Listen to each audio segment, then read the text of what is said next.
as a general rule,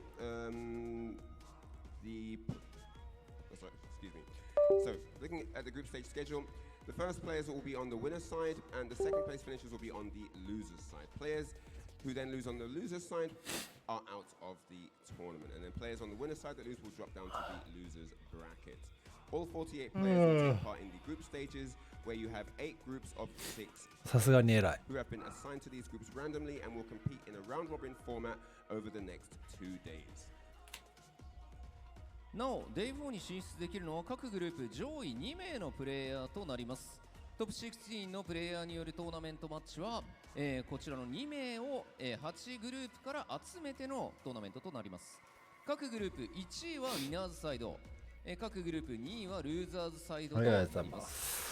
ウィナーズサイドで敗北した選手はルーザーズサイドへ行き、ルーザーズサイドで負けると敗退となります。こちらがダブルエリミネーション方式となります。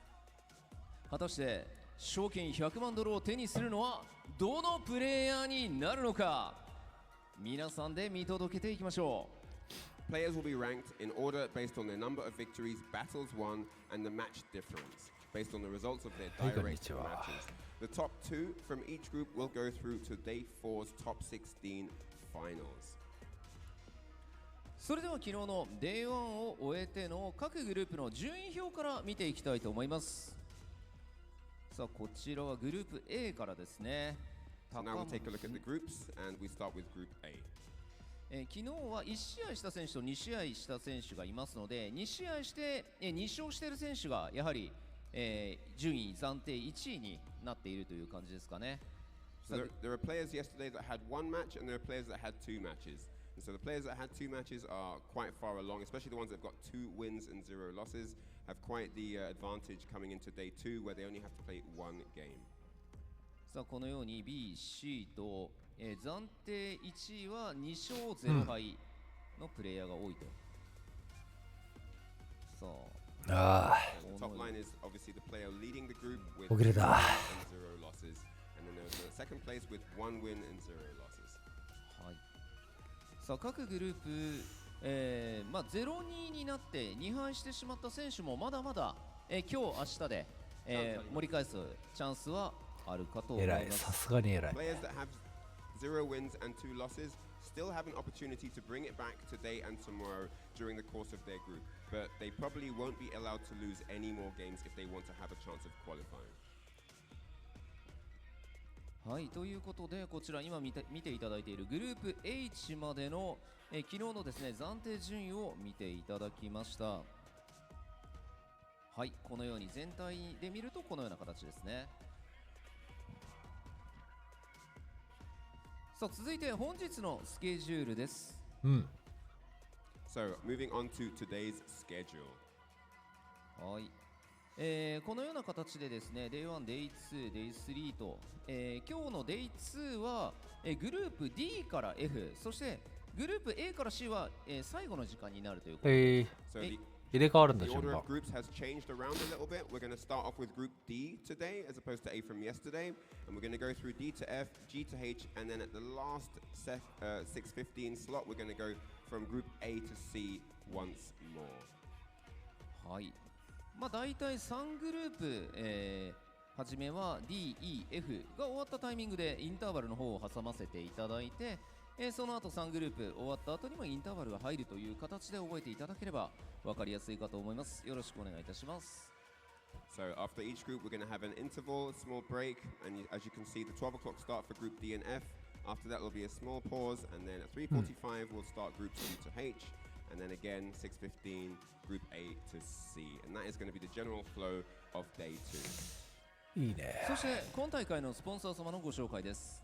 この配信は鈴木株式会社ほかふもふのお店 NTT 東日本、オフィシャル PC パートナーのガレリア、オフィシャルモニターパートナーの MSI とご覧の各社の協賛でお送りいたします。やべ、始まる前にこれトイレ行ってくるわ。Very important tournament sponsors. The distribution is provided by Suzuki Motors Corporation and others. The event is brought to you by Fumofu's Shop, NTT East Japan, official PC partner Galleria, and official monitor partner MSI.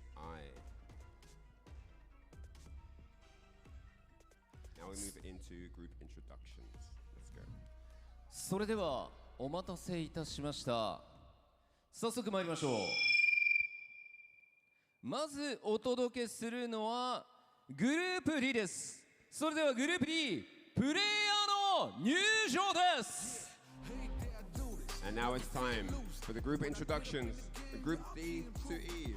Let's get into the player introductions.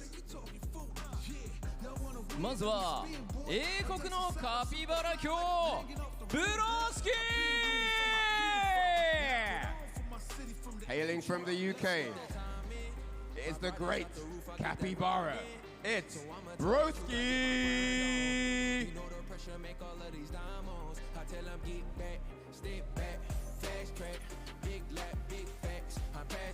勇猛果敢なる獅子ブレイブリー And coming out next, it's the dauntless Bravery.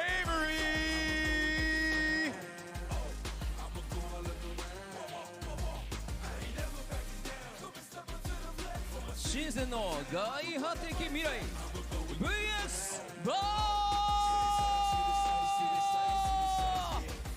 A man who definitely has an appetite for victory today.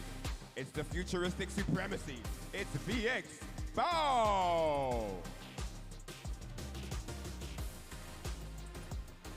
ベストキットローチリブラス At just 15 years of age, he steps onto the Capcom Cup stage. It's the young karate master, Blaz.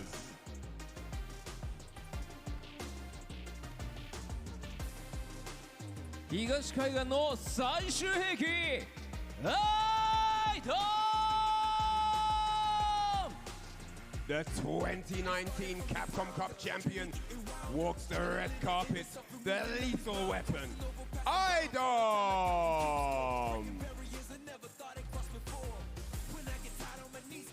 ソウルの腕自慢アームペラー From South Korea, the confidence incarnate, Emperor!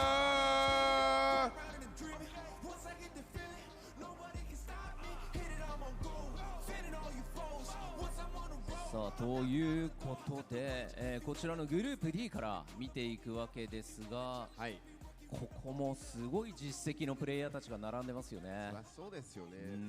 昨日も少し対戦しまして、はい、ちょっと経験増えた状態になってまして、そうですね。一体多分戻って動画を見てるんだろうけど、昨日のね試合見て、自分の試合も相手の試合も見て、はい、新しい対策をできてるんじゃないでしょうか。そうですね。さあそれではステージ6名の選手に集まっていただきました。皆さん今一度大きな拍手をお送りください。お願いします。さあそれでは、こちらの皆さんにですね総当たり戦本日もしていただきまして、上位2名を選出する、戦いに入っていきたいと思います。それでは選手の皆さんスタンバイをお願いいたします。 These are the 6 gentlemen that are going to do battle momentarily from Group D, and 2 of them are vying for that spot in the coveted top 16 finals. But for now we're going to have the players get ready on standby for the next match. そしてここからはこの熱い戦いを盛り上げていただく実況席の皆さんにお渡ししたいと思います。よろしくお願いします。 Alright, that's it for me and Aru here at the stage. We're going to hand over to the casters to call the action. Let's start the day. Welcome back to another day of Capcom Cup play. We're in Group Stage D on the second day. And that D may stand for dangerous, depending on what happens here. My name is Seiko. I'm doing my boy Vicious. Yo, let's get into this. You know, I was thinking about what had happened in the very beginning of day 1 in that group stage. I was very energetic, very excited, but now a little bit of anxiety is peering through. Why? Because of what these two on the stage had just said. These are the games that are ever so important for those that have gone 0-2, right? A single loss could really tarnish their shots at getting into the next phase of it all, into the top 16. But as it stands right now, the two players that are geared up into battle right now has to be Blaz versus Emperor. They're currently sitting at a tie record of 1-0 each, and it's going to be a very explosive one to start things off because they were very impressive right out the gate. 100%. For the Shoto play, they have been showing different sort of styles, different characters as well. But I like the different ideas that they bring to the table. Armper, very aggressive, active up in the corner. But Blas has a weird intention in terms of when he wakes up, what he does. Instead of, like we mentioned yesterday, doing ODDP, he'll delay OD Fireball to get the knockdown in the Dungeon and things like that to go into killing your drive gauge. So this is what we have for Group D. Again, Broski, Bravery, VX Bow, Blaz, Idom, and Armper. As you mentioned, Armper and Blaz in the top spot. Blaz only played one game yesterday. Today have to play a little bit more to go through. But Armper, I'm looking at him, man. He is looking real dangerous. He is, yeah. I mean, like the actual king of the group right now is Broski, right? He went undefeated 2 games straight. I feel like he's been the big anomaly for a lot of the players here. And looking into what the matchups are looking like, they better be prepared for it. And he's going to be playing twice. But starting things off, obviously 2-game Blaz versus Spirit Zero Armper, Idom versus KSG VX Bow, Broski versus Blaz, Spirit Zero Armper again versus Premier Access Bravery, and of course to round it off, 2 still criminally unsponsored Idom versus Broski. Yes, please hit them up. They definitely deserve it. Everybody good in the content and good in combat. But as you mentioned, we start off with Blaz versus Armper, very high in terms of how they're doing and out here in the brackets, but also their Shoto play, different sort of styles. Armper has a Bison if need be. We've mainly just seen the Ken. Blaz has a rotation of Ryu, Ken, and Ed possibly. Yeah, I feel like we're going to get into that in just a bit, but looking at the overall spread, right, with Broski sitting at the top, he's in a very dominant record. He's a +3 game differential because he went 2-1 against Bravery, 2-0 against VX Bow. Blaz kind of following suit. He's at +1, or actually Bravery following suit at 1-1. VX Bow at 0-2, Blaz with 1-0 as well, Idom 0-2, and Armper at 1-0. You can see what the point differentials are just based upon their overall record within the set. So as you can see in this overall matrix, it was a lot of pretty back and forth. I think there was the most 2-1s that we've seen throughout the entire day one. Yeah, longer games, definitely. Much fun. And honestly, I think we'll get to something like this. I think this group will continue that sort of energy. I think we'll start off with a game that's going to be close. I feel like this game will be down to the wire. Wow. It was Armper to start off the day for Capcom Cup 11, day 2. Let's get it. I was just thinking about the alt costume that Ryu has. I feel like there's had to be a little bit of inspiration towards like what we have on now, like the Capcom Cup 11 jackets. But that's neither here nor there. What's here right now is game 1 of the day of Group D. Let's get it. Blaz versus Armper. Get so much reward, one hit. Nice punish counter and the Tatsu side switch out of the corners. Do not want to be there, but going to mid-screen regardless. Oh, he held on forever and a day. Armper shook his head of approval. He's like, you know what? I like that. I respect it. What are you going to do about it, though? You're going to give me a lot of chip. That's totally fine. Once I get out the corner, though, it's going to be my turn to play. And this sequencing is going to get him his drive gauge back with more so the pressure. Armper is so good at corner control, as we've seen from day 1. Yeah, the chin rise and things like that. Does land the 3-piece right there. But it's going to mini kick driver versus back it up a bit. But Blaz worse off in that drive gauge department. That means Armper can throw out the OD Fireball. Drive rush just like that. Finds the confirm. Even with the skill, he'll be able to kill. Just one bit of bar level 1. DP gets it done. Excuse me. Ever optimal is Armper. Yeah, that corner control is something serious, man. We talk about what happens when a Ken throws you in the corner. It's been like a pivotal cornerstone of talking on the social media apps for so long now, and it's for a very good reason, right? Armper just has so much control and so much damage potential. But that's the second time Blaz had tried to go for the donkey kick and gets punished severely, but now the punish is coming Blaz's way with that low medium kick to start it up. Armper not too shy to let that uppercut rip. Low forward again into the Jin ride. Watch out, the overhead does get perfect parried. Get out of here, get the side switch as well. Blaz with the meaty jab. Let's see that offense. Jabs continuously again and again. Here's the meaty overhead blocked out, but Armper with the walk-up jab gets a counter at the side from the Dragon Lash. He's got the bar at the bottom. One confirmed. He was looking for the crouching meaty kick. Gets perfect parry. Get back to the mid-screen again. Let's guess after that. Pretty much at 0. Forward, yep, had to keep it clean. He had to keep it a true block swing after that. Yep. Oh, same with Armper as well. Blaz now in the corner, and it's still the sweep! He's hitting so many times down below where he least expected it. But man, from that range, that was such an educated guess. Wake up sweep. For a possibility of $1 million. Oh, big drop though. But no, but he went for a throw? He went for a throw as a punish, Armper. Just a stand meaty kick. I mean, he's been doing that continuously. Literally anything. That's one of those things where I think you're the other person. I don't even know, man. I don't know, bro. Early morning shakes. Get one out of this group nice and easy. Walk up against a tap parry. Unfortunate in burnout is Armper. Blaz with the pressure. The bar at the bottom. You're about to drop. Do not get opened up. No cross the DP. Too late to do so. That's fine. Yeah, that was a little bit actually our mistake. If it had been a roundhouse donkey kick, which I think it might be, it's not punishable. Our mistake. But either way, Blaz secures the game. Emperor, totally understandable that he would try to go for a walk-up throw. That was our mistake. Emperor, he had it down pat the whole time, trying to go for that mix against Blaz, but Blaz was just too keen on it, right? Throwing in the mix-ups has everybody guessing. That roundhouse donkey kick, again, not too bad of a tool. 100%. And again, Blaz has played this character so much he's going to understand what Ken wants to do. ODDP on the media stand Fierce will get him some distance on the bust out. Knocking over the jabs, and then Jinrai well spaced out. Interruption in between the string, knew that was fake. Boy. And look at the corner carry after that, man. So much reward off of that perfect parry coming in from Emperor. But Blaz now trying to scrap his way out. OD Fireball to keep Ryu in check. I like this control again from Emperor. Switching between the normals, switching between the fireballs. It is so ambiguous. Now the throw, even more so of a guessing game. What do you do about this, Blaz? The sweep comes in against the medium kick. Well timed for the punish. Oh my God, it's worked out so much. Tries to kick at the Jinrai, finds the stand Fierce. Perfectly done for the space trap. Drive rush, try to go for a throw. He texts. But Blaz does not have any bar to play with. A drive impact will kill, can play around that idea if he wants to. And he just looks for the low. Nice and easy and breezy. Emperor trying to put it back on the board. Piece of game on the board, I should say. And I like that. Very aware that he's within the space to trade against the fireball if need be. All he needed was one touch regardless. But now this corner control, yes, the run overhead counter hit. We do get a link off of that. So much dangerous potential here from Emperor. Because he's at level 3 and fully healthy on the drive gates. But the Fierce swinging out from the corner. Blaz, he denied it. He was actually a little reluctant to press anything right on the meaty timing. Scenario here, Emperor, the entry point to finish things off and give himself a game. Oh, that could have been it. And the jab, the perfect parry.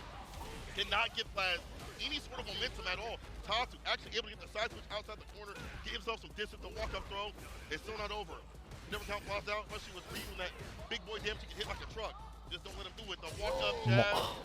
So smart. If you had seen what he had done prior, right? He did a walk-up throw against a block donkey kick.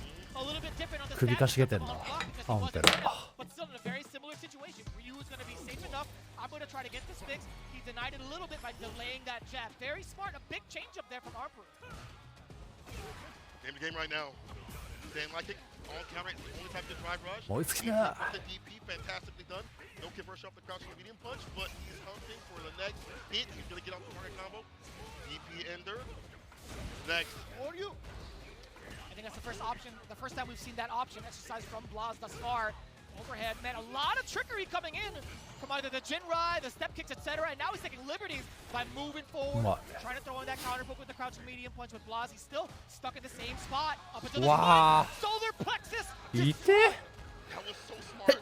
Having to get that forward Fierce to work out. Holds the brakes just a little bit, hits the heavy kick, and ends it. That was so good. Feeling the Emperor was getting pressured enough that there was going to be a bust out. Backs off just a little bit. Gets hit that he needs. He's on set point now.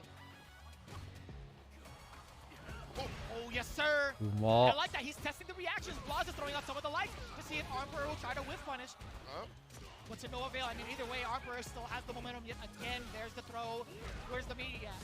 He denied himself so much of that damage. He's like, you know what? I think Blaz is going to be going for an OD uppercut regardless. And the throw to Andy. I like that, dude. He's thoroughly going through his wheel of options against Blaz. So effective. It's crazy. Damn! Drive us so forward. That's how you feel? Start the game. Oh, shimmy. Walk back right there was perfect. Level 3, get the ball built right back up. Pass off to the point where he's でもちょっと竜に勝ってほしいな。竜ならワンチャン。 Momentum, Emperor might be able to seal it actually. Oh, he's counter back to back, side switch as well. The throw heavily denied by Emperor. いや、あるの。 Drive reversal, keep him up in the corner. Yeah, had to drive rush right after that, but still in burnout. あれこれあるくねマジで。 Blaz has been still taking advantage. Goes to the level 3, keep him in burnout as much as possible. あるっていうかもうこれ罪じゃん。SS3 の状況知らないけど。 Your game to win. Get up.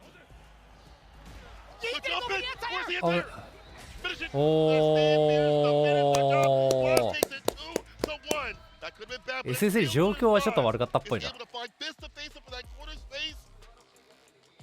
That was the perfect time to let that level 3 rip. There was so much damage. SS3 の後はいけないんだね。インパクト。 Afterwards, he could go into any sort of chip sequencing. Emperor did not really have a vying chance to get himself out properly, right? I mean, he was so in burnout. As soon as the level 3 ripped, he looked directly at the player cam. He was shaking. まあそれで言ったらベストは最後 SS3 じゃなくて昇竜締めで終わらしといてインパクトで角で SS3 だったら終わりなのかな。damage and stuff like that. And Boss had so many ambiguous moments like that sweep that he's been doing on Wake Up in the corner continuously. Makes it a little bit more hesitant here from Arper. いやアンペラーがここで負けるってなったらちょっともつれそうだな。アンペラー結構あれだよね、グループ抜け本命どこだよね、本来というか。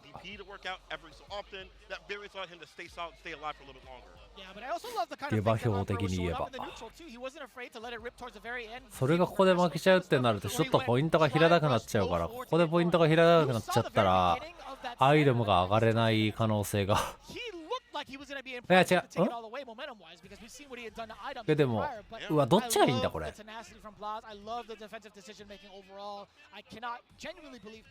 多分一人が突き抜けてくれた方がいいよね。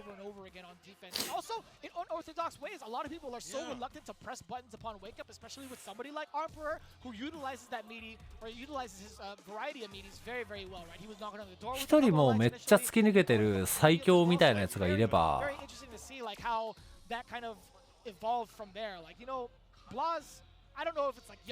それかもう完全にもつれまくったらワンチャンあんのかな、平たい方が。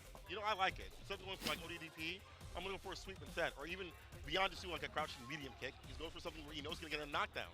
Instead of just, I'm going to confirm it to crouching medium kick, maybe, possibly. Either way, Boz, like that energy, bro. Young man energy works out in the clutch, takes on Arper, and he takes us to our next match, Idom versus VX Bow. Russ, what do you think about this one? まあベガはいけるはず。I'm like, who are you fearing most when it comes to VX Bow? Like, who do you think he's going to be putting on the table? He's like, you know what? I feel like if he decides to go with Bison, I'll be fine. But if he decides to go Ken, which he was advised to, マノン有利と言ったっていい。 But neither of those options are on the table as of right now. It is the end pick from VX Bow, which we did not get to talk to VX Bow が最下位なんだよな今。え、エドだ。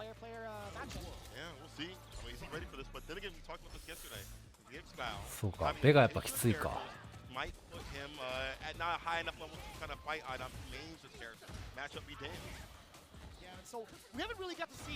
うわぁ、投げる気をしちゃうね。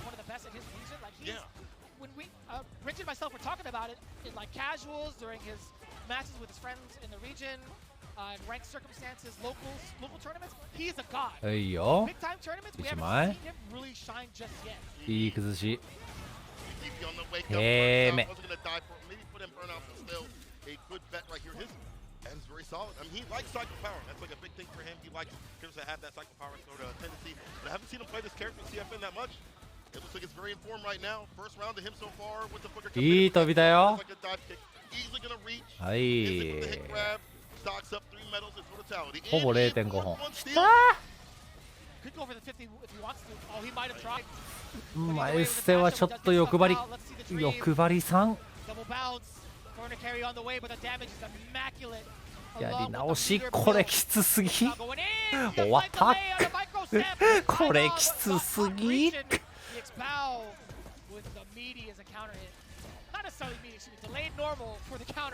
文豪も言ってました。ドリームをやられる、ドリームが存在することがマナにエド一番きついところだと。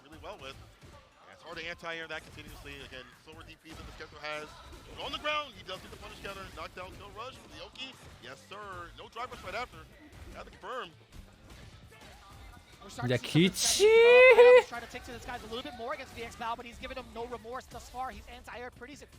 めっちゃ投げ抜けをすな、アイドム。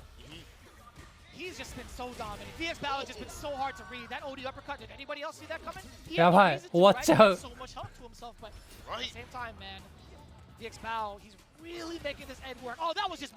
うわ、偉かったけどあれか。シャガ中からそのままいかなあかんか。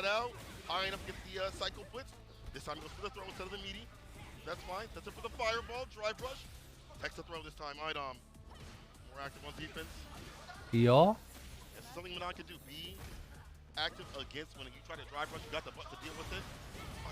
ふざけ。Yeah, but he still gets the whole barrage, by the way, being able to lick back flickers into the level 3. I'm loving this right now from VX Bow. On the board, finally, now sitting at 1 and 2 in the overall standings. Idom, this is looking pretty damn shaky. I can't. Yeah. I'm not the greatest mathematician here. So But he's come currently 5th. sitting at あーきついねこれはきつい You know, good luck is all I can say. But the way that VX Val came in today, having only one game today to have to play, knew how much he had to put on the deck, and has worked out this Ed to such a fantastic level. I mean, Idom does play Eds. 3敗はどうだろうねまあもう 100% ではないかな多分 VX Val was so dominant with his pressure. 100% じゃないけど Right bets and not finding any reward on all of his conversions. I feel like, you know, obviously that's not まあ the damage, but was able to land the ほぼ command grab ほぼ strikes ない and a puppet ぐらい to の the 感じ player, かな like per usual. Didn't really happen this time. Yeah, there were a lot of things that were kind of throwing Idom a little bit off too from the way that VX Bao had been controlling the space. It was very hard to いや even ここ try to の figure out whether or not he would actually go for このグループだったら any 100% じゃないんじゃないか snatcher, if 今 he would actually throw out normals and whatnot. I feel like VX Bao, he had a timer on him. When should I act first? When should I act second?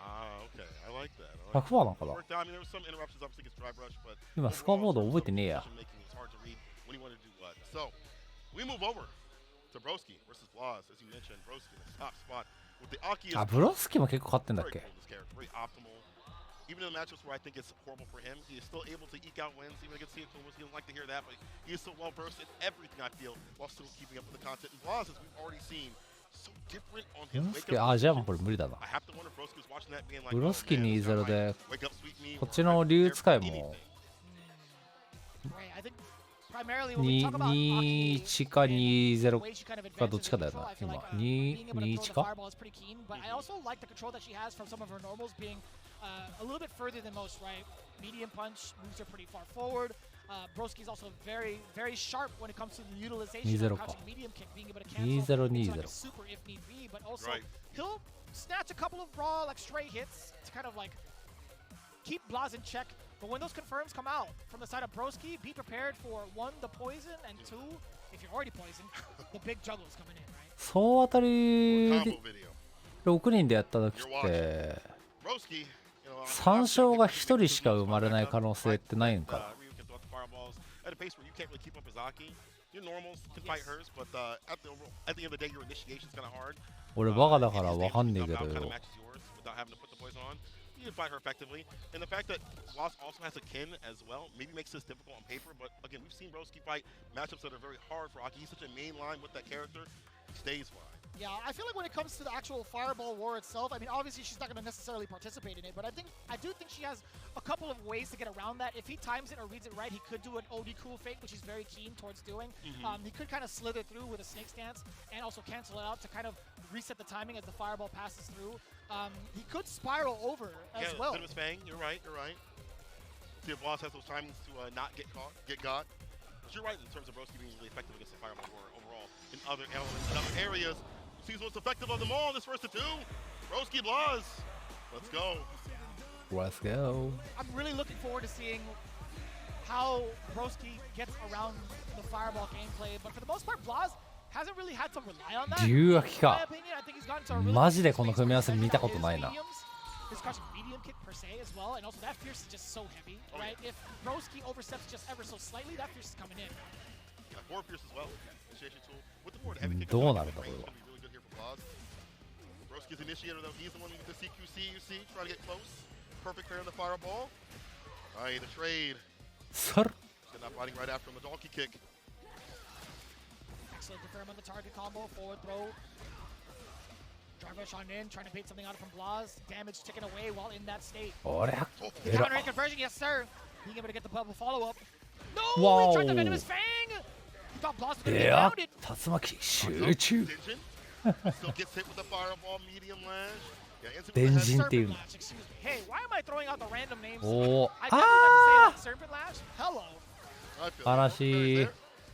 Broski go for a super or reset. I think the super will do enough even with the scaling. 補正やばい One. Yeah, she get it done. Ready Broski. bubble. Bang. Yeah. Yeah, I always forget about like Uma. how potent it is to kind of keep the other person in check with the serpent lashes, right? Medium, the light one, etc. The light one primarily. It's such a great. 目をそらすな Honestly. And it wasn't who you're fighting, but like the other player has to be looking for that. かかと落とし込んいいな We'll talk about that from Manon a little bit later on, but right now Blaz falling on the fireball. OD expends it. Oh. Dash up into a drive impact. いいね Beautiful reaction right there. Broski is now burnt out. Now I'm the Baron of burnout. How's this feel?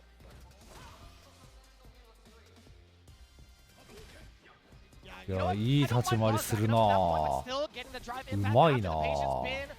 rewarded. It's a matter of how you're going to cash out, young man. Spin level 2 here. Level 1.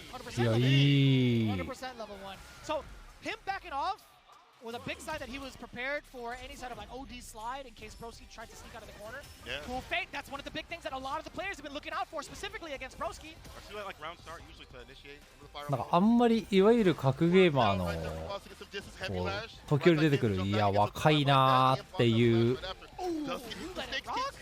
感じじゃないようなこの竜使ってる時点でそうなんのかな。 Yo, sit him down! Yeah, he's playing basketball now. Playing basketball. Backs up for the anti-air in that space we mentioned. Where he needed to stay coil out. He was going to catch that. Ah! One touch. Oh, yeah, Ooh, got slid out of that, oh. chasing it down, both in burnout. This is actually going to be, I feel like if Broski gets a chance, he might be able to initiate his offense. Get it though. Lost out the low. Off the kick, trying to hit. Like to go to level 3. Both sides, hunting for that option. Both back with bar. More options now. Odi fireball. Odi fireball right back at him. He gets immediate burnout. Press a button. Wasn't busting enough, and Broski. うわ今のはチャーって感じだな。 I had missed that wasn't a punish counter, no? かわいそう、ちょっとかわいそう。 Very interesting. He thought he was fast enough. It makes a lot of sense. もうちょっと球の反応が早かったら結果変わりそうだったな。 Always puts on the poison stun whenever he can. Get that poison on no matter what. Yeah, it's much harder to even throw out a Nightshade Pulse while he's in that tension state, but still being able to do so. Follow up afterward. OD uppercut. Blaz trying to chase through. Mistimed his own meaty. Cool fake yet again. And it's so difficult. Like you want to try to press a button against Nightshade Pulse, but it's. うわでも結構ゲージ使うな。 Against the solar plexus. Reading the timing perfectly. Getting fireball, no drive rush up though. Here from Broski, I'm surprised. Tried to. Press the issue. I definitely think he tried to. きちー。 We're gonna get a couple of these too. Yeah. Back away. マジだな。 Lost some space. Just at the corner. Set up the dirty puddle. You don't need the bubble. You just need the roundhouse. Bubble, toilet trouble. Broski on that set point scenario. He's got bar at the bottom too as well. At level 3 if he needs it. At the very end. Starting with the in there of a poison with the heavy lash, of course. まず一気に秋ペースにちょっと竜を応援したくなる。 The sweep as the whip punish. Gets a hard knockdown, gets in, ends it with a DP. Now it's Broski up in the corner. What's that defense looking like? Not so good right now. まあ秋みたいなマイナーキャラもマイナーじゃねえかもう。 Holy fire! まあでも比較的まあマイナー寄りだと思うけど。おおやる。 Wow! 頑張ってほしいけど。 Yeah, not too bad. Blaz on the board with a round at least. 3 bars apiece from both ends. Broski starting things off with the pulse. Following with the lash. Yeah, that's excellent. Even if they do get the jump in on you, Broski's always ready with an escape option just in case. Sure, it's a hefty amount of bar in terms of the drive gauge, but pretty much equal in stance against Blaz. He's willing to do that. He has been waiting on that for so long. へえ面白。 So damn smart for doing that. Being able to exercise that. Like, how many times have we seen that on 面白いけど Broski's done a lot of driver versus from Blaz. I like that he was 面白いだけだなこれ。見てるのが面白いだけで unmoisturized, but 普通にやられたらムカ Dan つきそう。 Fear's off kick. Don't lose after this. そんなんありかよ。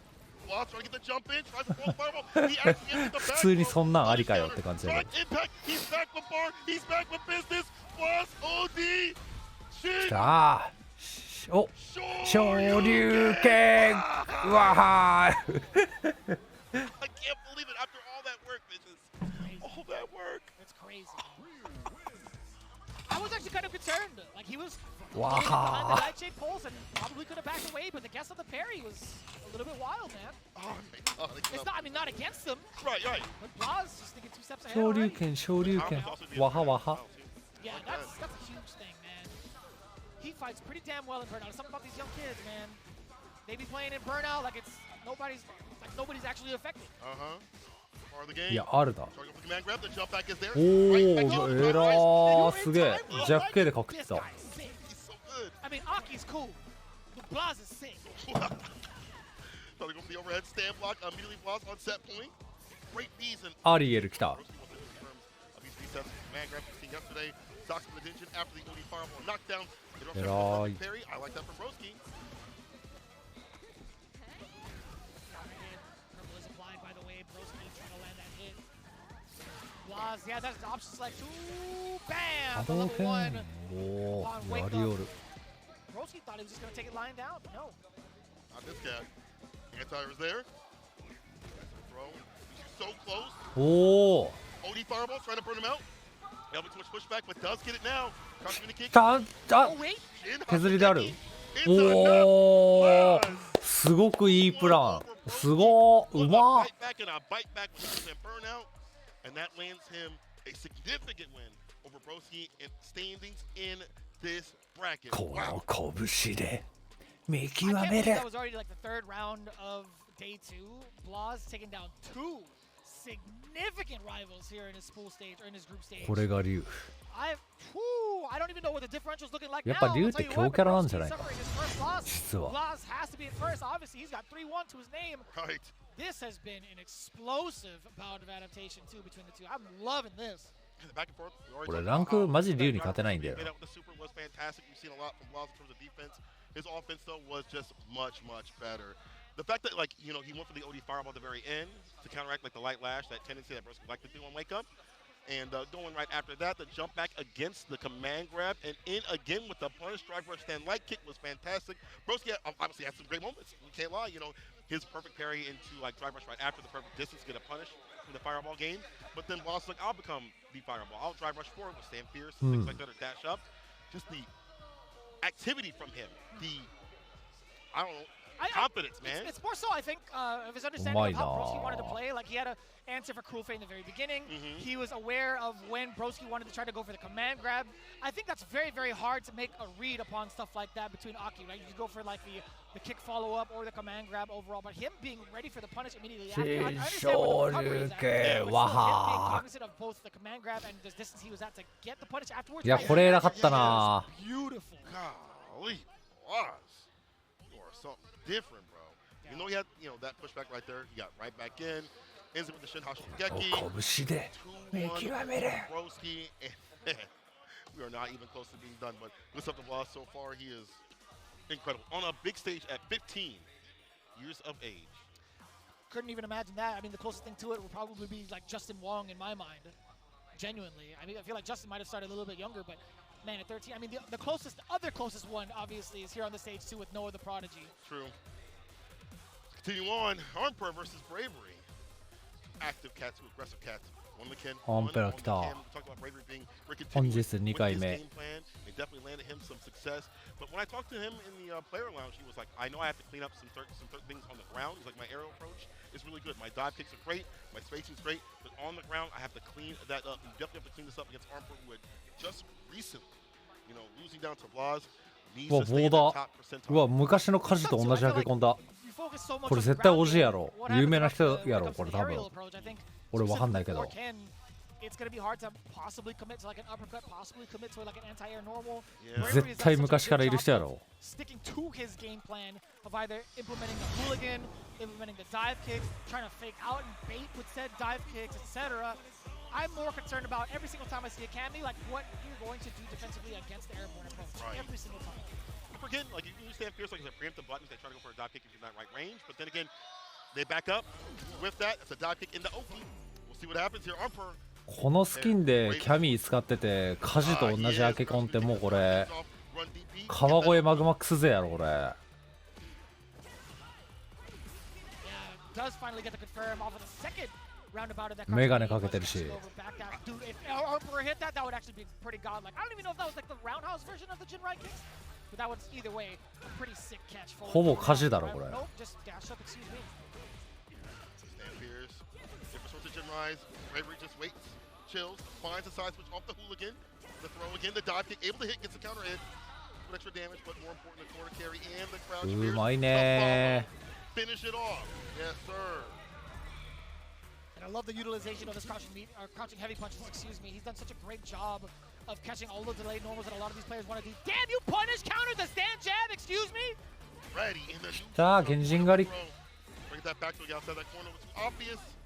For Getting blown up in the corner on defense. Stand Pierce. 俺つい毎回言ってしまうけど言ってしまうし聞くたびに思うけど原人狩りって本当は今この時代に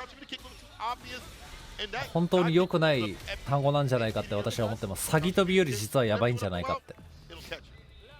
It depends on like the standing medium range. I don't mind that as a tool. I feel like because of its like hitbox range forward and upward, but that medium kick too, when he walks back and tries to delay his normal with crouching medium kick, you are far. すごいよな。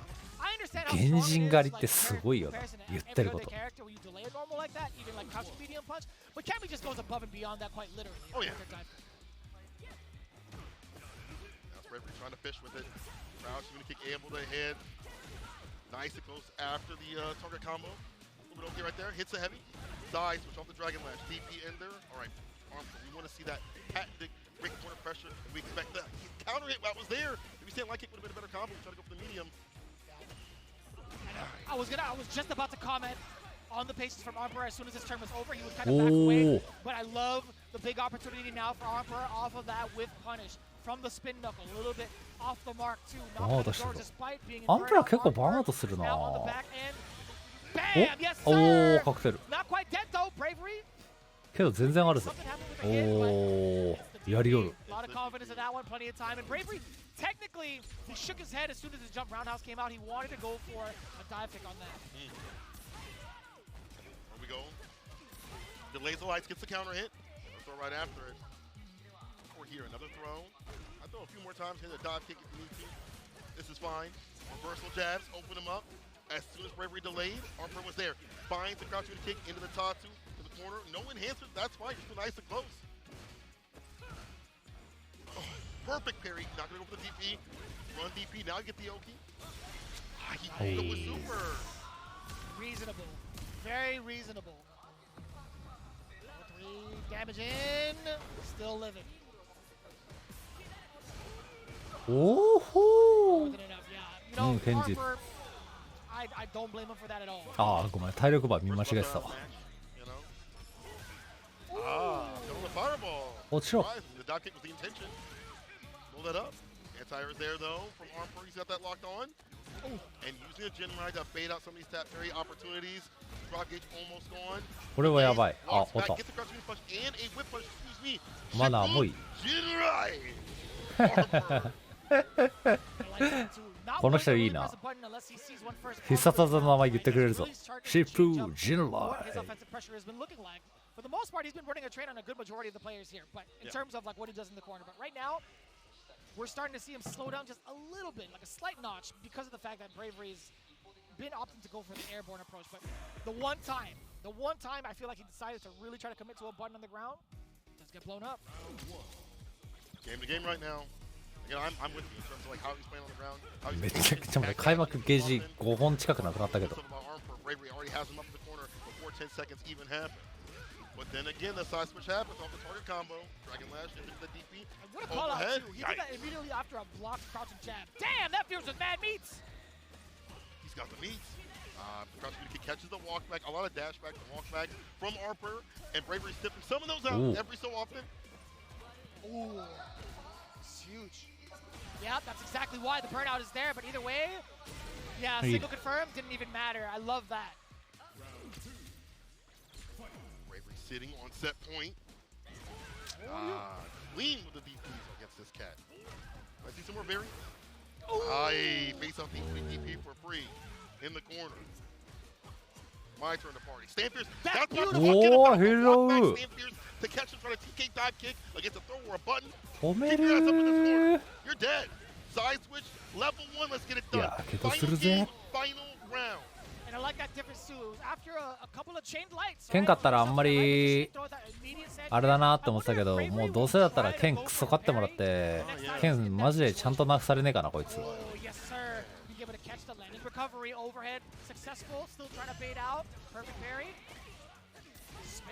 そろそろ世界は気づいた方がいい。こいつのヤバさに。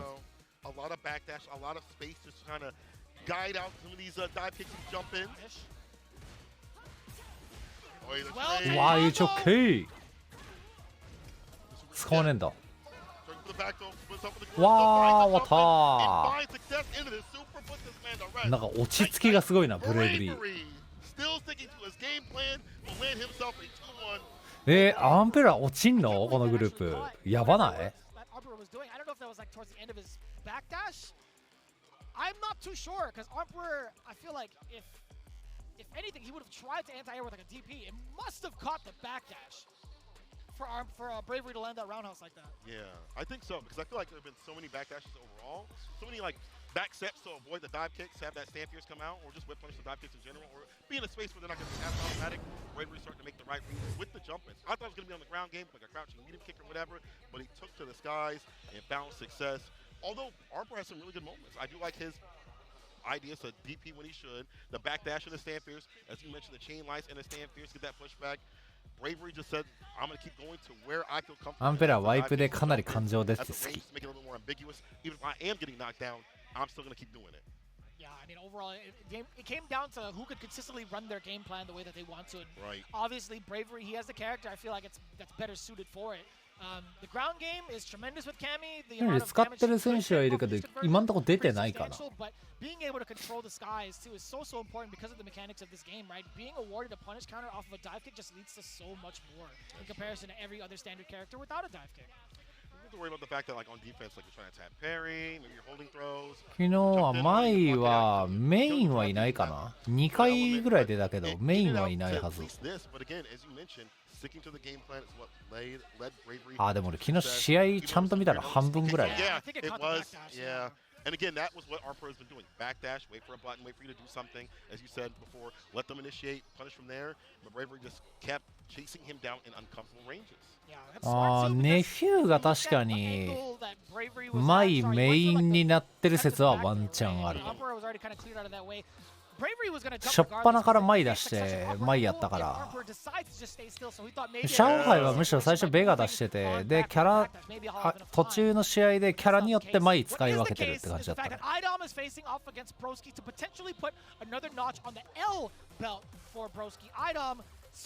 He's currently sitting at 0-3. He needs a W. He really needs this big W. He needs it now. But against Broski too, that could really shake things up for him, specifically in the standings, as it looks right now. But this is going to be quite interesting. I did have a good amount of time to talk to both, even prior to the event itself, then kind of brushing up on my info. Now, Idom has very player-specific things he told me that he was looking forward to, right? He primarily is looking for when Broski is going to try to disregard neutral and initiate with Cool Fate, he'll have something for that. And also, he's really going to rely on some of the jumping. 俺マノンの顔の動きでわかるんだけど、マッチした瞬間のあの画面でマノンがあの顔の動きするときね、駒投げやってますね。半回転してますあれ。半回転あそこでやるとあの顔の動きになる。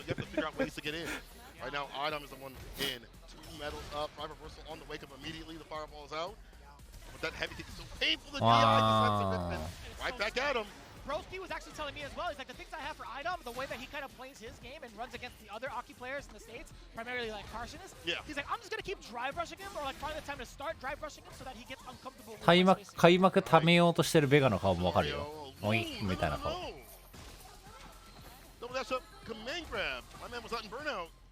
うわー遠い。これちょっとアイドム多いな今回。駒投げ届かないの結構多いね。Yep, the drive gauge. Yeah, sorry, the drive rush. Excuse me, but Idom, he stuffed out like what 2 out of 3 of those. Thus far. I asked Broski, what happens if Idom starts to catch him? He's like, you know what? I'm just gonna keep doing it. I'm just gonna keep doing it. That's what he said. It's gonna land. If it lands, it's gonna hurt. You know, again, we talk about Aki or damage. The poison out first, right after. Or it's gonna be better on her side of things. Jump back. Like that. Don't get the 重ねミスってる。Finds the counter this time into the OD fireball for the knockdown. Throw attempt works out. Drive rush overhead stand block. Regular command grab, back jump. Parry. The mediums. 残りそうだけど死ぬこれ。残った。No way. Nah, Broski. 2-2 what's going on. The jump back. まあでも2ラウンドともちゃんとマノンらしい素晴らしい捨てゲーだと思います俺は。That has to be the way to play. Light lash, can't work out. You put that out. Jump in for her. Good awareness of the spacing for the roundhouse on the side of IDOM too. You get the knockdown, get the spin kick as well. Turn it around, back to his. うまいよ。 Yeah, so like, One of the hit grabs. Oh, he can't Yep. leave for free. that's a OD. classic. Touch, the overhead, upward, a punish. So he tried to catch a button right after the DI. That was very smart. Oh, he tried the roundhouse, but he was still way too close. Broski firing first with that medium punch again. So far forward movement, safe jump. Can't do much about that. Well, いい飛び。 reversal though, puts him up in the corner. Broski now out of part of use. いい。4枚、1ラウンド選手。来た、これ。マノンの理想の展開。4枚溜まってかつラウンド先行。はい、5枚目。もう来た。SS32 個あるみたいなもんやもん、こんな。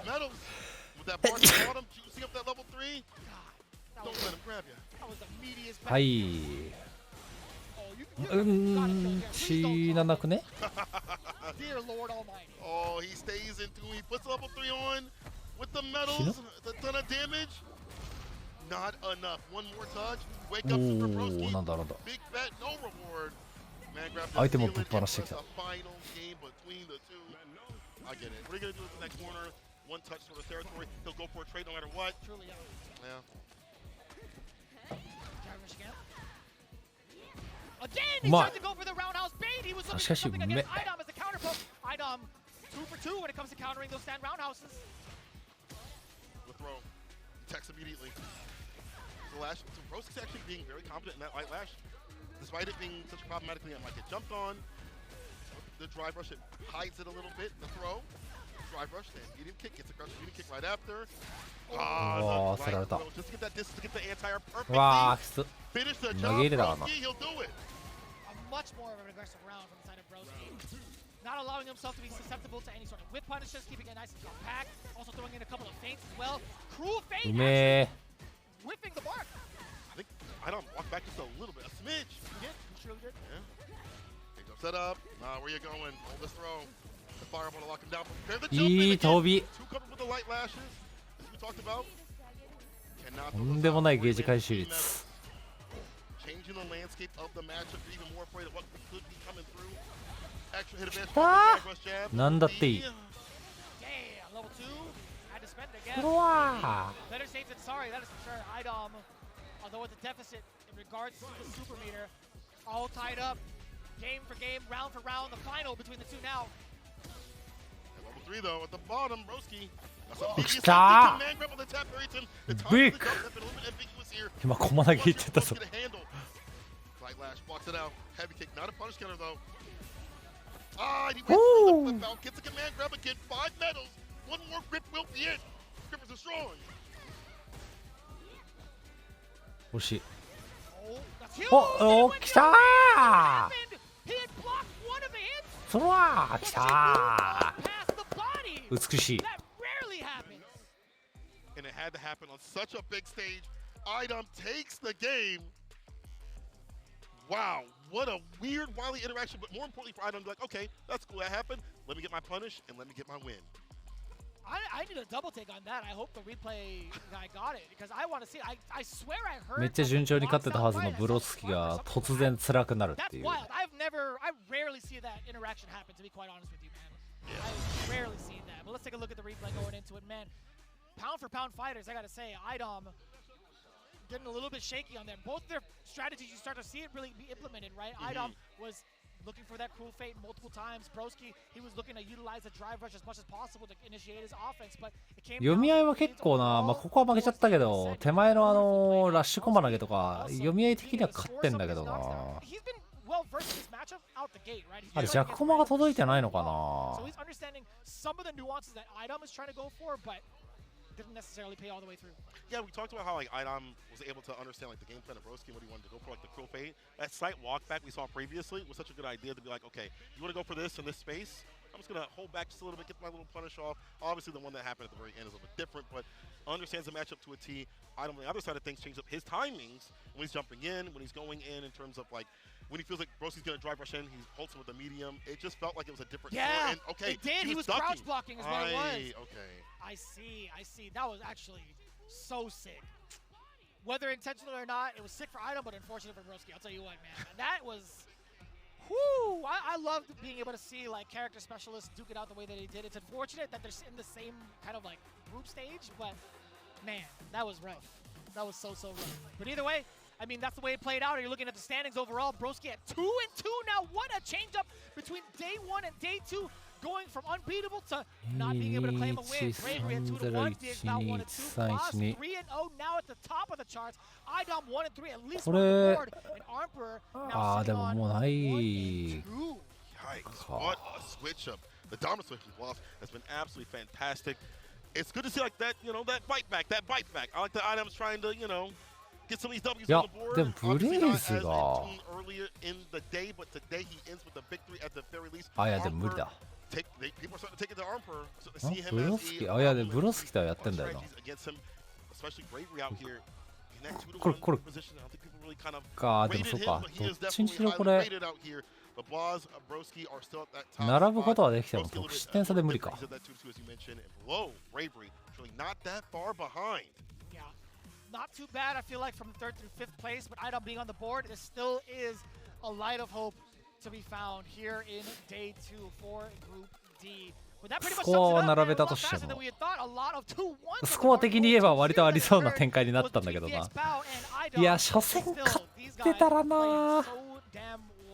初戦勝ってたらマジであったね。 Speaking of which, the one who played the best overall, Blaz, with a very impressive record, is still sitting at 3-0, the youngest man. I feel like here, possibly in the arena right now, if you're really thinking about it. Blaz, I'm so impressed with his performance overall. And he also has a backup character just in case, right? He's only been utilizing Ryu in Chile, or sorry, not in Chile, in the Dominican Republic. I had the opportunity to check out the way he's been playing Ed as well. But we're going to get a thorough interview with him in just a bit as we てかもうこれ should be happening real soon. I can't 竜 wait 抜け角か to hear what Blaz has ほ to ぼ say, standing by with Ryan Hart. 角は言い過ぎか。 I'm just letting you guys know it might cut me off, but we're going to throw it to them real soon. We hope you guys have been enjoying いや the で day thus も far with Group D here in day 2. わあ、もう忘れちゃった。 So 2勝の much more 数 to。come. Man, it's been ルーザーズの方も入れたら Absolutely intense. And again, Blaz, かなり working out on 硬い defense な。 differently. Definitely want to hear what he has to say about those wake-up sweeps and things like that, obviously with intention and purpose. But as you mentioned, only the first group stage that we've had for the day. We're going to be switching it over real soon, as you mentioned, to the interview. But I can't wait to see what comes after this. We have a lot more action, a lot more things to just drum out in terms of who stands where. It's a very pivotal day, a second day. I mean, a lot for a lot of people. Well, maybe not a lot in terms of getting money. what's your next block, by the way? Do you remember? I'm A. Okay. Yeah, cool. so a All little right. bit. Cool. Well, you'll be そうだ seeing よ it a な。 little ウ bit ィ by ナーズ・ some ルーザー Let's get to the interview real, real soon. ズ Standing by の Ryan Hart. 差えぐいもんな。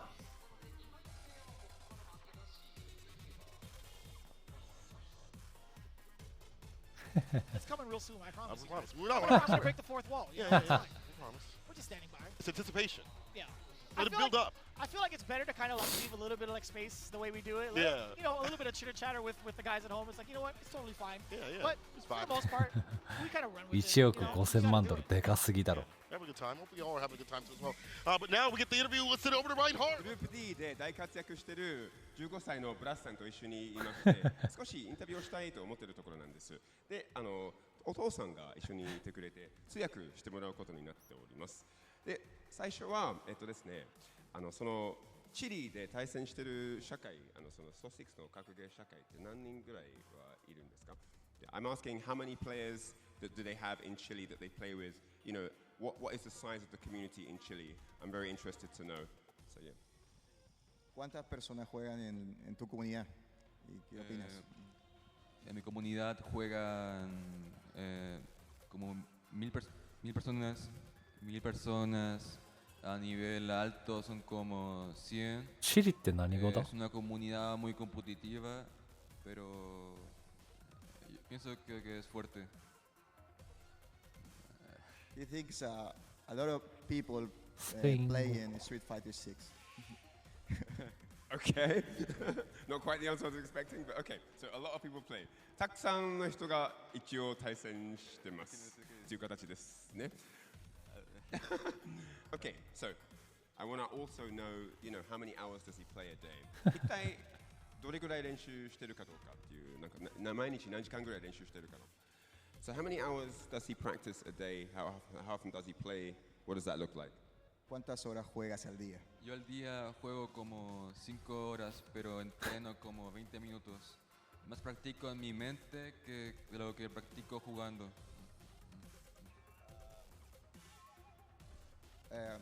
Practice 8 hours a day? It depends the day. 日によって違いますけど、日によって違いますけど、だいたい8時間毎日練習してるのでっていう形ですね。で、まあ配信で見てくれてる人たちにもまあ両国国技館まで来ていらっしゃってる方々もいまして、ファンに一言お願いしたいと思ってるところなんです。So I want to know if he has a comment for the fans that are coming here live to the arena and that are watching live on stream. So does he have a comment to make for fans that are supporting him all around the world? Of course, your community back home in Chile. Is there anything that he wants to say to everyone? Si tiene algo que decirle a la gente que te apoya en Chile y en el mundo. Puedo decir que estoy muy agradecido, siempre han estado para mí, siempre me han apoyado. Estoy nervioso. No sé qué más decir. Gracias. Gracias. Arigato. He's a bit nervous, but he wants to thanks all the people. Okay. まあ緊張は一応してるんですけど、皆さんにありがとうございますってまず言いたくて、これからの応援もありがとうございますっていう形ですね。まあそんな形です。15歳ですごい大活躍してて、まあこれからも頑張ってください。Good luck in your next matches. Thank you. Yes. All right, that's it from me down here, and I'll see you for the next interview. Take care, guys. Crowd erupts in cheers. Fantastically done from Blas. This entire group has been really great. Listen, this has been good, but it's been put on by some beautiful sponsors. Let's give some love to them. Starting with Aki Man. Yo, shout outs to him. He's a beautiful, beautiful figurine. The Chun-Li figurine of all things. We'll talk about that here in a second when the slide comes up, but I've seen it outside and I've seen it right here. ライアンは短くしてないね。お父さんのフェーズで短くなってる。The Chun-Li standby second figurine is the 1/6 scale figure project lineup, which is based on the brand new illustration by Akiman, is in store is open for pre-orders now. The figure is based on an illustration by Akiman, one of the creators of Street Fighter 2 and the original designer of Chun-Li. Illustration was originally featured on the cover of, hopefully get this right, あと短くなってるというよりは結構選手本人の方がこう考えながら喋ったり言い直したりしている感があったから言うほど短くなってないかも。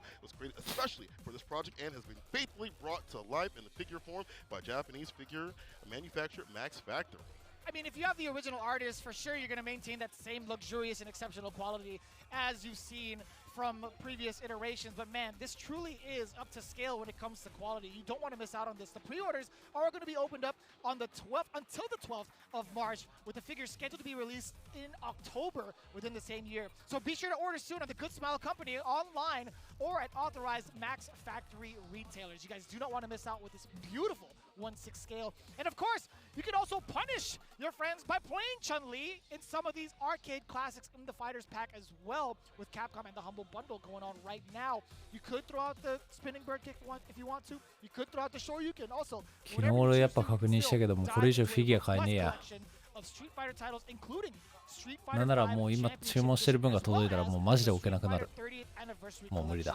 All the arcade titles as well, including Mega Man and Final Fight. I'm actually a big fan of the Mega Man series, high key. You should also get hyped for the tournament season as you test your skills and also help support the Children's Miracle Network hospitals with this purchase. ジャギがスペースですぎ、ジャギと同じスケールのフィギュアがあと4個届く。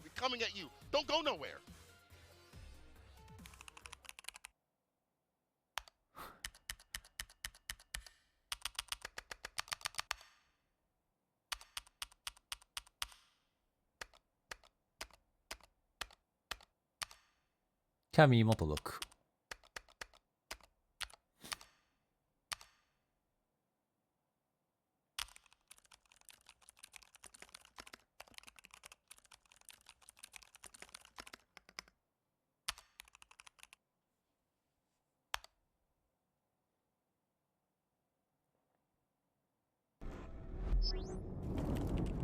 マリーザはない。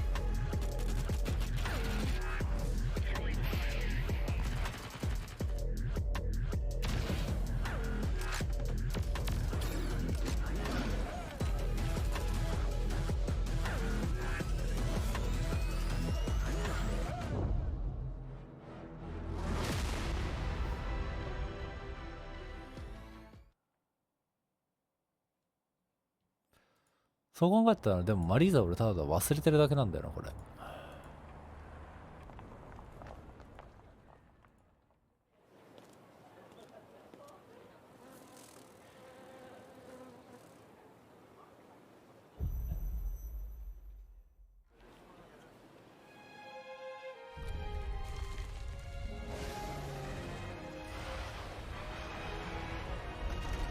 マリーザまだあんのかな。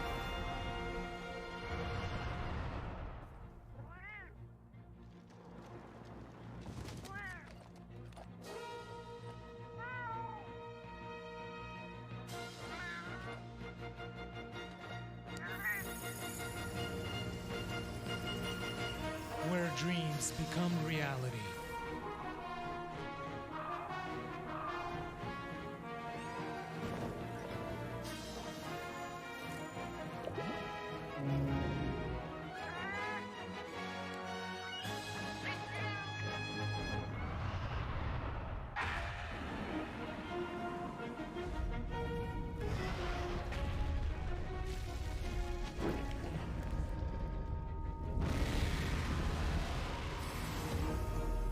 Monster Hunter Bridge.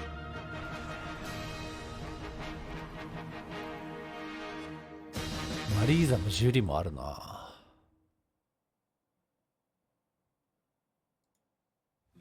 Show me what you have.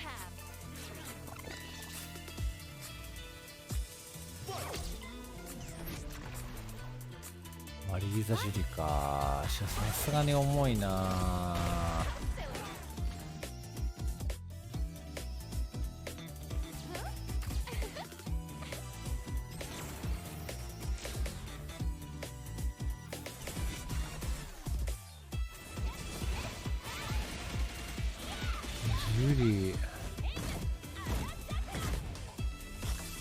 ジュリは17キロだからまだいいけど、マリーザに30キロあるんだよな。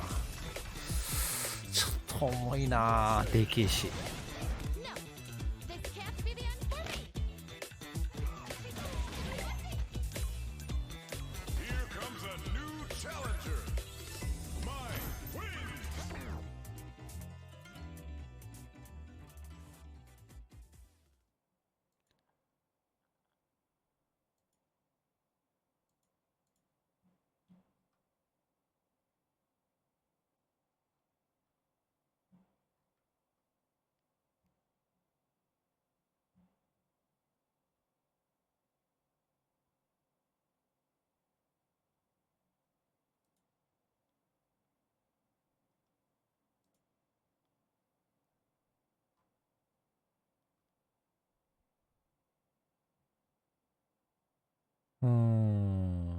って感じやんな。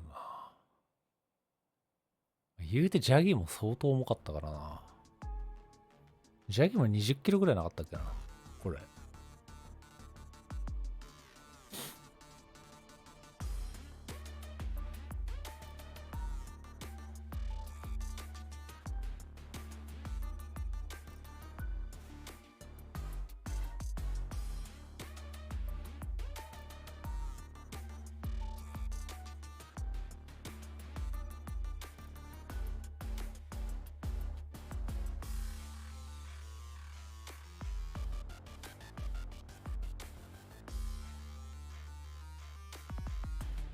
マジで置く場所ないな。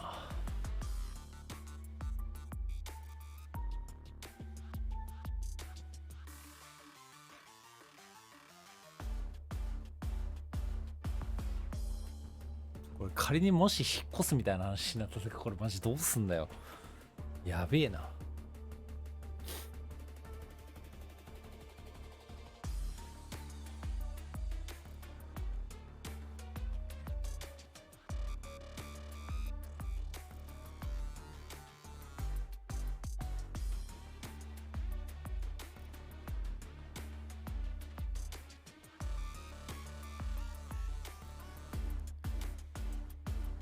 俺あとターミネーターが2種類とパワーちゃんとキャミー入れとくんだよな。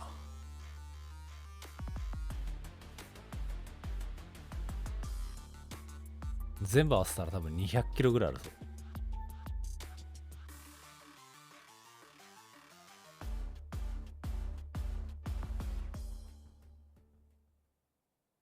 そんなにねえか、100キロちょっとぐらいか。カプコンカップ11、ここからはグループ E の模様をお届けしてまいります。それではグループ E プレイヤー入場です。 And now it's time to introduce Group E, and it's now time to see the first player from the group. アイロムのところまでまずは見てなくて、グレンに燃える父親ミスターあ、フレットさんとか。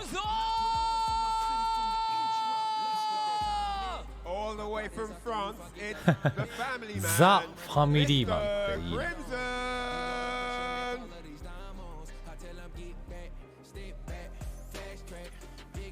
ザ・ファミリーマン、冷静に考えたらおかしくないか。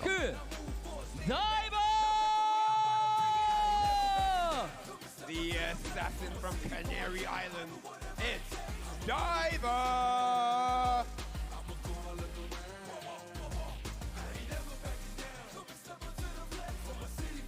この音楽マジかっけー。進撃の重戦車フード The attack on heavy tank, Fudo!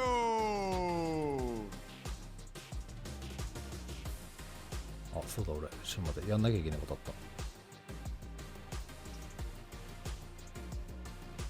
た。コロンビアの輝く原石ライムストーン The rough diamond, it's limestone!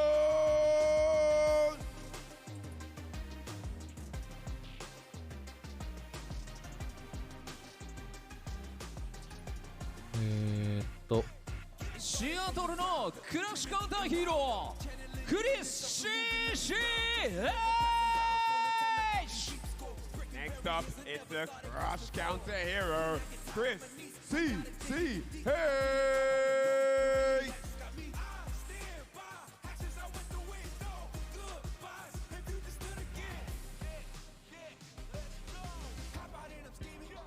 ザ・ストロンゲストブルメナアーディ We gotta do this properly, get hype for the two-time Capcom Cup champion from the Dominican Republic. It's Mena RD! ちょっとごめん、俺ちょっとちょい離席するね。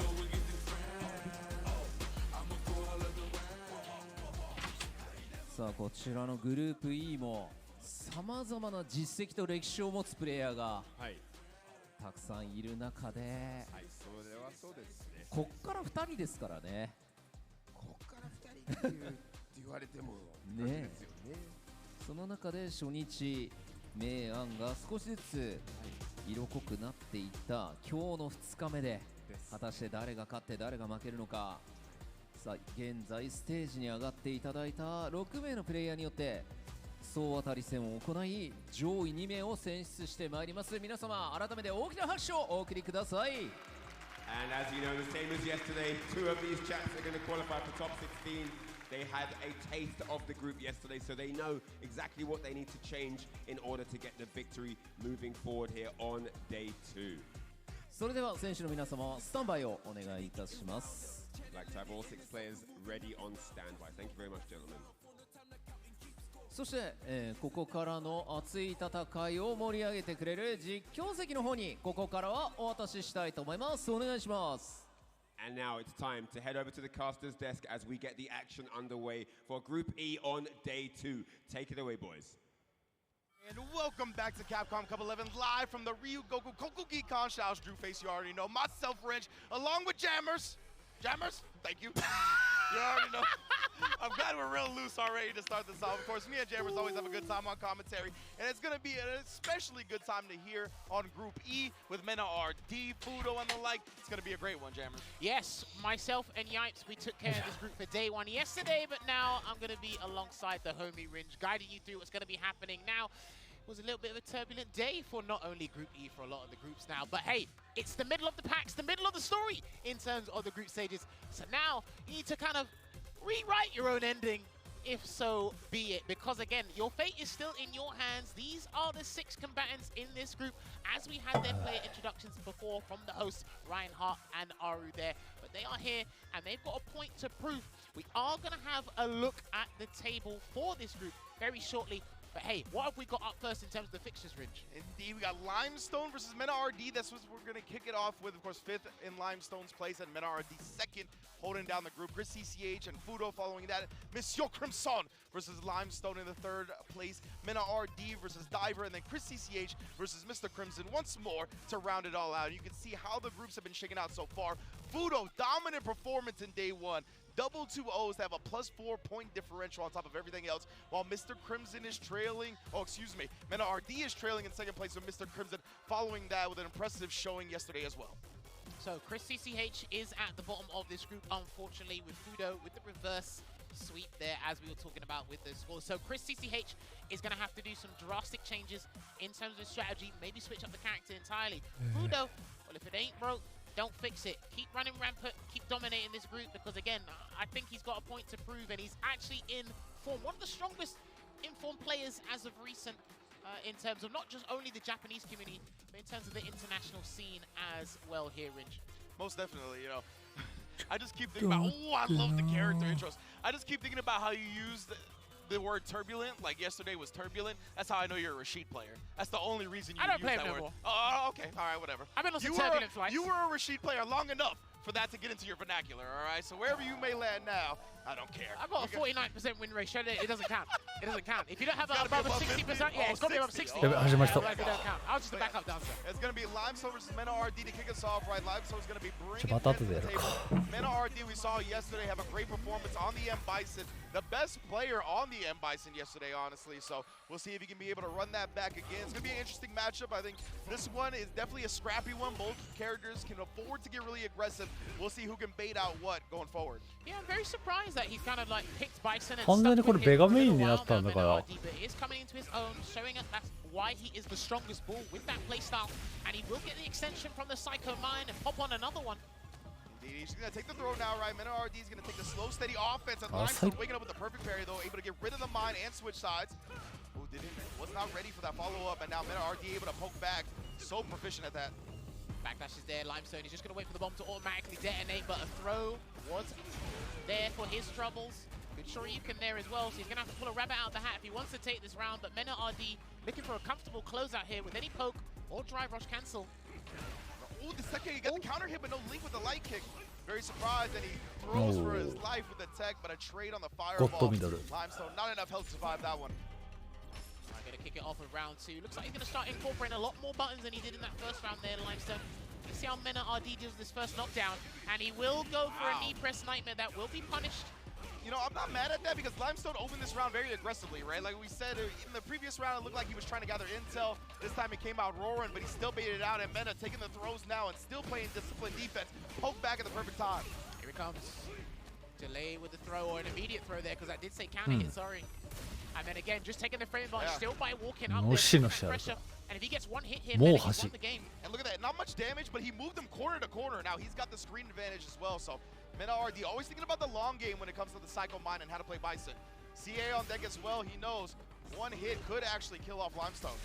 The last frame possible. 目だマジインパクト打ってた In the building, you can't catch him sleeping. He wanted to see if he was asleep at the wheel. It's been a long week for these guys, but hey, he's awake. He reacted just in the nick of time there, and that will be a fat punish, and you will get a Psycho Mine for your troubles. My man had the hands on the wheel schoolboy Q joint playing. Most definitely was ready. Mena RD continuing to take these throws, right? He knows Limestone's not trying to be too antsy when he's got the mine on him. Double run, just taking the Oki as well. Love the way both of these players are prioritizing, just maintaining the most advantage possible. Psycho Crusher to generate a little bit of space. A little bit expensive now, and the reward is much less significant than it was in the previous patch. Or before the December patch, I should say. Once the jab, yeah. No counter hit or anything like that. Mena, both of these players, yeah, have been walking up and jabbing a lot, right? Trying to keep themselves at max distance. We'll see if Limestone got to bait that out, look for a crouch medium kick, punish on one of those. Oh, instead he's trying to drive rush behind a whip. That's an interesting idea as well. Punish! And it's got to be a level 3. It's got to be a level 3, my dude. He probably could have done a different combo route into Shimpu Jinrai, but I think this is much better for him in this regard. But if he gets this wrong in this interaction, he could be burnt out, he could lose, because Mena is in CA proximity. Exactly right. Mena lands that CA. I mean, he was Wow, これ無理だね。 And Limestone able to take the first game over Mena RD. And remember, every game, every round counts here in the group stages for that point differential. That stand light kick punish conversion into the Super Art 3 was just the energy that Limestone needed there. Completely energized, reinvigorated it seems as well. Heck, maybe we can go a couple steps back. It might have been that drive impact he reacted to. Yeah, absolutely. I think got him to wake up. One of the things that kept him alive in that first game, he was able to clutch it out afterwards. And again, looking for the parry afterwards. And Mena RD has just been establishing the throw, right? That's one of the primary strats that Mena RD goes with, especially early on in the set. He loves to keep establishing throw and then pay it off later. Well, here's the thing, right? As we see Limestone take Mena RD to the corner, if he wants to initiate and set up the bomb, he'll do crouching medium. 緊急脱出装 If he 置 wants to try and actually end the game or do it from a defensive standpoint, he'll do crouching medium punch. He's trying to catch beautiful right there. The drive rush in, actually with punishing the jab. Starting to catch on to each other's timings and their wake-up decisions as well. Mena RD, huge bait out and a bigger punish. And that's going to be the round there, Stan. Yeah. Being as optimal as can be, Limestone knew the 減りすぎ consequences. After the risk he was taking there, and Mena is looking to equalize in this set. Nice health bar, bro. That's a nice little toy you got there. It would be a shame if it got stolen. なんなら SA2 ならもっと減ったという Limestone again, not afraid to pop off with these reversals, even though Mena did bait one out last round. Maybe Psycho Mine. He's done it again. Yeah, this is huge. It's going to be massive damage here, but he's going to actually pop on a different conversion into a double Psycho Mine. Not deterred with the Dragon Lash Flame. Limestone is on that smoke today. I believe that's 3 straight wake-up invincible reversals right there. First the ODDP and then double level 1. So yeah, he is making Mena think every time he knocks him down. Oh, どんだけ悪くない That looked like really late for the cancel there, but Limestone, lack of resource in terms of super art meter. He needs that drive gauge. He might need to do like a stand medium punch to counter poke that stand medium kick. Yeah, stand medium crouch medium punch as well. One of those, something like that. He could even perhaps Dragon Lash, but that'd be scary. And instead the parry comes out on the drive rush. Great reactions from Mena as always. I'm very curious as to why. I understand he had a lack of health. That stand medium kick was just gonna like get rid of him for the round regardless, but we could, like you said, I could probably see a back medium punch. You could see a crouching medium punch, just something. But he went for a raw drive rush there instead. If he built it off from a drive rush throw, I think that round could have ended a lot differently. Yeah. Yeah, absolutely. And Limestone striking first blood early with the patented corner carry of Ken. The best of the business. Tried to catch him at RD pressing after the third light, but not anywhere to be found. And again, another invincible wake of Limestone cannot be deterred. Yeah, he knows it well, yeah. Finally putting the brakes on right there. What? And Limestone, he knew he was too far away. And Mena goes for the parry in the corner. He ended up paying for it dearly with that punish counter damage and the DP to put Limestone on set point. He almost done that last second possible because it looked like he almost hesitated and allowed the jump to completely rock, but it's going to be a heavy Psycho Mine popped on again. 大マイン Goes low this time. からの中足重ねでマインループ Felt like 3 Psycho Mines in a combo. Like, what in the world? You know? But yeah, Mena, he's one of the best players at switching sides. もうリサルだ Right? 次 So I love the fact that Limestone backed up at the end of the last round, just stayed in anti-air range, checks the run attempt, and then baits out the invincible reversal, starting to catch on to the decision making. Stop that right now. Well, here's the thing, because it's the very last round for both these two combatants, Limestone has to really think twice about some of these Shoryukens and Super Art 1s. He might just have to pile on the pressure and stay on offense as much as possible. He's looking like it, right? He's trying to walk him down and be careful about when he presses buttons. Man, that max range jab. ラッシュ止めめっちゃ見てるな The scrambles are working out for Limestone, and he's going to cash out. He wants to switch the drive advantage to his side as we drain some of Mena's and he builds his own back. The Pendulum Swift is now in his favor here, and he can burn him out if he wants to. But it's going to be huge. Don't reset. Just まだ finish the 残るかな combo. Instead, yeah, he actually drops him for the proper Oki, and again, backing up, right? He's not letting Mena switch Wow, sides. And that chips him out with the GG. Oki Jinrai. Incredible うまい calculations from Limestone to get the victory over the strongest bull. Limestone stayed unpredictable for as much as he possibly can. He wasn't deterred at all. He still kept Shoryuken. He still woke up with a Super Art 1. 目直しあるか But I do like how he handled the neutral most of the time. even though, like you said, he's going up すごい against いい a 笑顔。 two-time Capcom Cup champion in the strongest ball, he said, guess what? I have a game plan for today. I'm going to execute it. And like we said yesterday, if you practice, or if you execute what you practice, you're in a good spot, man. Exactly, and we saw Limestone really prioritizing what we talked about in a previous round, where Mena, one こ of れ the 風 best 景 side ある switchers ね、 in ウィ the ナー court. ズ He's だ got some of the け。 best corner defense in all of Street Fighter 6, and so you have to kind of give up some of your strong close-up pressure to make sure you're at that anti-air range, and that's exactly what he did to close out multiple rounds against Mena. Very, very smart. You could tell he studied the tapes and has kind of picked up on the type of decision-making Mena likes in certain scenarios. I also like about Limestone's gameplay here as well, because he is the dark horse. He's kind of slept on. He was なんかちょっと、まあ珍しいかどうかわかんないけど、ちょっと待ち気味のベガよな。 lost via the high damage output that Bison 2試合目かなんかの最初の方結構攻めっ気でしたけど、基本待ちよな。 No EX fireball. True. Rarely saw that. We saw EX. そういう意味ではなんかちょっとあんまりベガっぽくない感じはする。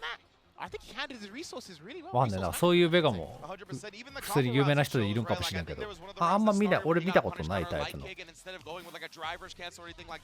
just went with the heavy Tatsu. He was like, I'll take the corner carry. I'll keep all of my drive gauge to use it to apply pressure in the corner instead. Extremely smart management from Limestone. Keep an eye out for him, man, because a lot of people had some favorites to get out of this group, but Limestone, he might be that massive pebble that's dropped in the pond. But speaking of which, we have to speak about another guy who's on form right now, looking to emerge victorious on the winner's side of this group with the attack on heavy tank in Fudo. And he's gone up against the counter hero, which unfortunately, he needs to find a counter as his own strategy, because he's his own worst enemy at the moment. ここはあれか。 なんだっけ、テリーだけどテリーじゃない人だっけ。あれここはテリーになったんだっけ。もともと、あ、違うわ。俺もともとあれだ。昨日と今日で障害のキャラが変わったのか。 They toned him down a little bit in certain scenarios, and I mean, they toned him down, I guess, enough for Chris CCH to start exploring once again. And he's landed on Terry for now, while of course we still see incredibly strong ed play from the likes of Fudo, Lashar, etc. So the character is still one of the best in the game, bar none. Well, he's roughly had 18 to 24 hours to rest up, really recollect his thoughts as to what happened yesterday, because he didn't win a victory, I believe, using Terry. It looks like he is going to stick to his guns here with our Fatal Fury guest. まあ正直ここは大丈夫でしょ。 The fact that he's played a lot of ed, maybe he's 俺安心して見てられるよ。 At the very least, he should be prepared for a lot of what Fudo's going to throw at him. But specifically how he's going to counter that with a Terry, that's what remains to be seen. But here's what I'm worried about, because yesterday he was doing a lot of medium burning knuckles to space. なんなら別に負けても大丈夫っしょもう。 +2 or +1 or something like that. Ed can just throw out Psycho Spark. He might be able to get a flicker, charge it. So he's フードさんはもう上がるよ。 and he's stubborn as well, right? Drive rush light punch from Fudo can be super annoying. He's not afraid to tussle with you, like I said yesterday. So if you haven't got your understanding of the spacing right, 負けるくせえへん。 gonna work. 止まって見えてぜ。本当に多分止まって見えてる。 Fudo, I mean, so good, bro. 39 years old and still got the reactions of a young man, just parrying the burn knuckle immediately. Hey, that's what I mean, right? Yeah, exactly. With Ed's range on it, whether it be flicker, the stand medium kick, etc., it's gonna be so tough for Terry to get those burn knuckles off, or even the power waves. That's it. I think he tried to do a walk-up back throw there, but Fudo not having any of it. Very sharp awareness there and was able to close out that round. And there's already a power wave there from Chris CCH in this next round. Very smart recognition from Fudo, honestly, knowing that Chris was going to need a big comeback. And to start that, usually you got to put the opponent in the corner. Popping off, and he asked Fudo in the corner again. This is how the last round started, but it didn't end like this. There you go, nice 味は等しくきつい。 rising tackle. He's trying to get into the overhead.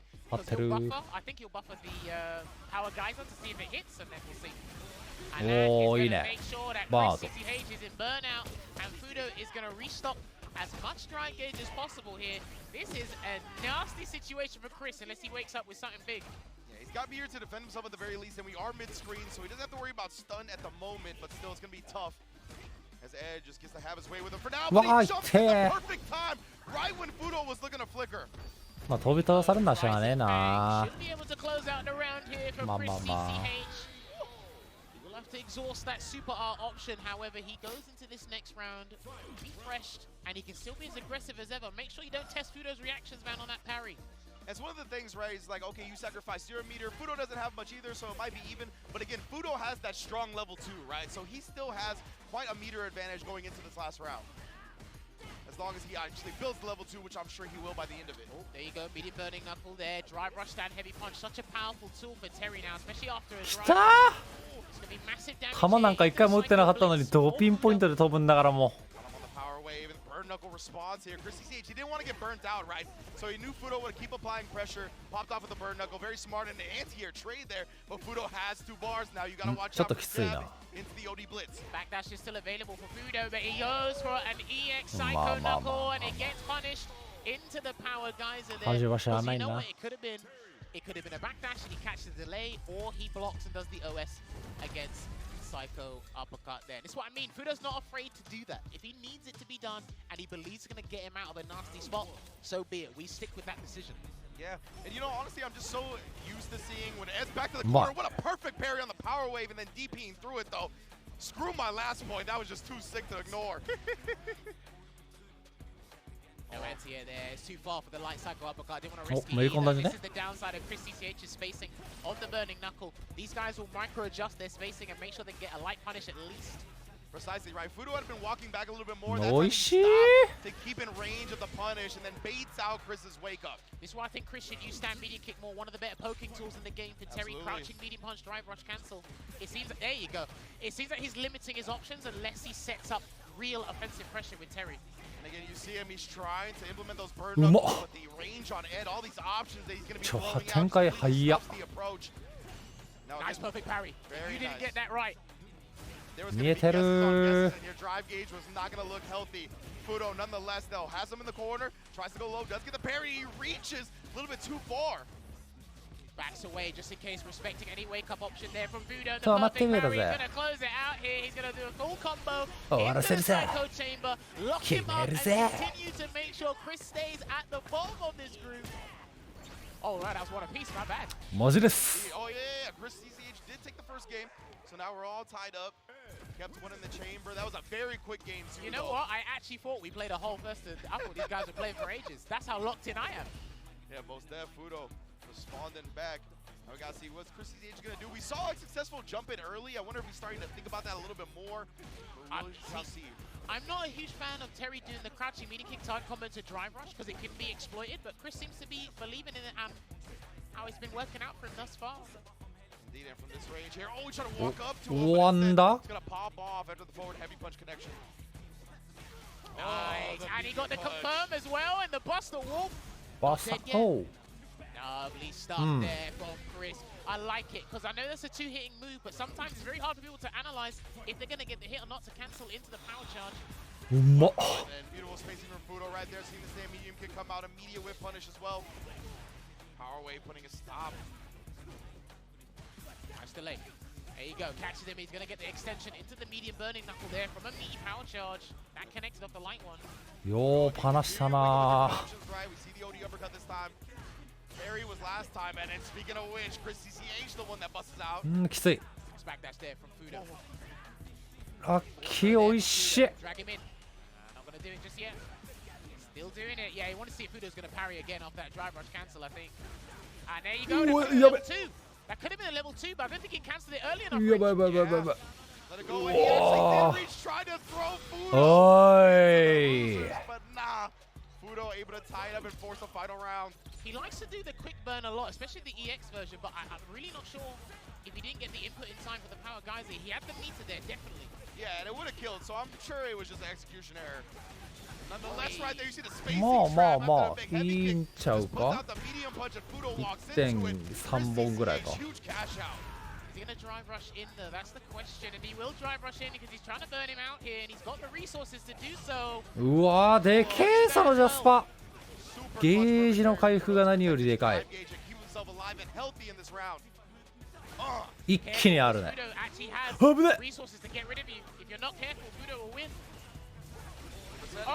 おお。天才？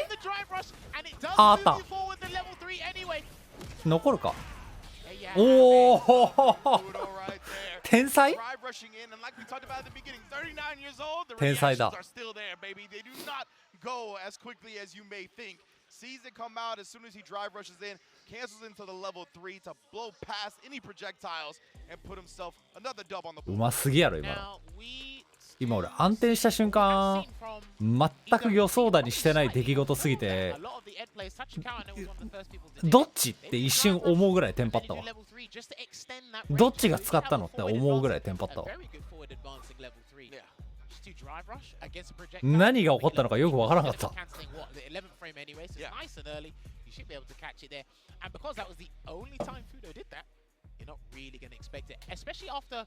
Chris CCH was feeling a bit more comfortable throwing out some power waves, and EX power waves was getting some decent results outside of the thing you spotted as well when Fudo perfect parried into the EX reversal. Yeah, exactly. And we saw プラン立てて実行するまでが臭い。 the power waves would come out. It would actually beat Fudo trying to start it with a fireball and whatnot. So I think Chris was definitely confident in that, and Fudo had that intel in the back of his mind, and he was like, I'll save the counter play for when it matters the most, right? In the set. So beautiful stuff from Fudo. That's what we've come to expect from a veteran of his caliber.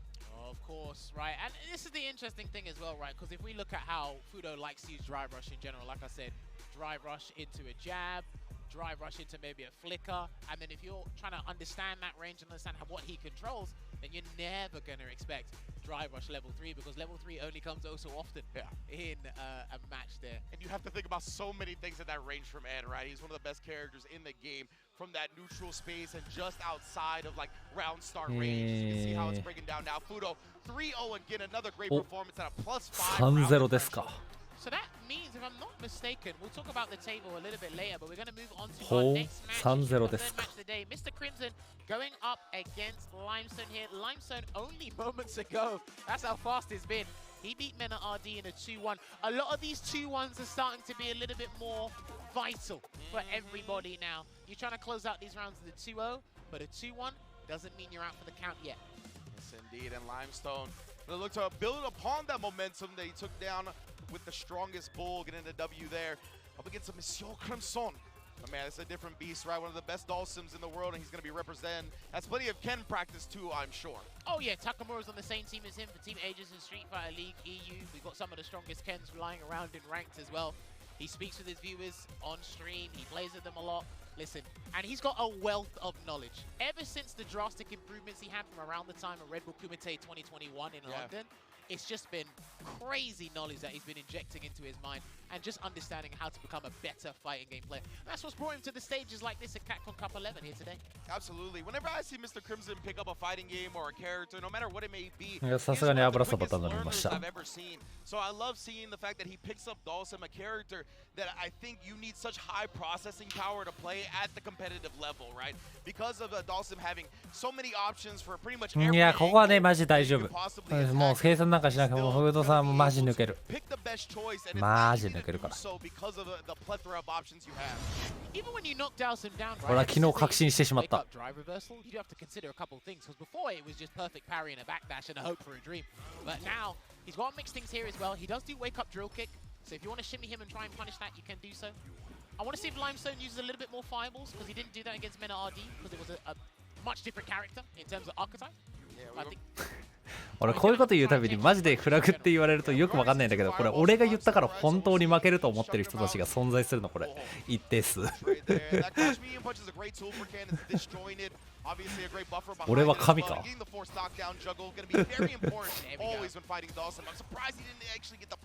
Yeah, we were talking about Crimson's options with the drill kick earlier before the match started, and a Dragon Lash to swat the Mosquito out of the sky here and lock him down in the corner as well. Crimson, what's your choice on Wake Up?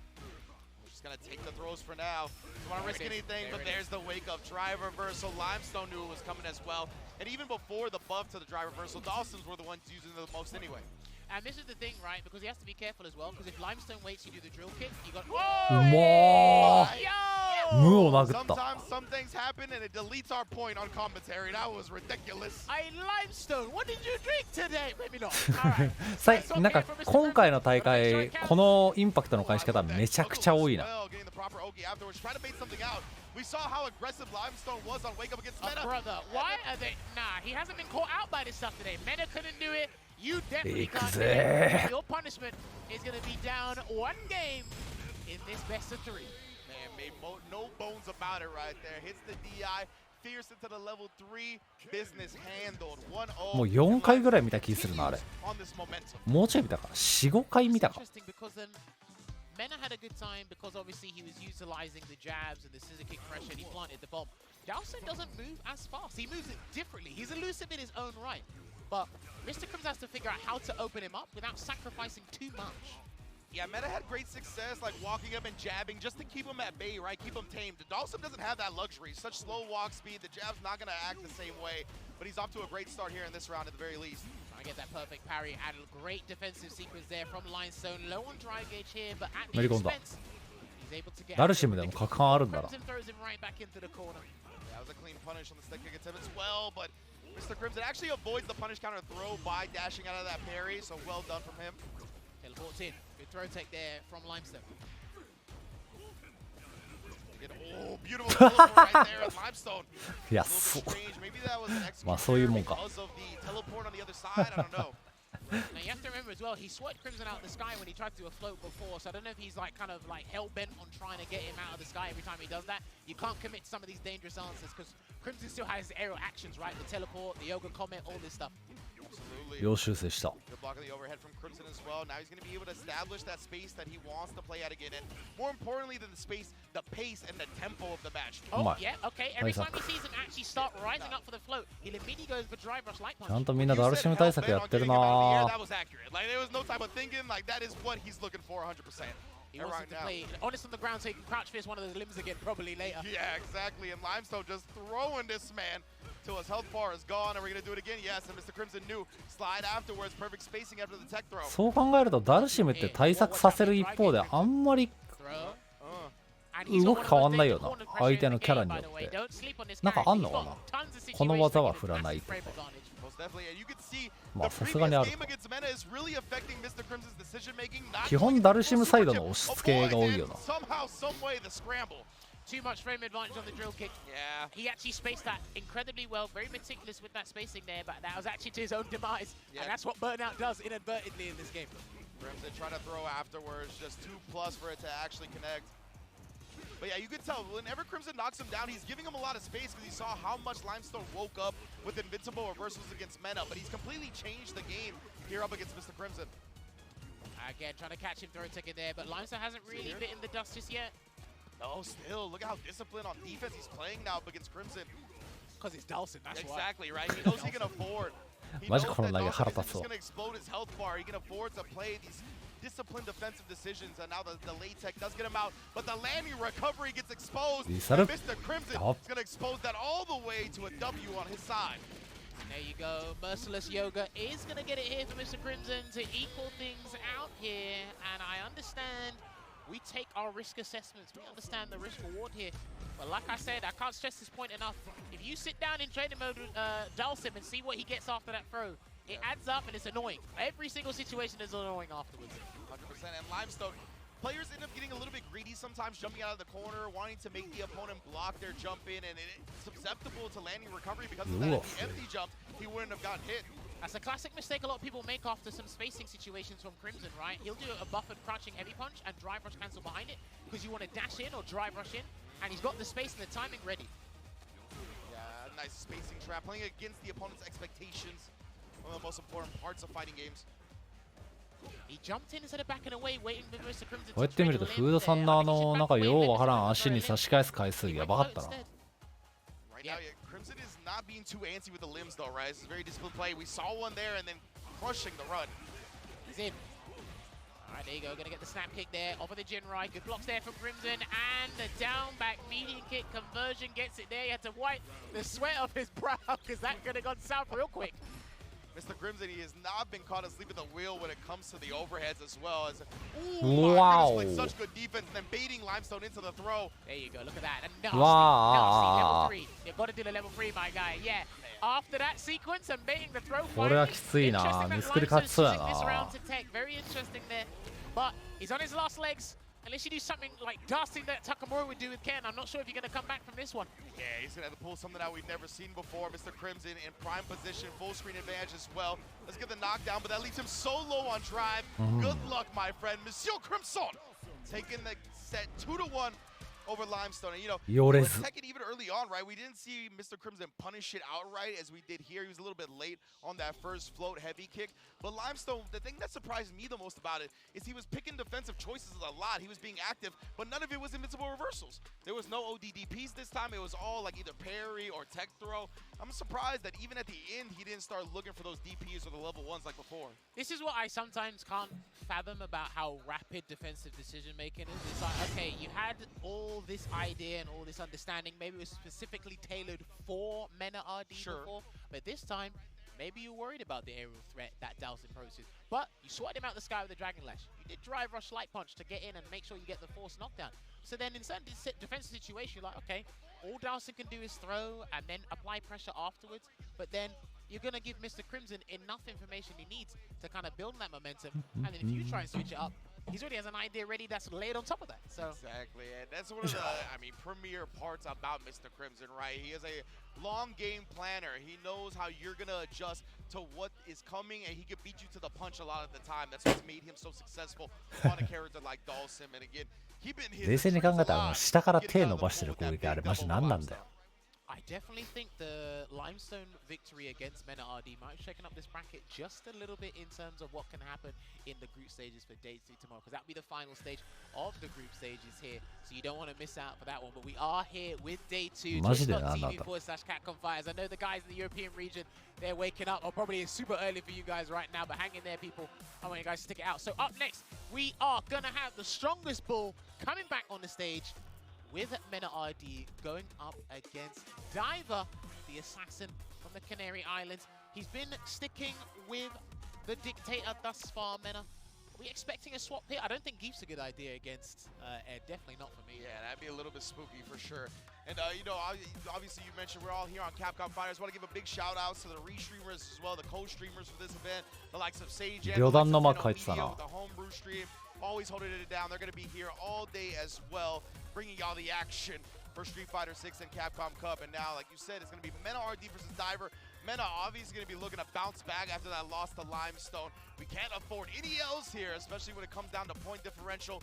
So he's going to be looking for a dominating performance, and it looks like he will be sticking with that Bison up against the end. And it's funny to me because, sorry to cut you off, just because of the SFL US, we saw Blanca and Geef, right? We didn't see a lot of Bison, but that is who he's putting a lot of his chips on here at Capcom Cup.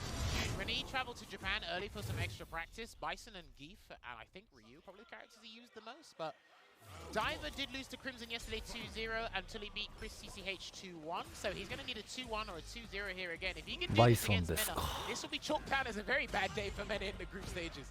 Most definitely in Diver. Oh my goodness, actually just kill rushing in, catching Mena RD, looking for the parry on the flicker. Oh, and a meaty stuff with the projectile as full combo. Safe jump there as well. Whoa, okay, feeling super comfortable right now. He's going to cash everything out for that Psycho Storm to close this one out in the first round. Okay, Mena's been caught by surprise by a few eccentric play styles, or these strategies that are coming out. 確かエドって嫌いなものの中にベが入ってたよな。 Good stuff. Representing well here, Devil's Reverse. That could have been an uppercut. That literally could have been maybe even a double uppercut there from there. It's just scary, right? Like the different trajectory, the different timings that Bison falls at. It can be tricky to anti-air, but definitely was susceptible that time. This time, waking up with the low, catching Mena RD, looking for a throw bait attempt. Oh, okay. It looks like he's going against the grain here, Diver. Really trying to shake Mena RD off the comfortable game and what he's used to expecting with Ed. Nice crouching medium kick there and a delayed throw tech from Mena RD to get out of that situation. I was going to say, the crouching medium kick was strictly smart because Mena has taken to the skies a lot already in this first game, right? Whether it be with the Rising Hell or the jump regular. And that's going to close out the round there with a heavy Psycho Crusher from that Evil Knee. Psycho Crusher. And it looks like Mena RD's got an abundance of resources to work with, and I think Diver did his drive rush second, yet he still won that interaction. Yeah, I think he went with the quicker button. I actually didn't see what Mena RD went with, but nonetheless, Diver did win it. And that was the empty jump that I'm talking about, right? You protect yourself from the landing frames if you're trying to get out of the corner. Drive rush in, that was a poor range to do it, and you were literally right in Mena RD's face, so he's committed to doing his choice anyway. The bomb's still ticking. See, Mena, he's been content to just throw people in the corner, especially when that Psycho Mind is implanted, but level 3. He's got level 3. Yeah, he's got level 3.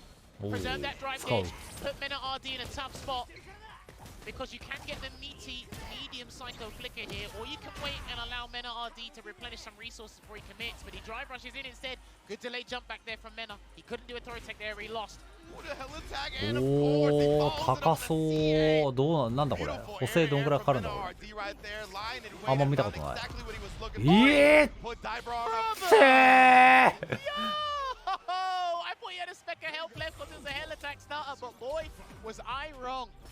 He put him on the obituary page. I thought he was going to put him on a pixel, but nah. All the way 6 feet under. And said your ambitions die here. That means your dreams and what you thought were going to be alive. 鬼みたいに見たくて笑うな。 Immediate response here and already piling on the pressure into the Psycho Blitz. Yeah, look at this. Just trying to be so aggressive and overwhelm NRD in the process. Oh! And caught Mena. あー、ミスった。 Jumped the combo. I think he could have killed if he got all the あー、やばいやばいやばいやばい。最悪なことになった。差し返しうめえな。勝ち回りは完全に勝ってるよな。Whoa. I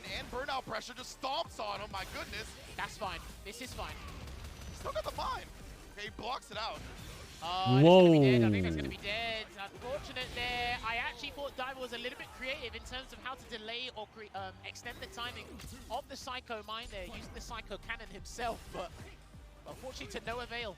Psycho power everywhere on the battlefield. All that purple stuff. Oh! Oh, I like that purple stuff. That's not looking good. Diver, you got to be careful. Uppercut is still an option here, but I don't think it's a good idea. Yeah, the bomb's gone now, but... Throw in. Oh, dear. Yeah, I figured as much right there, because he could have killed if he got him with a regular hit, so I like Mena RD switching it up, but Diver was disciplined about it. He knew what Mena was looking for. Not that time, though, trying for a desperation drive rush in. And at this level, I know the discourse likes to complain about drive rush, but a lot of the time, players this good, you can't autopilot. サイコパニッシャーかっけー。 And Mena's going to close the door on any hopes Diver had of winning that set.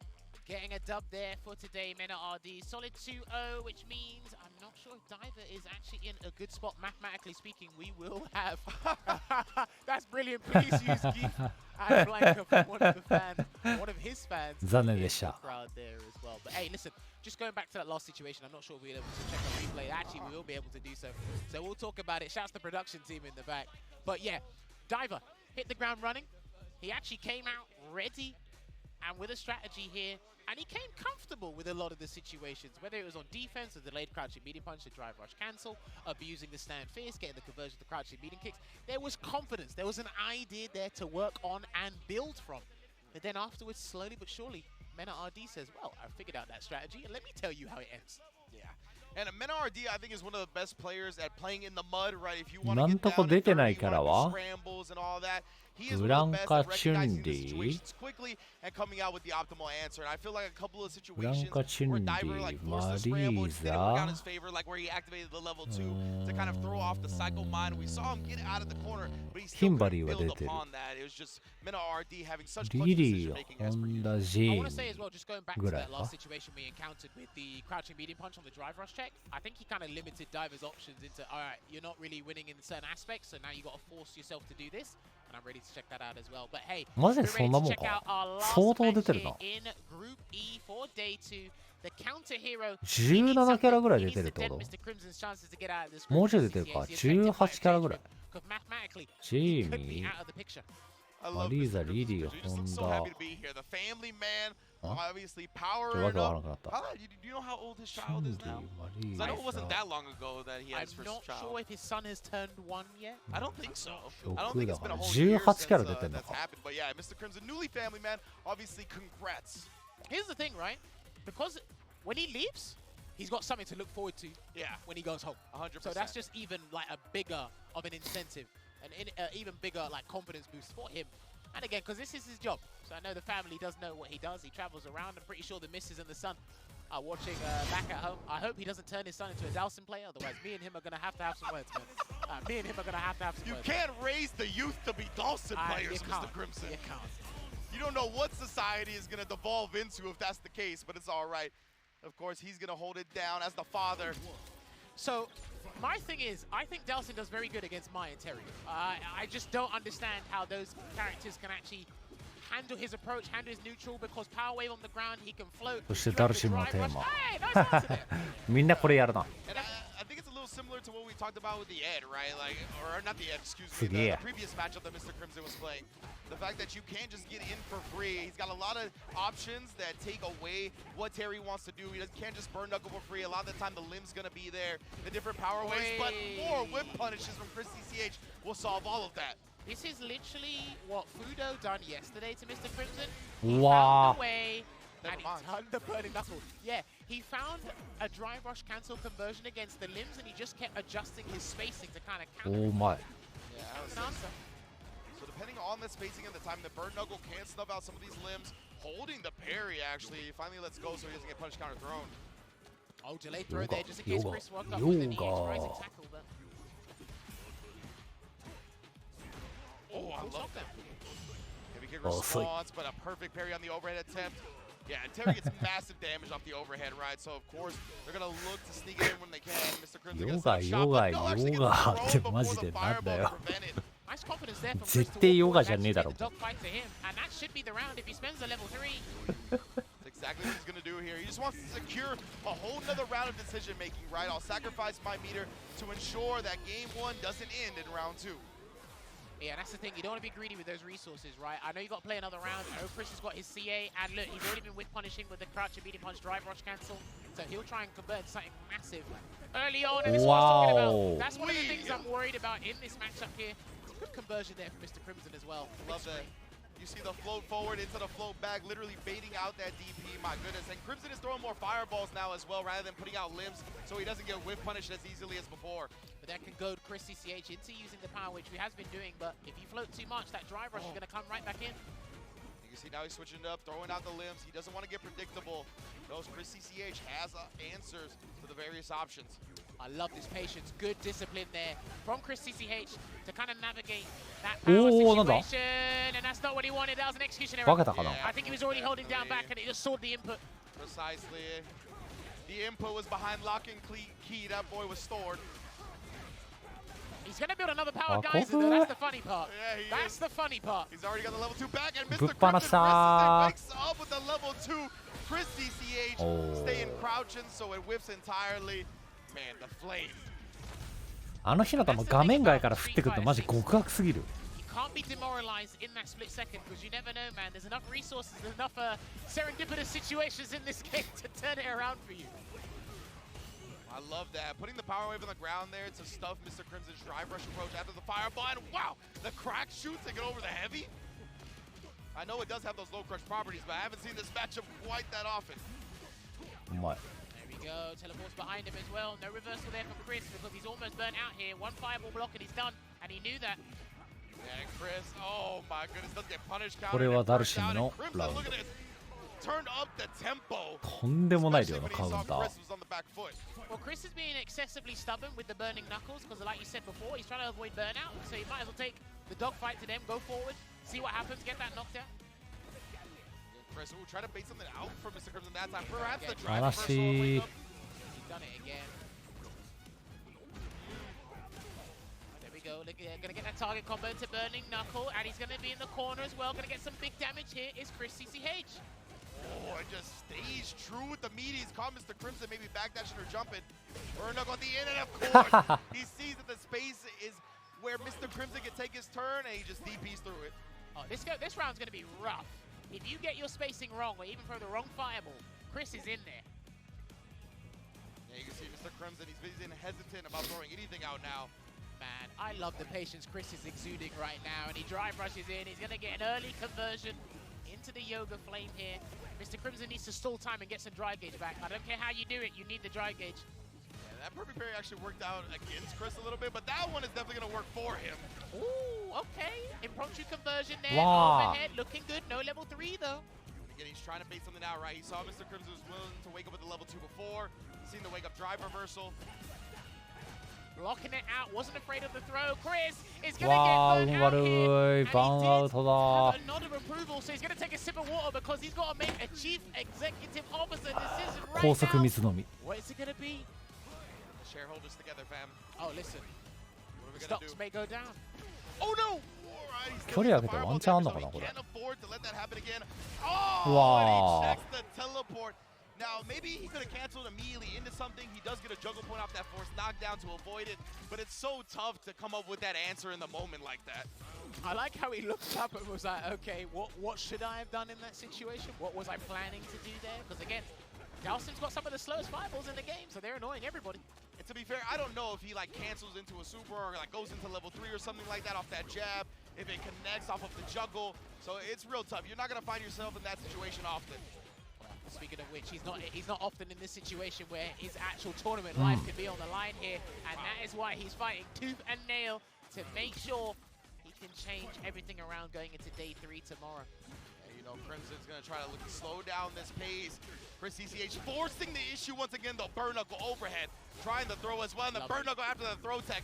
火の玉が、おー、うまい。 Afterwards, the aggression is on 12. He is not 辛い展開だな、これ。 He is literally on ケン him さ like ん、 white on rice, and the お power ー。 geyser gonna be a perfect geyser there for Chris CCH. こうなるとな。 Getting that 2-1 victory there. That's much needed, not only for the table, but for the confidence boost there as well. He believes in this matchup. I think it's dog water, but that's just me. That's just me personally. But Chris, he's the expert. I'm the backup dancer. Hey, and he showed out today, right? Taking down one of the best Dalsims in the world. So great stuff to Chris CCH. Really just trying to force the issue. Like at the end of the day, right? Just trying to catch Mr. Crimson off guard. Mr. Crimson wasn't quite ready with like what we saw from Fudo earlier, where he was able to perfect parry on reaction to the burn knuckles. Stuff like that. It just feels like Mr. Crimson not quite has ミスクルが負けたのはでかいね。 and it looks like Chris CCH is much more akin to figuring out what to do and how to go about it. I know we have Kane in France. Shoutouts to Kane. He was part of Street Fighter League Season 1 for Street Fighter 6.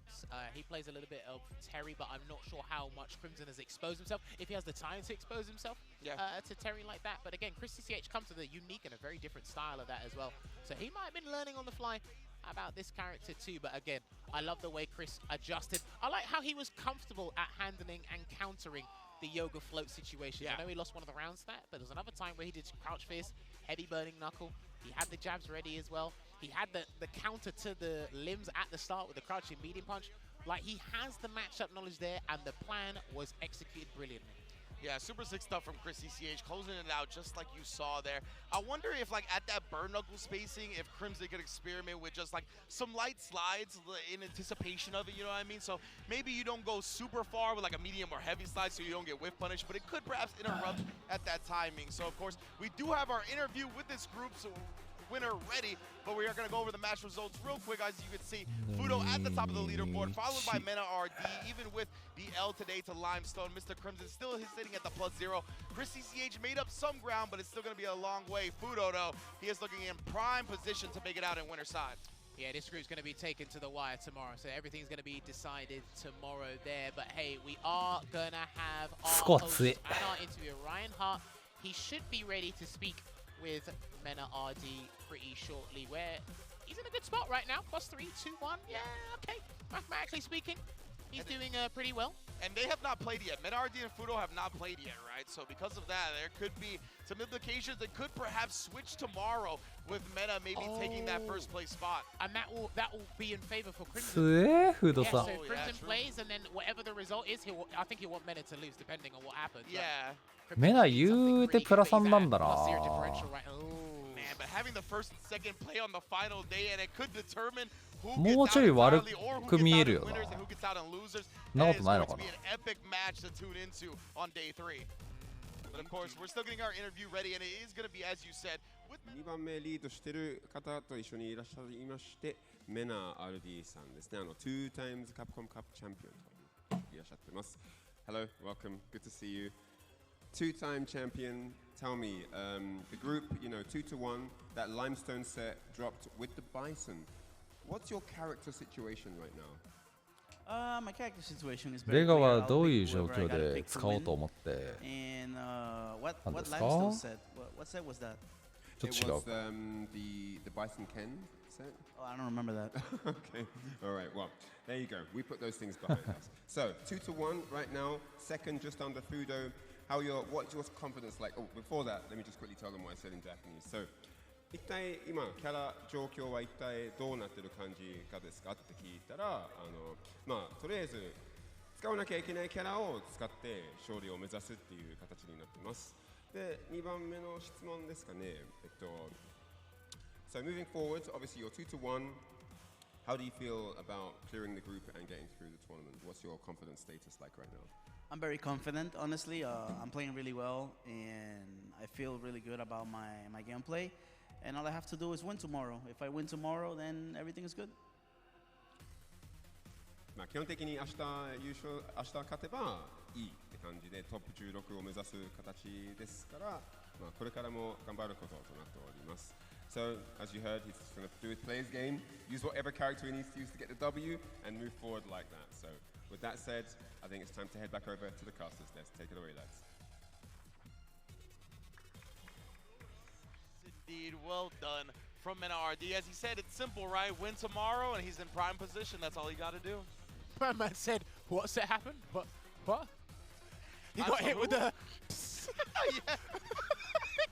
Exactly. My man got neuralized. I don't remember that. But of course, I do want to talk about Red Bull Kumite Paris. Maybe it's back for its epic 10th anniversary this year. Red Bull Kumite will be heading to Paris, France at the iconic... Oh, I don't know how to pronounce it. Do you know how to get this French going? Or not? Maison Maison de la... Well, some historic venue in France. We'll get somebody that can pronounce that a little bit better later on. It's going to be happening on April 5th through the 6th, so just in one short month, 16 invitational players already have so many players actually announced going to that, and it is the theme of Legends versus the new school, right? We can see Rob TV and L.I. Joe assembling their teams. We're going to have 8 legendary warriors on each side. The format is first to 5 wins. The stakes are higher than ever, and fighting games around the world. Get ready. The ultimate showdown starts at Red Bull Kumite Paris. I want to put out a public apology to any French fans we have upset. And the Red Bull Kumite team. I wasn't prepared. Look, I didn't want to butcher it, all right?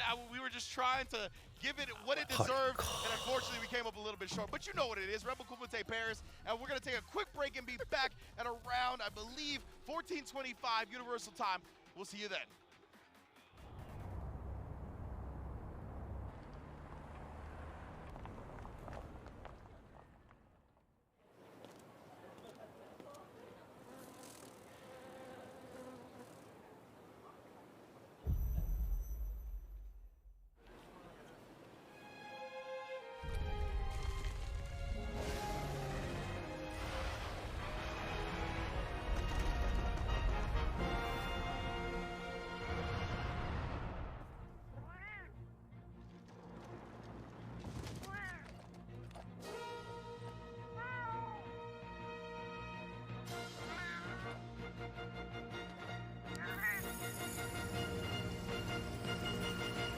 Where dreams become reality.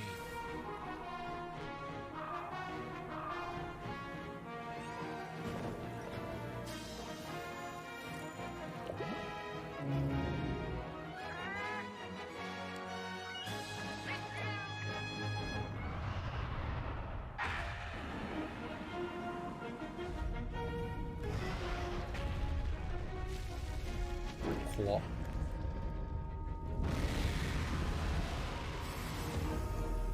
Monster Hunter Bridge. 毎回思うけど、ここまでのこの今日の流れでワイルズの広告じゃないとおもろいんだよ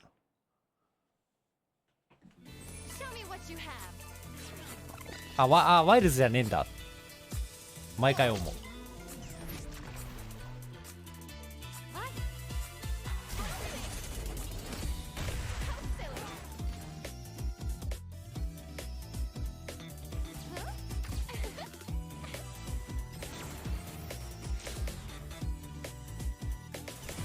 油そば持ってくる。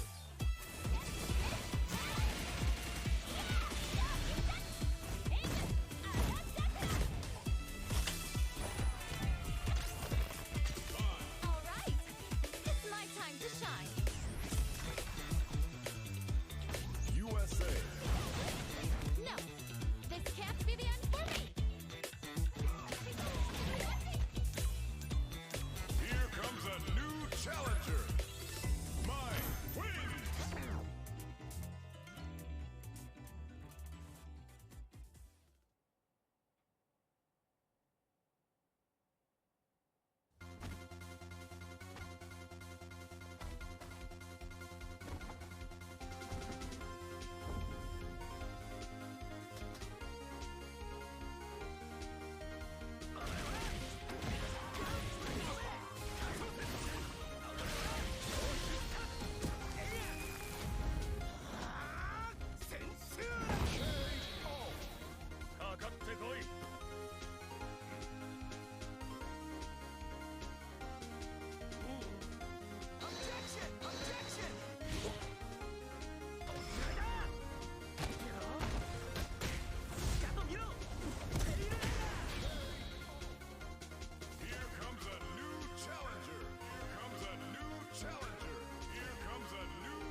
いしょ。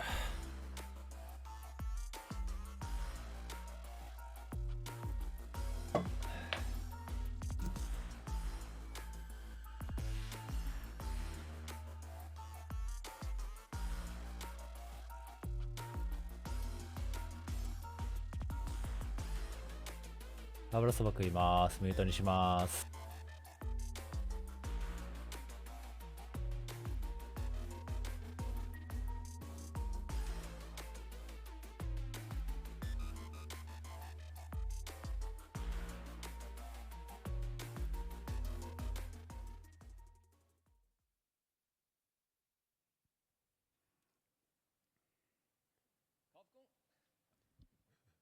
カプコンカップ11、続いてはグループ F の模様をお届けしてまいります。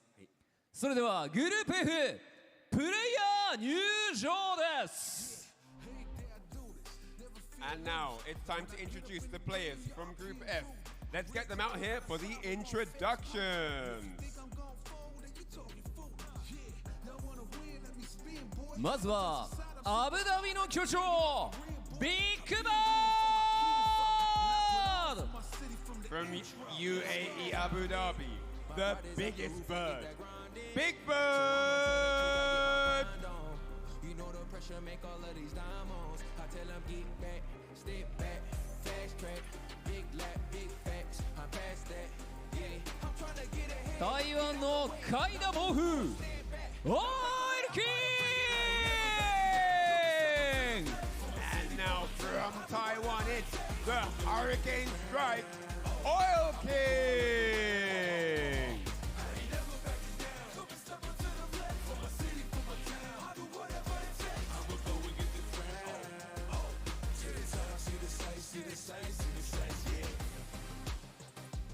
Singapore の天才シャン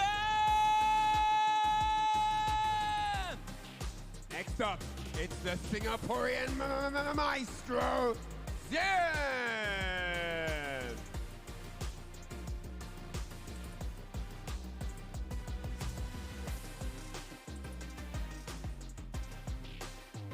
メキシコの登り竜ウリアル・ベロリオ Hailing from Mexico, the rising dragon, Uriel Velorio!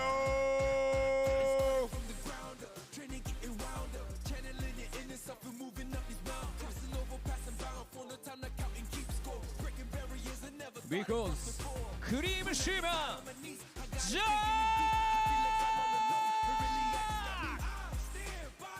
Make sure you don't blink, because it's the Stairmaster, Jack!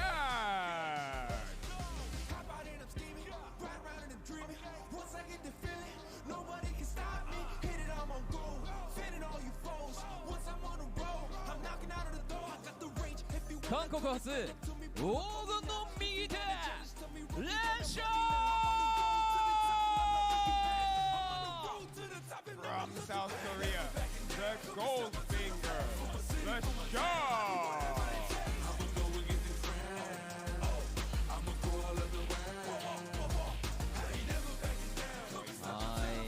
こちらグループ F ももうすごい出てくる人みんなすごい人ばっかりというね。そうですよね。はい。キャラノミクスもいいしね、今回も。そうですね。キャラクターもばらけていて、そんな中で、昨日は支援がね輝いていたというところもありますが、ビッグバード倒し、2-0で勝って強かったですね。すごかったです。さあ、そしてこのジャックも今日も絶好調。クールジャック。そしてこちらの6名の、プレイヤーによってですね、ここからグループ F 総当たり戦を行っていただいて、上位2名を選出する、その2日目となります。明日が最終日、今日の勝敗でまた総当たり戦の星取り票が変わっていくという状況です。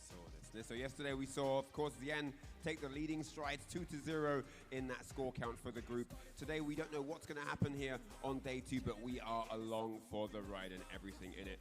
I don't know what's going to happen, but 2 of these gentlemen will be qualifying for that top 16 on day 4 today and tomorrow's penultimate group matches. Enjoy the show, guys. But now it's time to hand over to the casters momentarily.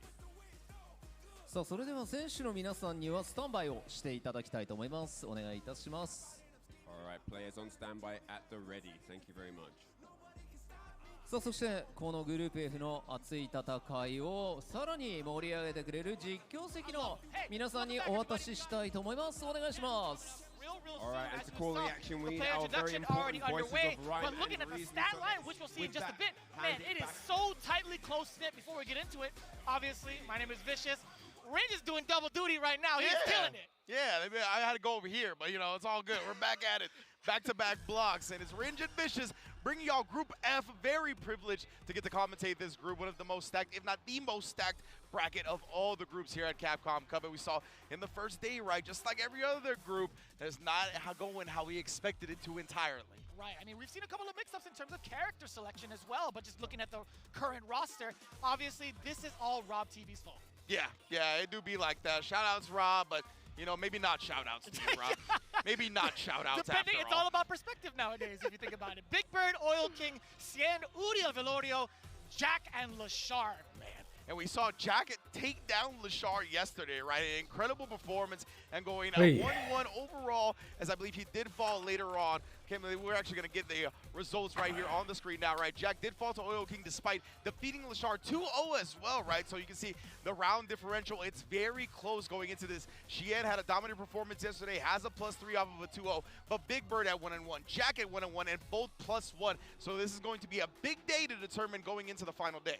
No doubt. The only person that's only going to be playing once this time around for today is, in fact, Oil King, which leads me to believe that he might be sticking it out with Rashid the entire time, just looking at the matchup spread before we get into that. Obviously, Uriel Velorio to start us off against Lashar, going to be pretty explosive considering how much work has been done in preparation. Jack versus Cien to follow suit, obviously going to be pretty explosive.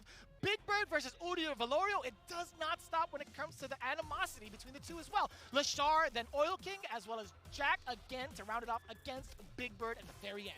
And Lashar, you can see he is 6th in the group right now. Who would have thought Lashar going into day 2 would be last place in the group? You just don't see that being a reality. But we are going to get our first match. He's going to have an opportunity to make up some of that ground and rise in the ranks. マジ黄金の右手だとマジで気にならないのにザ・ゴールドフィンガーになるとめっちゃ気になるな。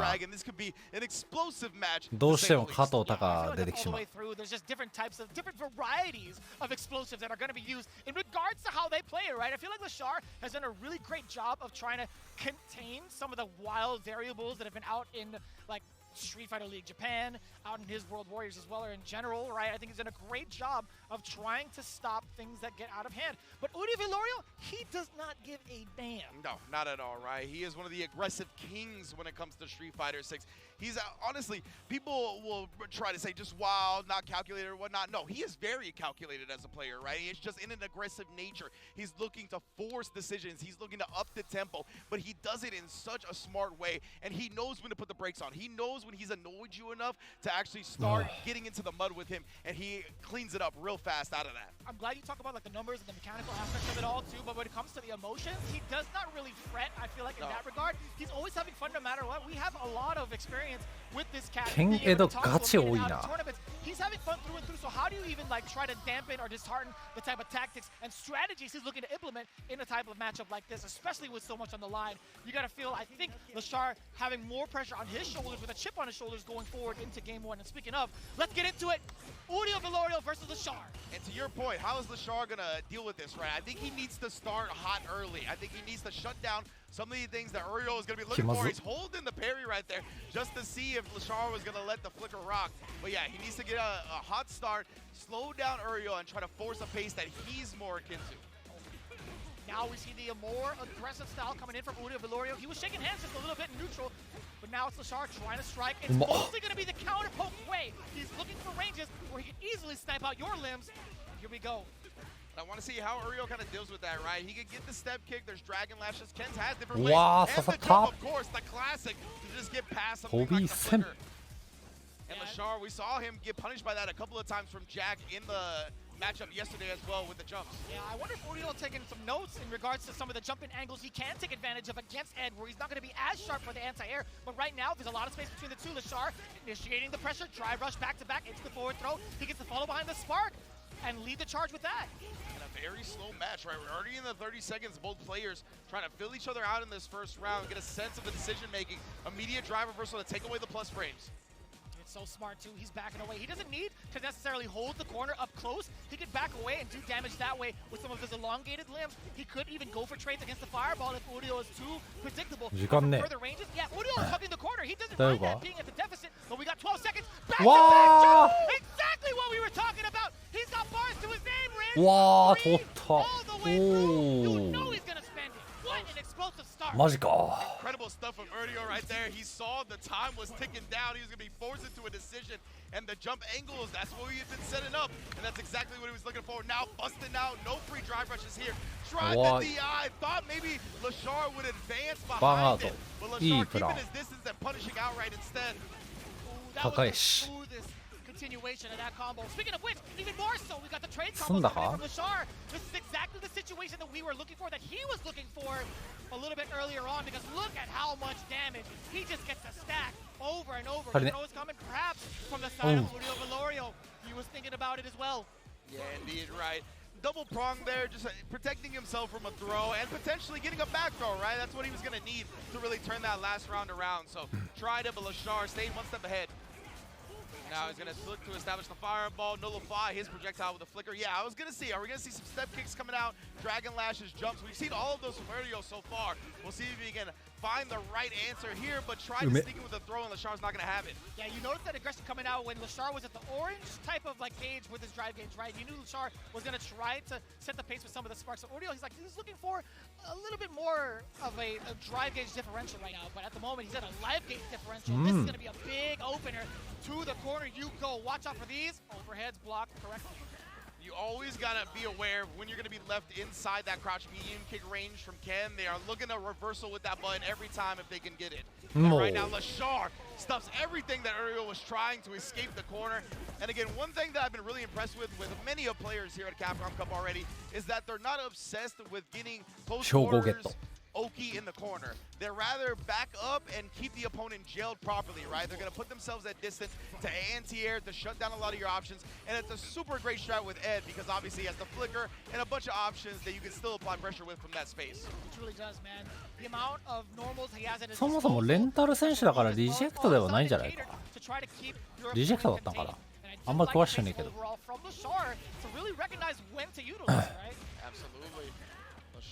チームに傭兵みたいな感じで入ってるだけで、チーム自体には所属してないんじゃない。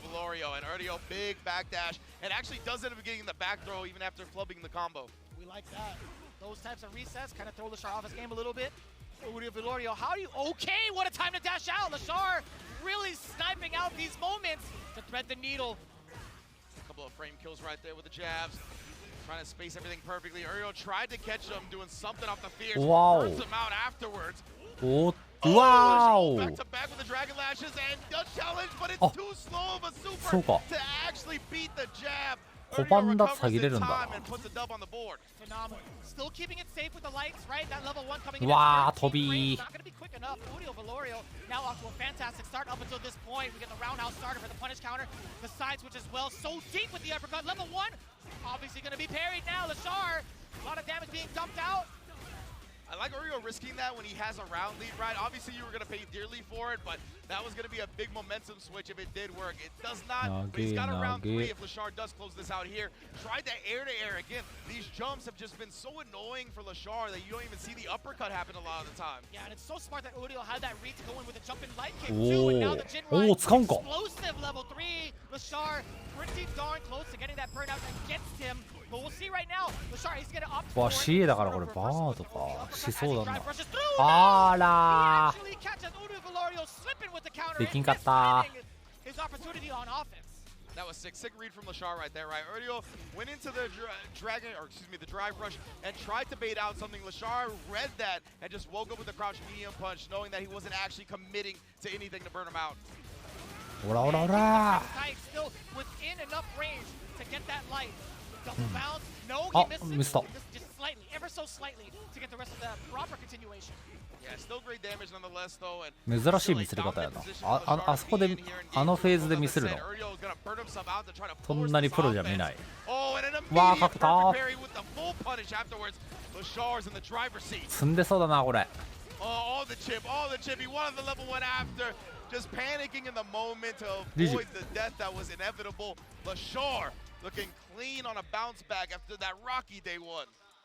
Looking a little bit rough on the side of Uriel Velorio, now sitting at 0-2 in that regard too. In that very last segment, it was very little hope in my opinion in regards to the range that Lashar was going to be playing at, the chip damage that was going to come out eventually. Yeah. Lashar, I'm loving the way that he's playing right now. He feels like a lot more confident as a player. But granted, we only saw him play one game, so yeah, kind of hard to really thoroughly like back that statement. 100%. And yeah, I think Uriel was just so concerned with the chip outright because, I mean, Ed does have a tremendous chip potential. So I don't know if he was expecting like a drive rush and he thought that Lashar was just going to try to bulldog him down from that range. But definitely was a bit of an ambitious reversal level 1 after the fireball. Nonetheless, though, that's the type of things that happen on these stages. そうだね。俺、レシャ本命どころだとは思うけど、俺落ちてもおかしくないと思う。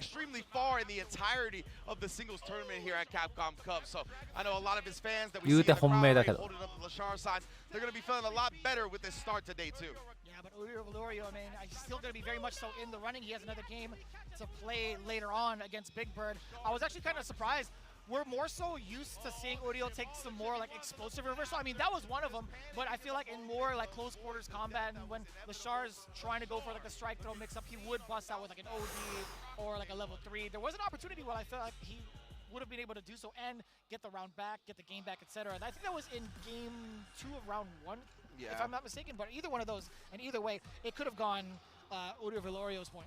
Yeah, at the end of that round right there, he might have been expecting the level 2 cancel. I think since the level 2 is a projectile, it should still beat the level 1, but maybe the startup of it actually would lose to the reversal. I think that's actually what Uriel was looking for, the level 2 cancel at the end right there. But that is in the past, and now our present is going to be the Stairmaster, Shopify Rebellion's Jack, going against the Singaporean Maestro, one of the forefathers of the Southeast Asia community, gaming gladiators, Xian. And it truly is a gift to see these two on the stage, right? They've worked so hard. We've seen and grown with them as well in their journeys, right? Just a kid, now just a man, to be honest with you. Jack has been such an explosive player in his region, but now internationally, right? His growth is truly the definition of exponential growth. Absolutely. Xian has been mad consistent to kind of tie along with the title of the Mad Scientist. He has been grinding it out so thoroughly and also showing the progress over on his social media that it's like no doubt that we see him on these big stages consistently, right? Xian has been a long time name for all of the FGC heads that have been following along way further on from Street Fighter 6. But just a kid, Jack, excuse me, I gotta get used to just saying Jack now. He has been a true staple and a household name throughout.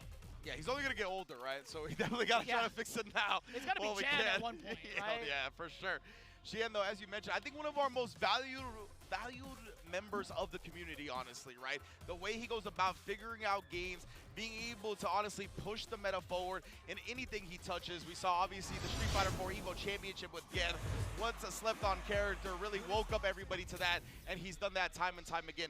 Jack, with an incredible victory yesterday over Lashar, gave him a nice start. Then fall to Oil King later, and let's see how he does up against Xian here, where he could establish himself a nice lead to maybe get out of the group. While Xian has been dominating so far. Truly, yeah.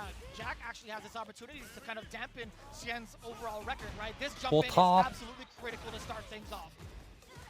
He's going to apply the pressure here, and Kenshi then reaching off of the plus frames from the drive rush jab. Oh, wow, no, I have to imagine that was supposed to be an uppercut, but... It's either that or maybe like a crouching heavy punch as well. Oh, yeah, on top of her. I don't really trust trying to cross-cut with Jury sometimes because of the jump arcs of certain characters. That's a good point. Oh, Jury の弾きちー。Found the corner anyway. Gonna be able to close it out with level 1. Yes, indeed. Nice work. And it all started off with a very properly timed jump in against the fireball from Xian. Kind of a little bit of an introductory phase, but we'll see what the adjustments are going to be made. Counter hit, just beat him to the punch. 今度は DJ が going in now, back roundhouse, hello. Yeah, Jack either jumping or back dashing right there. Trying to escape. You see the fireball feint. Strings. Try to catch Jack pressing a reversal button, but instead we got the parry once the light stream comes up. Whoa! My man's got all the combos I've never seen. It's so clean, man. I love seeing those type of links into the light kick. You heard Whoa. the flash, and that's a perfect. Xian with a huge rebuttal, also maintaining 3 bars to his name down below. Drive rush forward to start things off. He's battling aggression with further aggression. I like that, and that's something that Jack actually had talked about when going up against Lashar specifically. He knows Lashar's footsies and Ed's footsie game are immaculate, so he wanted to force the issue, get into the close quarters range, risk the jumps, risk the drive rush. わあ、なんだ A slight miss after the side of just Kid, but now Xian trying to regain not only the life lead, but also maintaining his drive gauge. This is going to be so pivotal. The spacing that he puts Jury at after the rest of this level 3. Fireball spacing is so important, but yeah, jumping's fine. Yeah. Oh, theこれは slicer hit him low. おー、やる That's so unfortunate because he did get put into just CA range. That would have been the extra bonus damage. Any hit, honestly, would have spelled the end for Xian off that CA. I love the pacing that they both play at, right? Xian kind of gauges the water, kind of tests the water just a little bit to see which of the alligators bite, but then a giant Jurassic Park-sized alligator just comes in with a jump roundhouse. Jack, I want to say also adapting to what Xian's been throwing down on the table too. It's very, very close-knit. I think Xian, I feel like he might go a little bit more passive going into this round. Fireballs to start off at least, so I thought, never mind. Yeah. Still looking to switch it up. That's the thing with Xian, right? He's such a good in and out type player. Always mixing up the rhythm, never really autopiloting a specific tempo in the match. And because of that, it's very hard to catch on to decision-making, catch on to when you can actually find whiff punishes and anticipate certain options. Give me that. Just like that right there, right? Using the forward advancing. いや、ジャンプダイパー強い。 I like seeing players kind of like not know exactly what side to block on when it comes to the incoming, so they just kind of jump and get that reset either way. Well, not reset, but it's a knockdown. But it's 飛び警戒してるな。 I'd rather do that than eat a full combo upon landing, right? Precisely. Now trying to press back here, Xian. Establishing the fireballs, leaving look for the Sobot. Jack wasn't ready for the whip punish though, even despite the backdash. But again, you seem to just backdash that range, but trying to force the issue. At this level, it's going to be real tough from that distance. この SA はめっちゃ好き。 They're so good at checking it. He's shown off that card before. Let's see if he kind of goes into the drive gauge as well, or the drive rush as well. I feel like it's one of the more potent tools that DJ has. Probably the most potent thing that he's got in his arsenal in regards to establishing his offense. Wow, and just short hop kneeing over the fireball that time. Yeah, I don't know if that was supposed to be like a counter. ここもミスるな。 It wasn't actually one. My goodness, and again, just trying to drive rush out of these held parry sequences. 展開早いこの2人。 As a popular strat players have developed, so he's just gonna put a button out after seeing you hold because he knows the cancel's coming. Back towards the corner though, just a kid. While in burnout, level 3, you got it. バートだけど悲しくなったら終わる。あ、バートしてね。 Yeah, you sure do. And we saw Xian, I believe he went with the tap parry right there, a little bit of delayed tap parry to bring うわー、ハニカ with the anti-air proper to stay alive in the set. Beautiful. I love that addition to being able to bounce with that roundhouse and get a continuation uppercut perhaps, but just a kid, excuse me, Jack. I'm never gonna stop saying just a kid, I'm not gonna lie to you. You can call me out, Chad, it's fine. I'm messing up, that's my bad. うわー、痛いやつ。 Just too far away after that jump in. A little bit ambitious, I feel like, when you landed from that far and then try the throw without walking forward more than he did. Xian's making him pay for it. Damn, 50%. Also checking the walk back with the sweeps. I'm loving that. Perfect parry. For the damage and also a little bit more of the pushback. I thought it would be maybe like a back throw, like a slight walk. グラスサーキットかなりパリ使うよな。 Very important tech for Xian to space out with the Sobot. Double level the Sobot. Try to base something まあさっきは1回あったけど、そんなにパニカン投げもされてない。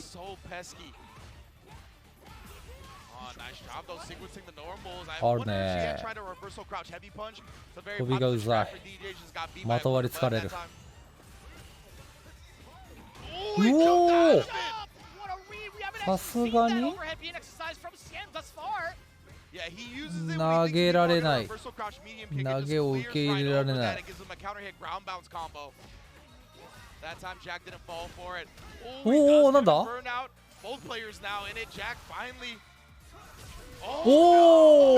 お、つえー。 Good play from Xian right there, right? Knowing マジか。今マジきついと思ったわ。 Apply that pressure. He's going to look to keep trying to inch forward, and that time Jack committing to the dash right there, I think that's where the mistake was, right? You had enough time. Sheehan had just gotten into burnout. You had all of that burnout duration to keep moving forward, to keep pushing towards the corner. Looked like he got a little impatient at the end, tried to force getting into that close proximity a little bit too hard, ended up eating a fireball for it. But that was such a smart decision from Shiehan, just knowing full well when Jack was going to try to push forward. Yeah. Even so, like, even if it wasn't Jack, just seeing the fireball, understanding the spacing of where Jury was at, it was still such a smart decision to throw in that medium fireball.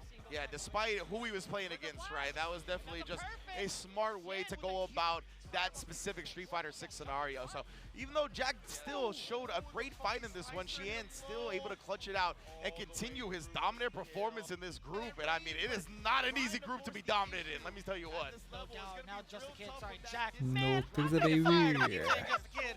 Jack. I gotta read it. I gotta learn to read again. You say he's had a few munchy meals, as have I. You just gotta think about that. That correlation in your head right there. You know what I'm saying? Jack doing his thing, but you can see right, the dash forward, committing to that. And as you mentioned, he had the Jury fireball out. He could have waited for him to at least block that, use that a little bit to advance forward safely as well. Again, the impatience just gets the best of you sometimes. Sometimes you're a little bit too thirsty for the kill. Yeah, it was definitely in sight. Like, he had it on his scope. He had the fireball just waiting and creeping. I feel like that could have been his. Should have been his. I'm not going to lie to you guys, but it's neither here nor there. What is here right now are the players that are coming up to the stage already seated. Big Bird versus Uriel Velorio. Now, right out the gate. ウリエル・ベローリオって格闘技の選手みたいなポージングもそうだし Oh yeah, that's a good point. It's going to be real tough for メキシコなのもぽい anywhere to ever take down Big Bird. We've seen it happen before. It's not impossible. But again, like, he's just going to be ready for pretty much anything that Ken has in his arsenal, right? Angry Bird has been one of the best players since the launch of Street Fighter 6, and he's been primarily playing Ken since the beginning. And obviously, those two so close-knit, practically brothers in everything outside of actual blood. So there's going to be so much time up against this character. Uriel's got to get real unorthodox, right? He's got to think outside the box. He's got to do stuff that's going to frustrate Big Bird. He's got to make decisions where Big Bird's going to respond to that with, why would you ever do that? He's got to put him on tilt. Otherwise, Big Bird's just going to be too practiced in this matchup to take an L. I will say, there are moments on the big stage where some players even forget how to optimize at one point. I mean, Big Bird had said it himself over on X. He talked about it. It's like, you know, there could have been a moment where I had done target combo into level 1 or build up to level 1 and actually kill in the moments where he actually fell short in day 1. But as it stands right now, when you talk about trying to think outside of the box, that's exactly what we've been seeing throughout the entirety of the group stage. We've seen some really surprising results, right? I think Big Bird should understand that he's been on this big stage, respectfully, a couple times more than Uriel Velorio has. But we'll see, man, you can never count out someone like Uriel with such a keen mind to disrupting the players' strategies. And that's the thing from Big Bird's perspective, right? You can't be overconfident going into this. You probably have the most matchup time against Ken in the world, honestly.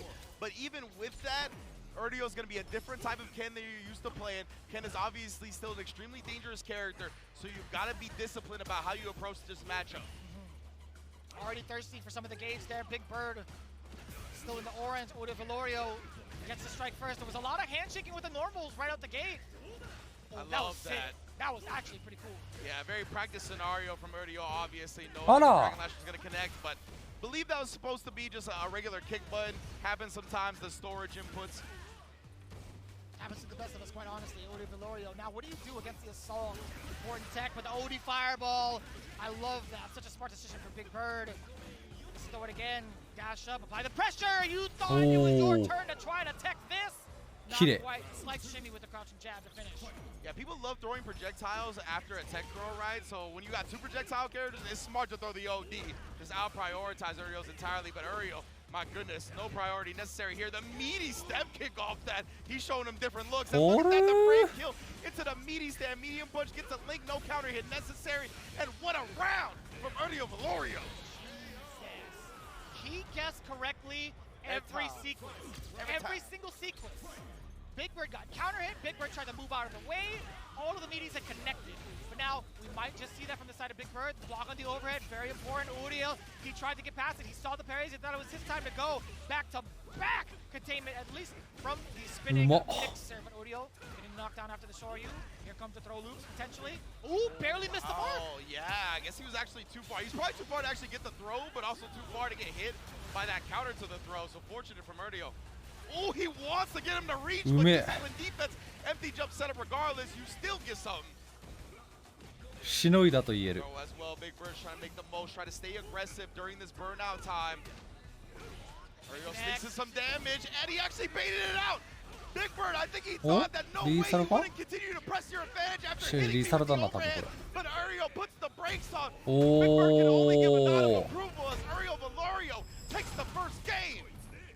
終わりだ。 What may be on paper may not be what it seems in the mind of Uriel Valorio. He understands how to break the strategies of well-renowned ビッグバ落ちだけはないと思ってたけど一番。まさかあるのか。 So far away, and that was the thing. A walk up into it from Big Bird. I didn't see a counter hit. I didn't see punish counter. He thought he just whipped the jab, and he thought he could get closer without actually having to be connected by the DP. That was rough for Big Bird.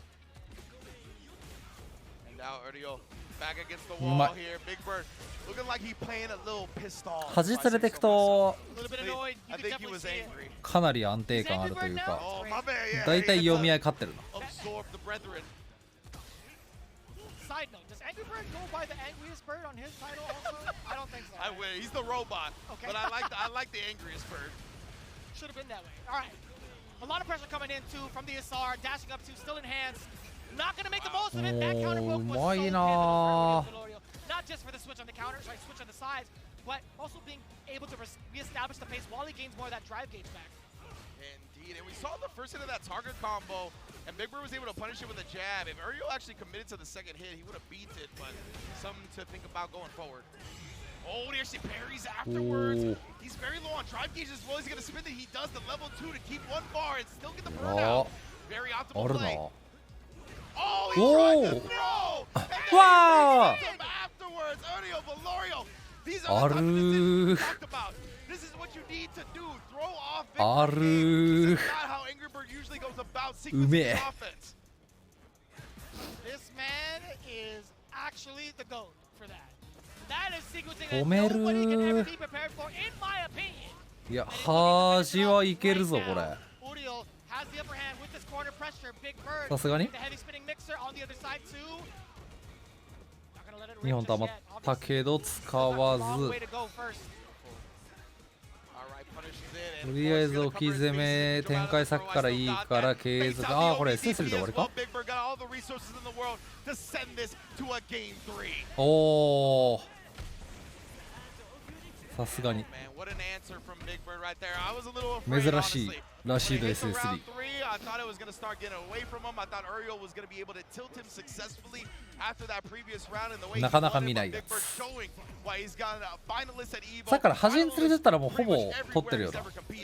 And I love the coverage over in the corner, right? He had his option select down just in case the throw and whiff, and also the big read of the drive impact, double drive impact to erase the drive gauge from the side of Uriel Valorio. He's seeing a lot of great, he's seeing a lot of damage.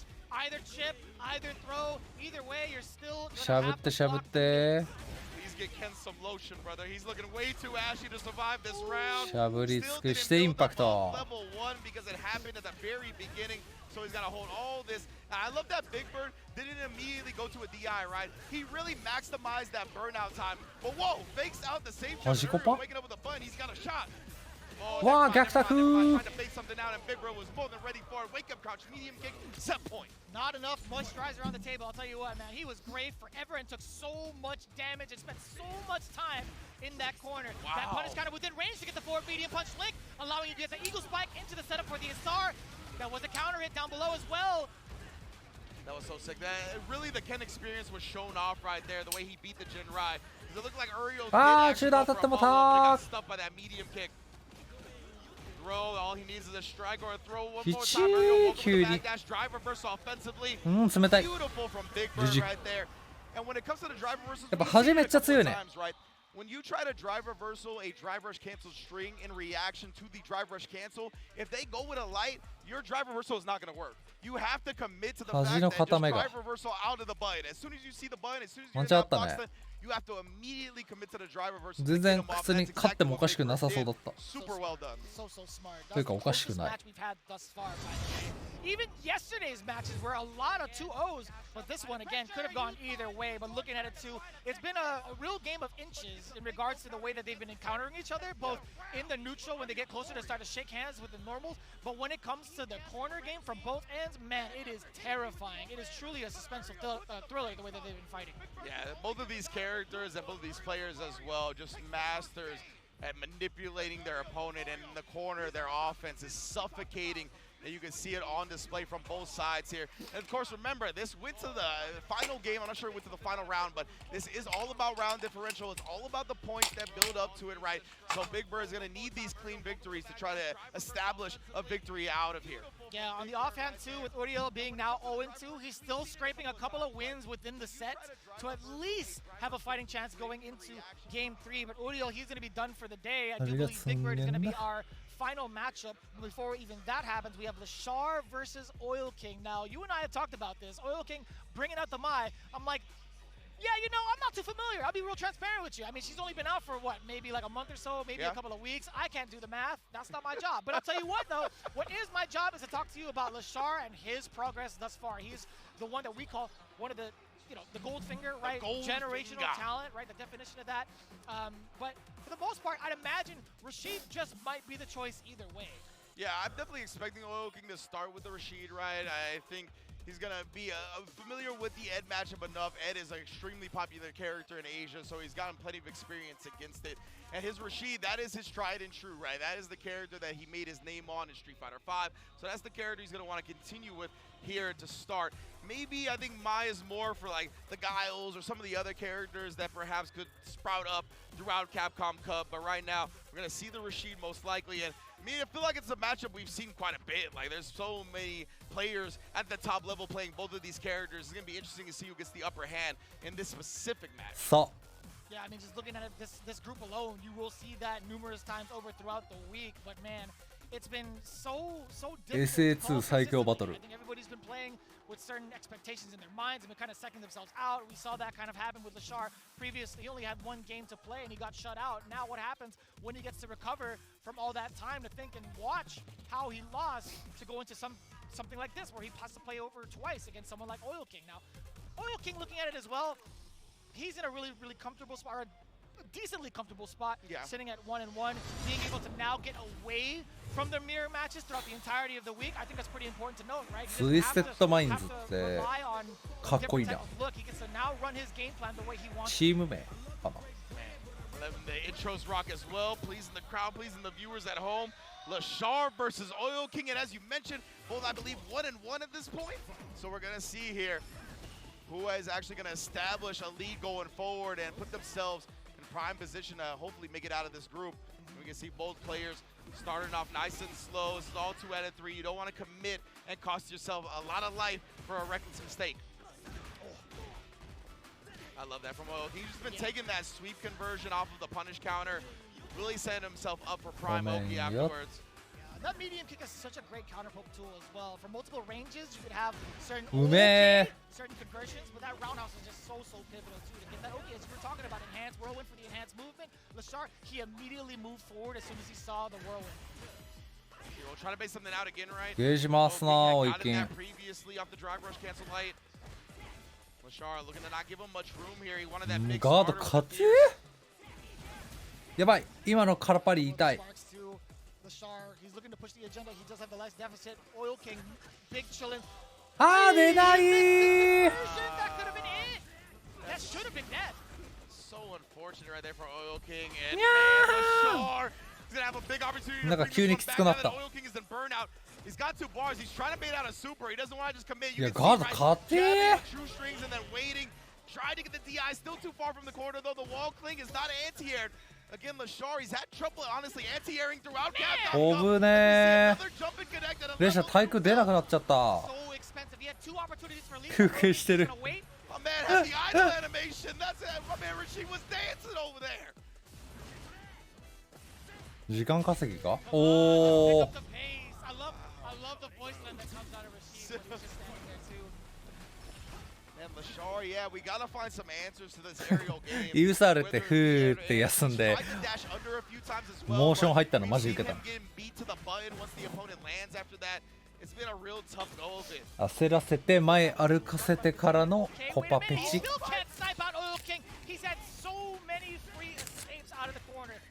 うわージャンプ法則にかかってる Oil King had pressed the button. You know, my man Lashar was like, what am I supposed to do, Ringe? I tried uppercut, I tried air to air. You told me both of those, they didn't 怒 work. っちゃった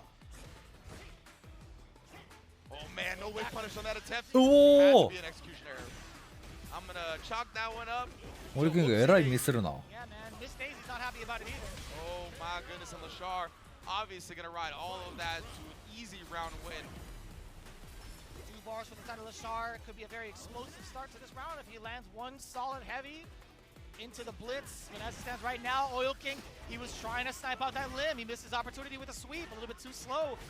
Get the uppercut, but what's the pressure going to be like? A couple of jabs? No, it's a tick throw instead. Dash up, do it again. East of Lashar. Oh my goodness, that's 3. You'll die. Oh my Let's goodness. do it one more time to secure it. すごい投げ Ah, so we Of thought. course, of course. That is much more potent of a mix-up. The instant overhead, the jump back. レシャーってこういう Double perfect too. リーグじゃない大会って I didn't even know. I wasn't even 昔から強い Yeah, Lashar dropped the first round, then responding by not getting hit in consecutive rounds. My goodness. And You're you gonna see, do that on national TV? you're legitimately actually on national TV in Japan right now. I didn't mean to cut you off there, to be honest with you, man. I gotta say, that's rude. You can see, right, Lashar starting to dash under these jump ins. He didn't try to immediately press the button because he got hit previously in a different game. So yeah, he's been adjusting these anti-air strats, but I feel like I haven't seen him struggle to anti-air before this event. It's been strange to me. You know, I want to believe that as well, but there's been like a couple of talks. I talked to like Jack about that. He's like, you know, primarily my strategy against him is just to keep jumping. Yeah, that's exactly what 決ま led った Jack 相 to 手対 victory. 策す So るのが maybe 得意 that なのか has な been something that has plagued them in the lead up to Capcom Cup. We'll see if that comes to fruition. Yeah, being able to cover that, not too bad. Oil King with a big bust out, but very low on the drive gauge, so you know he's going to be backing away. He doesn't want to suffer any blocks, force himself into burnout. Yeah, he's not risking any parries on the jump ins as well, right? I guess this doesn't want to risk getting empty jump thrown, eating that type of damage. And right now, Oil King finds the low, striking first blood to get the knockdown, try to get some reach, but just not. Very disciplined defense from Lashar. Now, Ed as a character does have issues anti-airing, right? But Lashar has been so good, he's usually made up for that. Try rush into the ODDP. No escape when you're 今の burned 紐 out. 引っ張りじ Still ゃな gonna くていいん chip だ you よ out anyway. 紐引っ張りはなんかリスクがあるとかなんか The way that he's been throwing out that flicker, the spacing that he is at too, is only a matter of time. Not a big punish counter, but still a tap. There it is. I think that's the first uppercut we've seen, perhaps. There Correct me if we I'm wrong. We go. got 2 in a row now. Yeah, not afraid of the Arabian Cyclones dodging. He's not going to get outright punished if Oil King manages to dodge the uppercut anyway. So I definitely like him finding his groove with that now. No way you caught that and the juggle. My man recognizing everything. Force knockdown, juggle points, all of that. This level 3 is going to put Oil King on life support. You need a perfect range to bully too. You could get yourself a flicker and just hang out too while maintaining the corner. Exactly that. He charged it up. He's waiting. He went for the kill rush forward and possibly catch Oil King. わあ This might just be it, Ridge. これはオイルキング Look, も he's きつい staying at a distance to where he can anti-air consistently if Oil King does jump. Somehow, some way, though, it ended up reaching うまい into the アド tornado. リブ感 Got clipped still with a prominent lead, though. Yeah, uppercut. See, that's what he said. He's not going to get outright ワンチャンだっ punished た for it if he does use the air cyclone to avoid it. That 通れば time まだありそうだった does chase it down properly with the air-to-air. Beautiful stuff from Lashar. We saw it plaguing him early, but he got the vaccine for that real quick. And that is a huge bump up in the standings that he's gotten 4さすがに追いキム straight なんか変なミス多かったね both against Uriel and Oil King. ラッシュ SA1 とか That パリ is huge. Lashar ラッ now シュ出ない sitting の at も a あった record し of 2-1. Oil King, though, however, a little bit rough. A little bit rough. 1-2, I believe, if I'm not mistaken. Yes, indeed. Oil King went 1-1 yesterday. I believe this is his first match today. So dropping down to 1-2 is going to be a little rough for him. Still got some damage to be done, and he could definitely put some opponents on the back burner. But right now, Lashar, this is what we expected him to see, especially towards the later part of this set, right? The consistent anti-airs, really controlling the opponent. Obviously, always staying at this distance where he can use stand medium kick, he can use flicker. He's at the perfect uppercut range if he decides to jump. That is one of the prime spots that that's what makes Ed so good, and he chases it down there as well. Beautiful stuff. Great adjustments from Lashar to start looking as clean as we expected coming into this event. Yeah, and Oil King again, I mean, as much as you can practice against all the Ed players around the world, I'm sure he has access to the Japanese CFN too.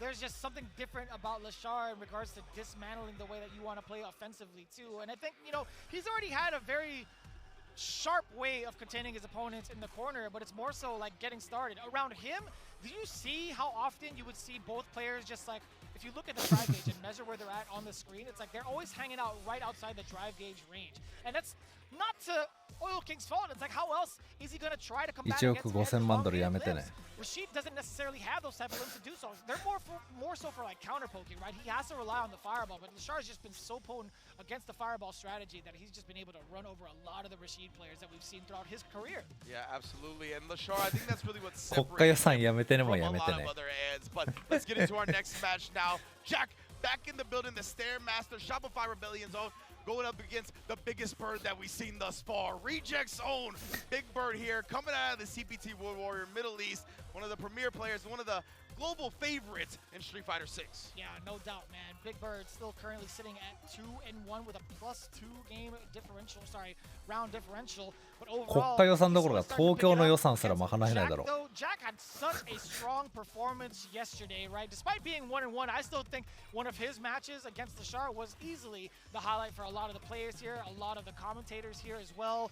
But looking at it right now, sitting at 1-2 is a little bit rough. We've talked about the implications going into day 2, how you really cannot give any sort of games away. Being at a 3-loss statistic is just so difficult. Absolutely. So that alone is super important for Jack, right? And then on the opposite end, Big Bird and Lashar are completely tied. Both 2-1, both with the same point round differential. So Big Bird, not only does he need to win, he needs to dominate. He needs to get as many pluses on his round differential as possible, because Xian is sitting at +5 right now, having not dropped a loss. So he is looking like he's going to make it out. Yeah. Xian, I mean, it's going to be very unlikely that he doesn't make it out.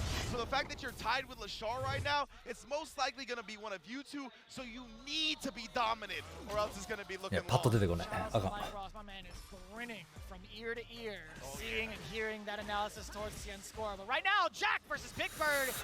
Game 1 already a pretty aggressive. これいよいよジャスタキット買ったりするようなことがあったら大変なごちゃつき具合になりますが。 And the jump to catch Big Bird. Too spicy.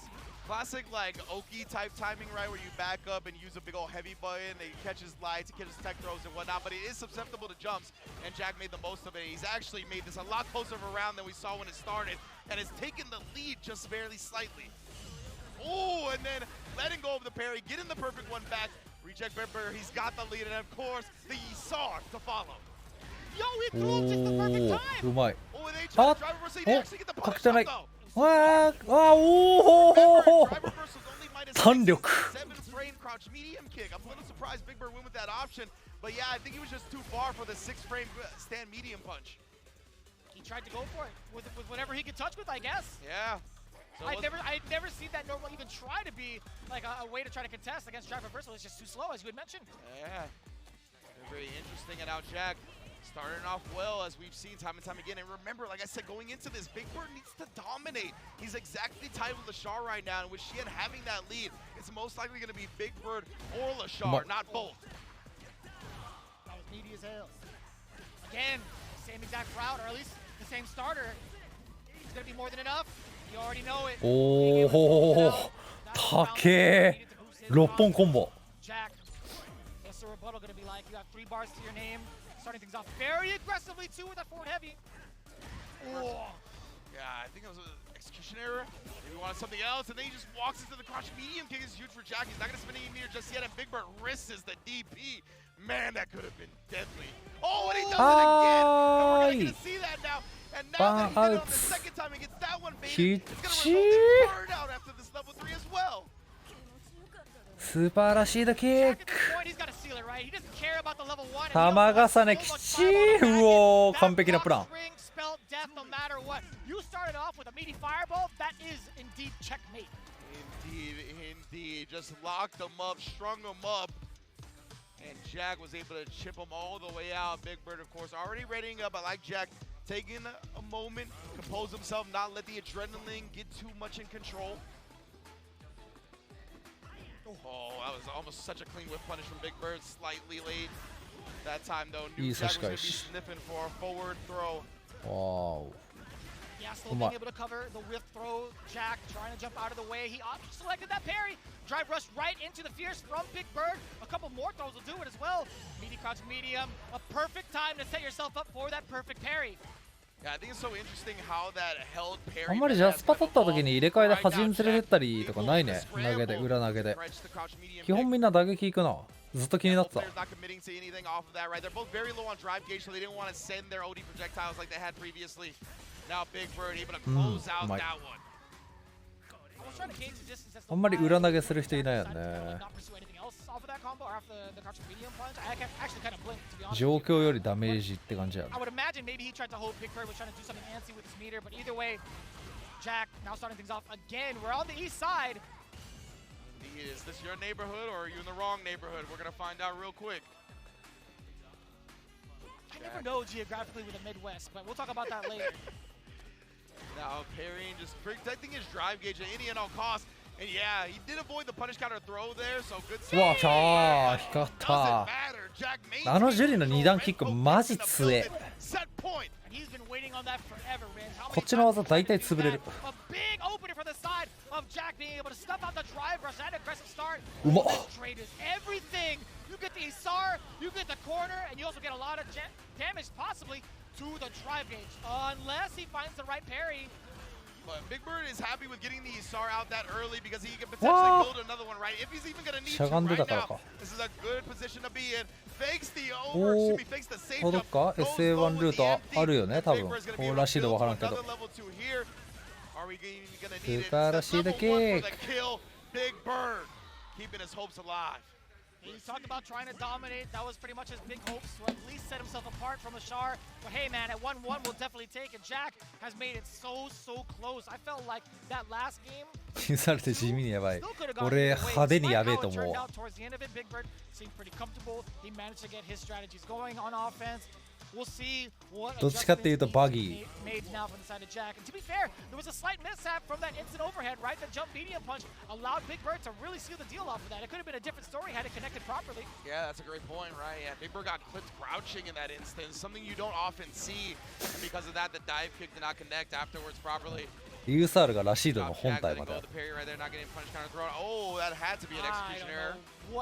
でも USR しのがれたらきつい系ってガチ君言ってた。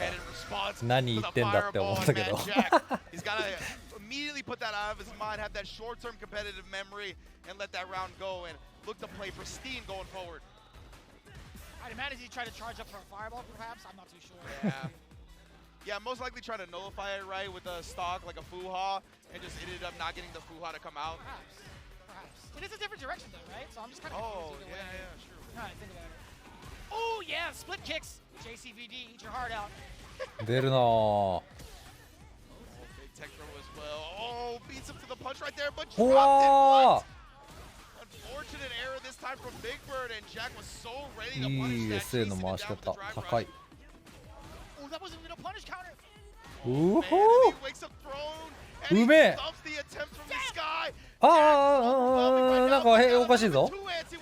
Big Bird's got CA on deck. He's not going to use it just yet. Fakes him out. Full players in burnout. Great day every day. Single conversion could do it for both ends. Off of the jab. わあ、これは無理じゃねえか。わお。I don't know. Did Jack commit to a button in the air? I'm not even sure. すげえ。Like the fierce with Jury kind of マジでいろいろ起こってる。いろいろありすぎだ。Travel as far as she normally does. So maybe that's what Big Bird was planning on. Very strange, but all that meter is gone now. We're in the final round. That's kind of rough. I can imagine so. I mean, like just because of the angle. Oh no. This could be the start of Big Bird's victory. Back-to-back punish counters with significant damage behind it. This is kind of tough. And Jack, yeah, he's got to do it right. CA, when you're that low on drive, まあ五分か give yourself a real shot あれジルの CA って状況いいんだっ at け CA with proper offense, and you need the drive gauge to do it. Fuha, beautifully spaced. Ooh, and the burnout with the う string. わーさすがに Himself, that might just be checkmate. He saw. He's gonna chip him out. Big Bird, 2 to 1 over Jack. In an instance where we thought he could have had the upper hand, especially after that burnout sequence, it was just too expensive. So scary, man. Honestly, like such a scary set for both sides. Big Bird able to clutch it out at the end, but only I think a +1 on the rounds. I feel like every single game went to the last round, so it's gonna be a bit of a tough one. Maybe a net positive +1 or +2 rounds. Trying to think what happened with that level 3 as well. Maybe it was the fierce read. Maybe he had like been moving forward a little bit, so when he did another quarter circle forward, he got super instead of the spin mixer, the H spin mixer. Oh, okay. Could have been a couple of things for sure, but regardless, Big Bird 全 did 然 not 勝ってもお let かしく that なさそうだったけど carry over to the な next round, right? When we talk about the short-term competitive mindset, you can't get bogged down by execution error. You can't get bogged down by your opponent making a decision that you find 結構なんか wild or 全 dumb. 体的にみ Like, ん if な Big Bird just puts that in the back of his mind and plays his game going ミス forward. 多い He really ね did too. You could actually see that towards the end of it. You see him kind of play it patient and 今までの call 大会に out 比べても kind of go for something not necessarily irrational, but something high risk with an OD uppercut, right? Two back-to-back punish やっぱ時期が悪いかこれ寒いか That is going to spell instant confidence for Big Bird, especially after how much bar he built up for himself too. Yeah, I always love seeing the command normal hop over the jury fireball. Sorry to all my jury players out there, but he actually did do the fears too. So he did do the jump fears. I have to imagine, I don't know, Big Bird like leaned back. What do you think it was? I think it was exactly what you had mentioned The with the heavy forward spinning into mixer. the heavy spin I think mixer? so. Yeah, I think you're right then. So most likely was looking for the heavy spin mixer, but if you were moving forward, you might get super instead. Nonetheless, Big Bird did not let that affect him, and he took it 2-1 to keep his dreams of getting out of the group alive. Man, what impact that makes for Big Bird. And also Jack, man. Jack was coming in. いやパンクが寒さに強い説があるまだパンクが寒さに強い説がある necessarily spell him out of it? Question mark? I mean, it depends really on how Cien performs going forward. Yeah, 100% right. Cien dominant, 3-0 right now, +5 advantage. See Lashar at the +2, Big Bird, like I said, yeah, he only gained 1, so +3 there.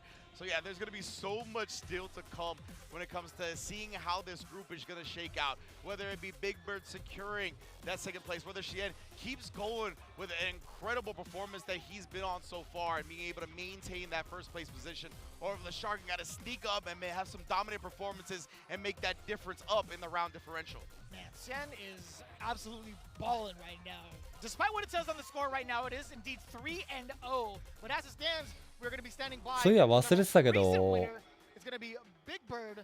I do パンク日本来たんだ believe he's な gonna be at an interview right now. Question mark. Period. レベル2で削りで倒しました。So, great performance against Jack. Chipped him out there at the end with the level 2. How do you feel about 紅茶家電の一件を忘れてた today compared with yesterday?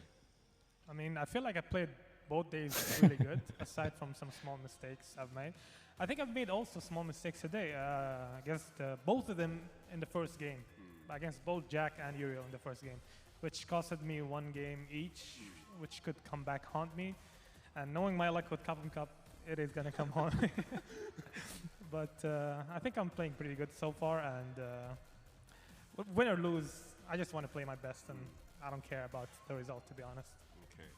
で聞いたのは、今日と昨日のプレーを比べてビクバ英語綺麗だな使って聞いたら、やっぱりその試合の最初になんか1試合目はいつもなんかちっちゃい間違いとかなんかミスとかしたりしてるんですけど、結局勝ったりできてるし、まあ結局勝てばいいっていう形で言ってるんです。で、次の質問ですよね。In these kinds of events where you know who you're going to play, like round robin formats that are, taking place over a few days, where you kind of know who you're going to be coming up against, just for the people that are watching that may not understand much about, what the pro life is like in that sense, what is your process for preparing yourself over the next day, knowing who you're going to go up against? How do you get yourself ready? Whether that's something that you do in training mode, do you watch replays? What's your personal process? I'm not a complicated kind of player.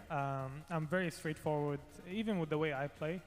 So when it comes to preparations like this, I don't do any notes. I don't watch replays. I mostly try to watch the matches in front of me, like when they're playing in front of me. And that's when I try to see their defensive habits, offensive habits, what they like to start with and all of that. Because watching someone's replay, you're watching them play at home. And it's not going to replicate, they're not going to replicate the same play style that they play at home in tournament. And on top of that, I don't like overcrowding my brain with a lot of info, which could, come down to nothing at the end. So I like to watch them play and in tournament and just make sure I'm ready for the matchup. It's very, very basic and straightforward for me. Interesting. で、ビッグバード選手に聞いたのは、試合の前に一体こうやってなんか3日目の、3日目があって3日間があってグループステージどうやって次の相手の準備をするかっていう質問をしたんですけど、ビッグバードには相手の動画を見てたりメモを作ってたりとかじゃなく、目の前にある試合を基本的にそれを見て癖を覚えたり、試合開始に何を出したり最後に何を出すとかそういうのを覚えたり、どうせ家でやってる動画を見ても結局ステージになると癖も変わるしいろいろ違うので、だからわざとそれを見ないで目の前にある試合を必ずそれを見て癖をとか覚えたりします。そういう形になっております。長くなりましたがお伝えいたしました。そういうことでビッグバード選手これからも頑張ってください。Good luck in your next matches. Hope it all goes well for you. Thank you so much. こういうことです。ビッグバード選手でございます。続いて Big Bird Senchu sounds kind of baller. It does. To be It quite does, honest, right? I would love to be have like a little Senchu title towards the end of it, man. The biggest bird Senchu. Yeah, man. Oh, man. That's pretty cool, man. We got to figure out how to do that. We got to figure out the Japanese めっ language. ちゃ涼しそうな格好してん As it な。 stands right now, that is the conclusion of ペラッペラのシャツ And 一 of 枚や course, we have to thank everybody that's been involved and supporting us throughout the entirety of ま our あでも journey 実階 here 席って照明で暑いからな。 Obviously, we have so much and so many people to thank as well. Merchant Ambassador also being one of them, right? They've been the leading producer for a lot of board games, a bunch of licensed games as well, even kids 本当だ、 action 湯気 games. 出て But on る。 top of that, they also have arcade games and now board games under their belt. You can see the Arcade Pro Pinball and the Arcade Air Hockey with the Street Fighter 2 decals on top of it, throwing it back to the classics, but also with different sizes as well. I actually want to try to get my hands on でも one 実 of 況 these. してると Probably 体が fit 熱くなっ into my て house 出んのかな perhaps, but 湯気。 either way you spin it, it looks so damn clean. The products capture the essence of Street Fighter 2, as you can see from the decals, enabling fans to relive the excitement of the classic arcade battles at home. These games will be sold throughout leading retailers and distributors worldwide. That's crazy. I thought it was going to be exclusive here, but it is going to be worldwide. Be sure to follow them. You can check them out on the top left, their QR code. Be sure to check them out today. Yes, indeed. I love me some air hockey almost as much as I love the various Capcom fighting games, baby. Hit your friends with the punishing Shoryuken and our Capcom Arcade Classics and Fighters Pack. Dive into a robust collection of Street Fighter titles, including Street Fighter V Championship Edition and Street Fighter 30th Anniversary Collection. Fantastic arcade titles are also included like Mega Man and Final Fight. Get hyped for tournament season, test your skills, and help support the Children's Miracle Network hospitals with your purchase on top of everything else. And for all the fans out there that have been tuning in, waiting all season long for Capcom Cup, guess what? You're rewarded with another week of some of the most intense Street Fighter 6 action that you could ever imagine on a worldwide scale. That's right, it's Reject Fight Night X Jam Slam for the International Championship coming next week, starting Sunday, March 16th here in Japan. The 10 players who advance through both Jam Slam will be clashing, Jam Slam as well as Reject Fight Night will be clashing live, direct in Japan. The tickets for the 灰谷 event さ will ん be 手が available ハー in ト two にすら phases. なっ The てない first のお phase も is ろ on いな。 March 5th, and the second phase starting from March 9th. All of it will be streamed on both YouTube and Twitch on both Jam's channel, actually all the channels, Jam, Capcom USA, Street Fighter, Capcom Fighters, as well as the official Reject YouTube channel. For all of the updates, you already know where to find them, but just in case, you gotta hit them at Jam on X as well as at Reject, just in case. But, you know, if I'm wrong with at Reject, always type in Reject Fight under the search bar. It's that easy. Precisely. So that, as you mentioned, going to be the conclusion of our group here. We're going to be back in about 6 minutes, so do not go anywhere, and we'll see you then.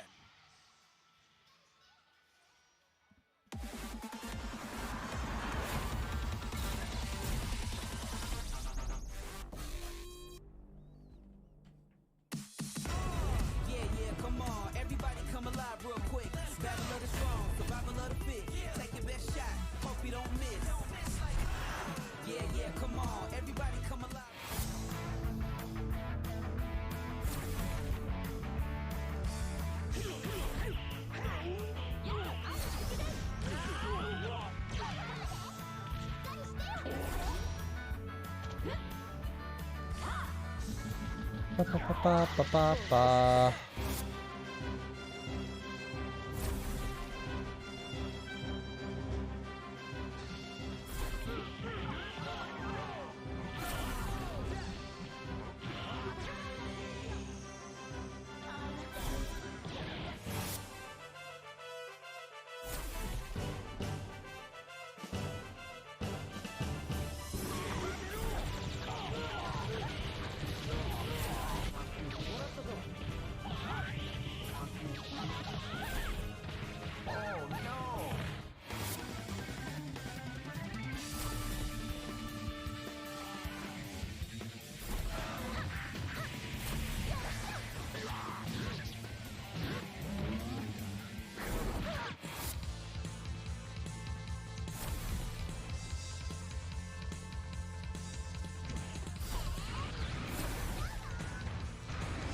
なんだこのクソでっかいキャラいたの。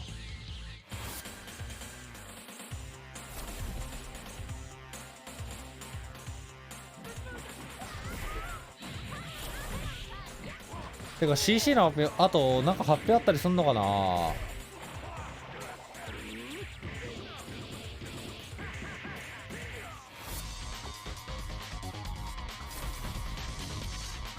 去年はなかった。あ、去年ないんだ。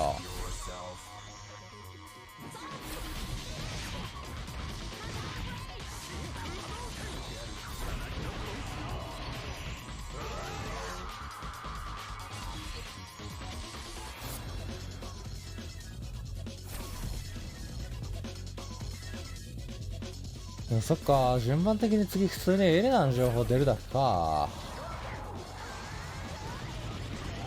早く次のキャラ出ねえかな、情報。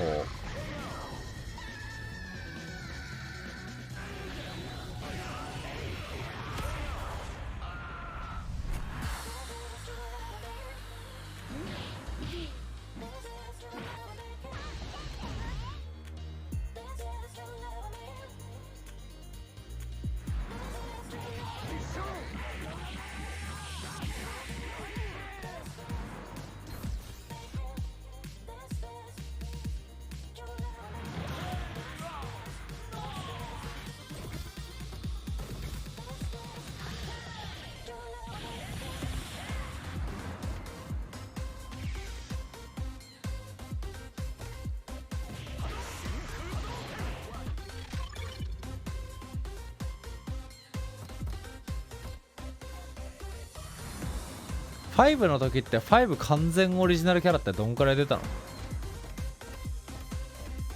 そういや俺別にそんなに完全オリジナルキャラ欲しくないな。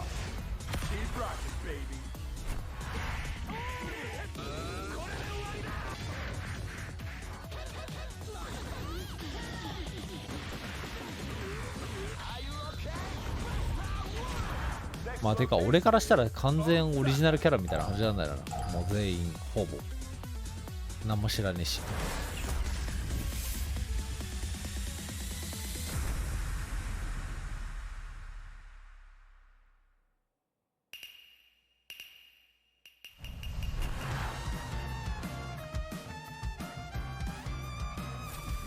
6って今誰がオリジナルだ？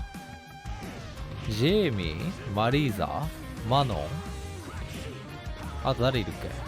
キンバリー、JP、アキ、リディ。すげえいるな。結構いるな。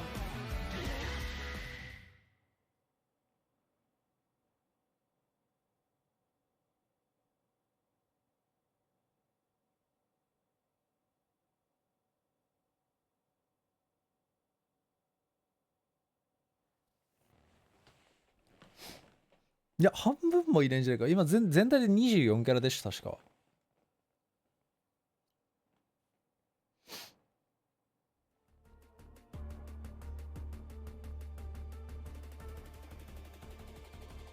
10キャラもいないんじゃない？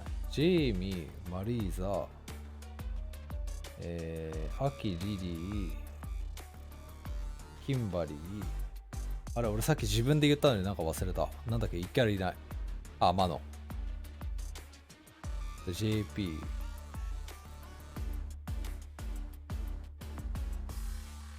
3分の1ぐらいか。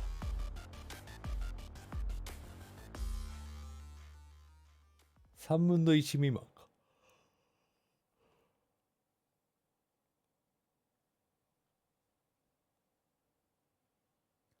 カプコンカップ11、ここからはグループ G の模様をお届けしてまいります。Here we are at Capcom Cup 11 and it's now time to introduce the players from Group G.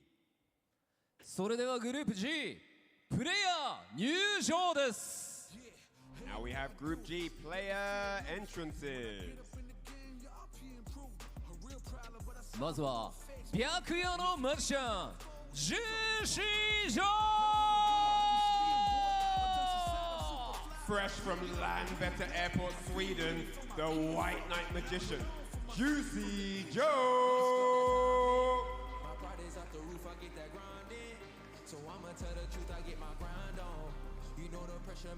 フランスの若きヒットマンキルズユ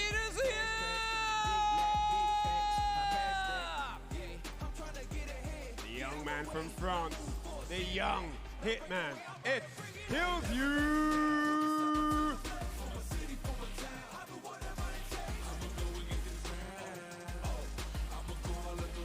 中国14億分の1シャオハ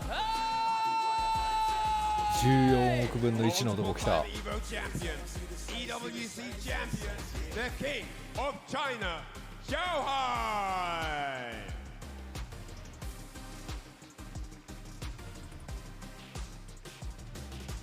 ドミニカの移動要塞カバー The juggernaut from the Dominican Republic, it's Kaba!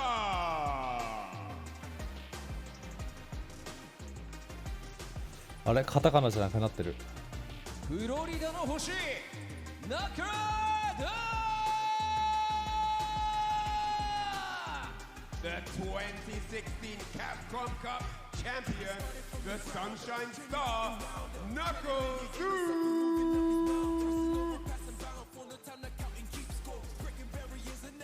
姿勢の本位をネフュー Star also from North America, the intellectual Nephew! インタラクシアルって何？めっちゃ頭いいみたいな。以上の6名のプレイヤーによってグループ G は争われておりますが、はい、やっぱりここはもう凄まじく厳しいグループですね。そうですよね。もう、はい、ここまで来ると、もう負けちゃいけない形なんですよね。そうなんですよね。はい、負けちゃいけないんだけど、とんでもない相手ばっかりという。空席置いてが平日席潰しまくってんじゃなかったっけ？そもそも2階席これ客入りしてないんじゃない？確か。違ったっけ？この6名で総当たり戦を行っていきます。その2日目。そこから上位2名がトップ16のトーナメントに選出します。皆さん今一度大きな拍手をお願いいたします。 The 6 players from Group G, they went head to head yesterday and I'm sure they've done some revision and they've come prepared to stomp the competition today on day 2. These are the 6 chaps and of course as you already know 2 of them will be going through to the top 16. それでは選手の皆さんスタンバイをお願いいたします。 Alright, with that said, all players ready and prepared on standby, please. Thank you very much.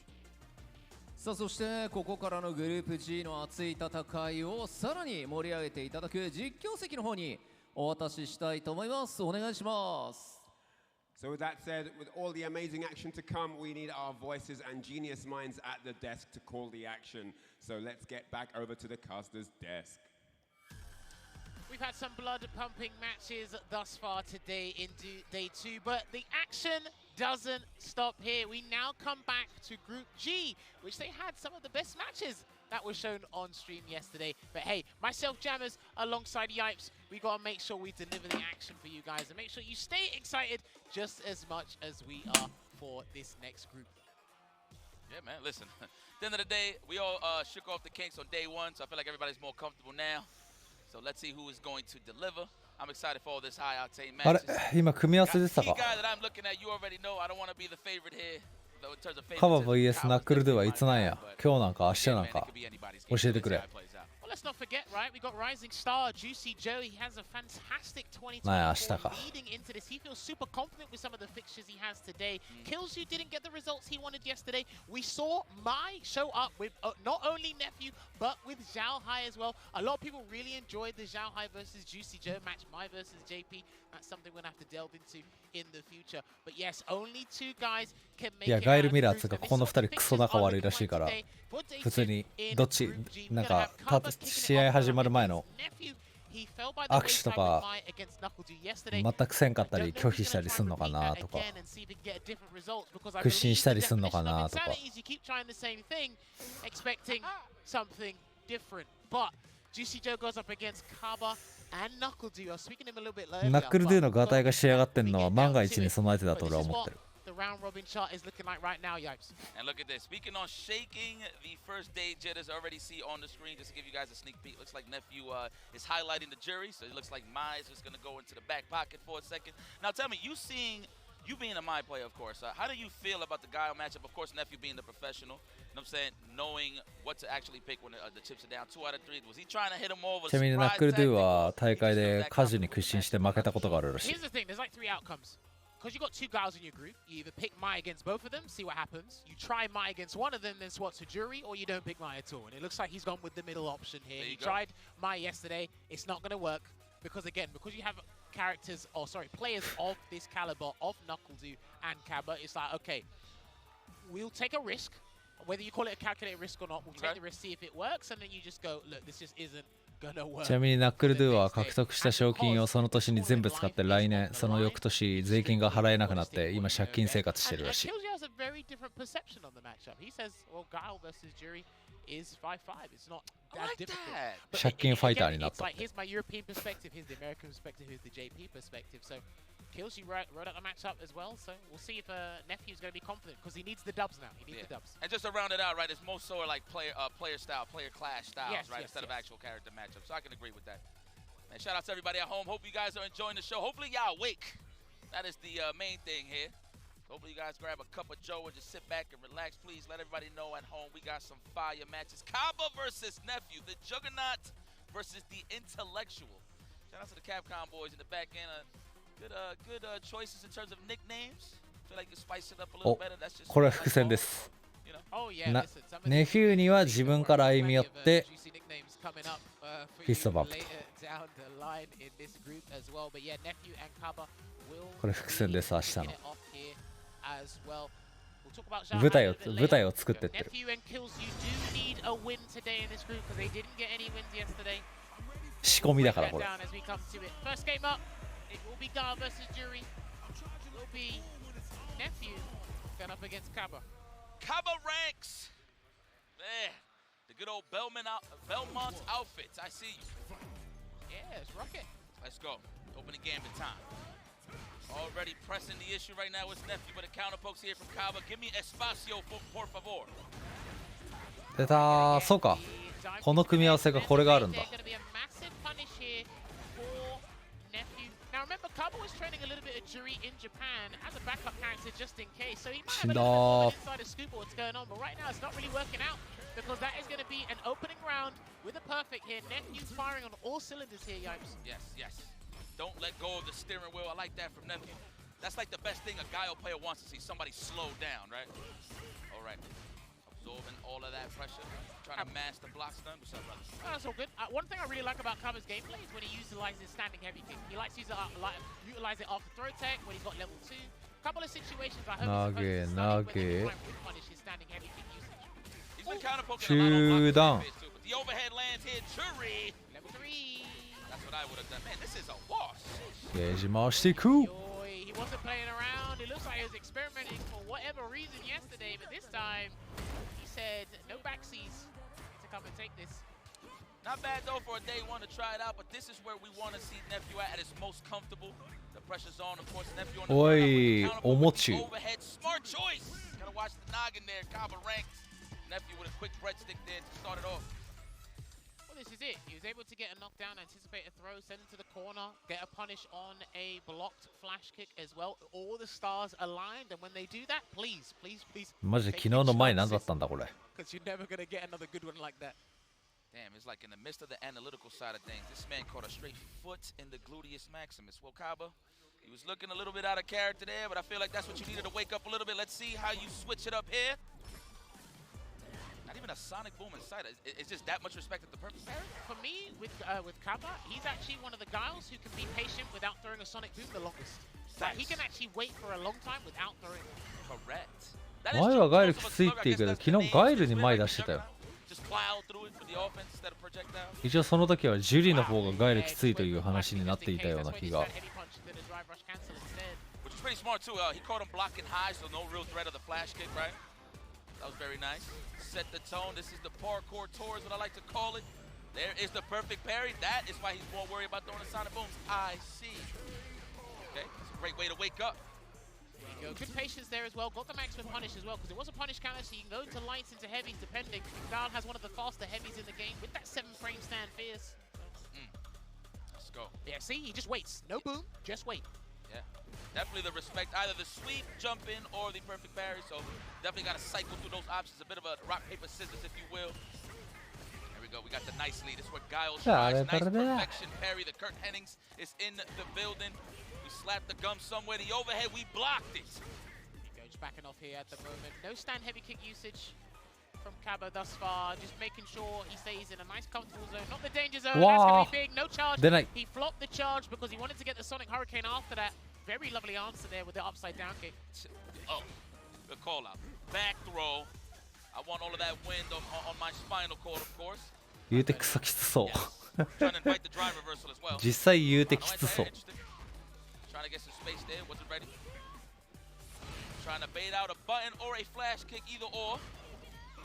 Stand face for the pressure. We are hit close for the close. Damn, he walked. I'm pretty sure he tried to walk up and block, but them joints is fast. Especially at that range, super close proximity, lightning fast sonic booms. You're not going to do it in time. And Kaba had no reason to not exhaust the level 2 and an extra 2 drive stocks on any sonic boom there. He does massive chip. The drive gauge damage is relatively decent. It's just a win-win situation for Guile. Great way to adapt though, Kaba. A little more patient. Necessarily. He just was a little more confident on the spacing side of things. Knew how to slow down Nephew. Didn't let those jump-ins come in easy, so I'm loving that from Kaba. Here's the thing, right? Because Jury's a character is highly efficient, very good at monopolizing space. キャラ使いってこういう時、この先どうやって試合展開やってこうってより、どっちのキャラでいくかを考えちゃってて、ちょっと辛そうやんな。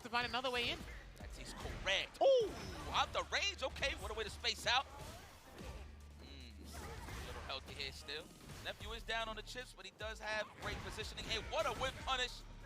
I actually thought he was going to let it go and go for the bazooka knees, switch sides, but you know what? Hey, you got to lead. Why not? Oh, he wasn't ready. I thought we were waiting for a last-minute perfect parry there, but looks like Kaba had other plans. And then that's going to lose him the round, unfortunately, here. He has to exhaust all the options. Feng Shui, this might not actually do it, because there's going to be a little bit of scaling here. Checkmate with the overhead. Let's see if he does it. Let's see. Oh, looking for the shimmy. Good defense. Wow, I forgot she got a double overhead. Flash kick. He can get the level 2 out. Yeah, solid punch is activated. And he can actually just make sure he puts a barrier on Sonic moves here. I actually thought he was going to go for the checks from Nephew. That was nice shimmy. The pixel gas. Very potent stuff. Damn, I'm not sure if that Feng Shui engine activation was the wise choice there from Nephew, but it puts Kaba at match point here, yikes. That happened so fast. On top of that, all right, there goes the counter poke to stand fist. One thing I want to highlight, usually see it from the top level guys for sure, including Kaba and Knuckle. There it is, hold that space down. Hold the fort down. Yeah, see, perfect parry coming in right now, but what happens when he stops? See? Does he drive rush in or does he wait? Oi! He tried to drive rush in! I was about to say, he had a lot of acres too. I know. Oh, the trick. What? Oh, is that a jab? I think so. Interesting. うっすねー。Kick, of course, resets the neutral easily. No Oh. way. Yo, don't make the same mistake you did before, nephew. So he's actually going to go into the Super Art 1. Going to get a good scenario here, unless Kaba いいね。 whiffs a throw. I thought he had other ideas here. That, I don't know, going into a final round from a whiff throw, losing that? I'm not sure, man. Mental game, where's it at? Yeah, respect to Nephew for ending that early into super to attack the drive gauge. Smart stuff there. All right, we take that trade. No, okay. Recovered in time for the parry, the back throw. Now we feel all that win on my spinal cord. Hurricane. Upside down kick, the Sonic Hurricane sends him full screen, get a massive life lead here. And let's make Nephew work for that approach to get in to try and turn things around. Anybody that's a fighting game fan that actually really plays the game, you already know the despair here. How are we going to get in to finish the job with just the Mount offense? Kaba has so much acres of land to work with here. Is it going to be a throw? He was anticipating the throw. That's why you see the jump strong.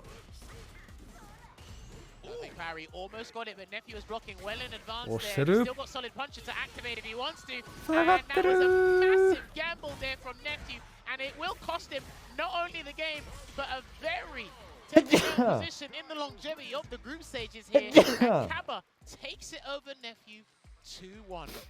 Plátano, salamis, eggs, onions. Love it. I'm going to put you onto that. We call that the tres golpes. I like it. Whoa. That is definitely not the winner. No, I'm just joking. There it is. Bandit zone, of course, man. That was a 2-11 in progress there from Kaba. No real robbery. I feel like he definitely earned that, but that was definitely a match at tip for tap. Who was the aggressor early on was Nephew, but who adapted well was Kaba. I see you. Shout out. Yeah, because Guile dictates a lot of what Jury has to do in that matchup, right? It's hard to kind of have a kind of consistent strategy, right? Because you need to respond to what Guile does. And if he's doing nothing, do you take the initiative? Do you take the lead in this dance sort of thing? And it's like, okay, if I misstep, am I going to make a mistake? Are we both going to fall over? And again, there were a couple of situations where, credit to Nephew, exceptional baits on the flash kick. Not many flash kicks, not many flash kicks connected, I've got to say. Yeah, we might see that highlight where he hit the brakes with the stand short of the drive rush, but no. いやね、きついね。 More was the usage of the stand fierce. Nephew is very solid in terms of being in だいぶもう辛いか。 with punishes, but Kaba definitely wasn't pressing buttons first, so I'm gonna have to respect that from the lads. I actually spoke with him in the back, man. He definitely does feel very confident going throughout this tournament. So this group, I would say. Do you know what? That's what you need in these groups, right? Confidence. 自立会は3 pan 人。 your way. It's like having the confidence just to go in, kind of calm the nerves when you're up on the stage as well. Understanding it's not just one day, ジュリ多い it's な、 over そう the 考 course えた of ら。 3 days as well. And some groups may be determined today, other groups may be determined properly tomorrow. It's like just having that, sticking with that game plan and that belief you had coming into the cup in the first place is a brilliant thing to have. And then on top of that, of course, if you see people losing a 2-1, remember, guys, those rounds really matter towards the end of the overall score. Of course, if you are doing pretty あ solid. ー、この組み合わせはさすがにベガじゃね？ Matchup we got here, the Sunshine Star Knuckle Dudang taking on Xiao Hai, the King of China, aka the Kid. He is truly the King of China. I can't take that away. So, and with a wise choice, the Mai versus Guile, that is a possibility. We'll see. Well, yesterday in this group, if I'm not mistaken, Xiao Hai did pick Bison against Kaba. So remember, because there's two Guiles at an exceptional caliber here, if you pick a character against one, that's an 実力のナックルドゥ。 Obviously, if you want to go down to the nuances and nitty gritty, of course, okay, Bison works against Kaba, it may not work against Knuckledoo. Only because Knuckledoo has a Kami as a backup, and his Guile style is much different. Yeah.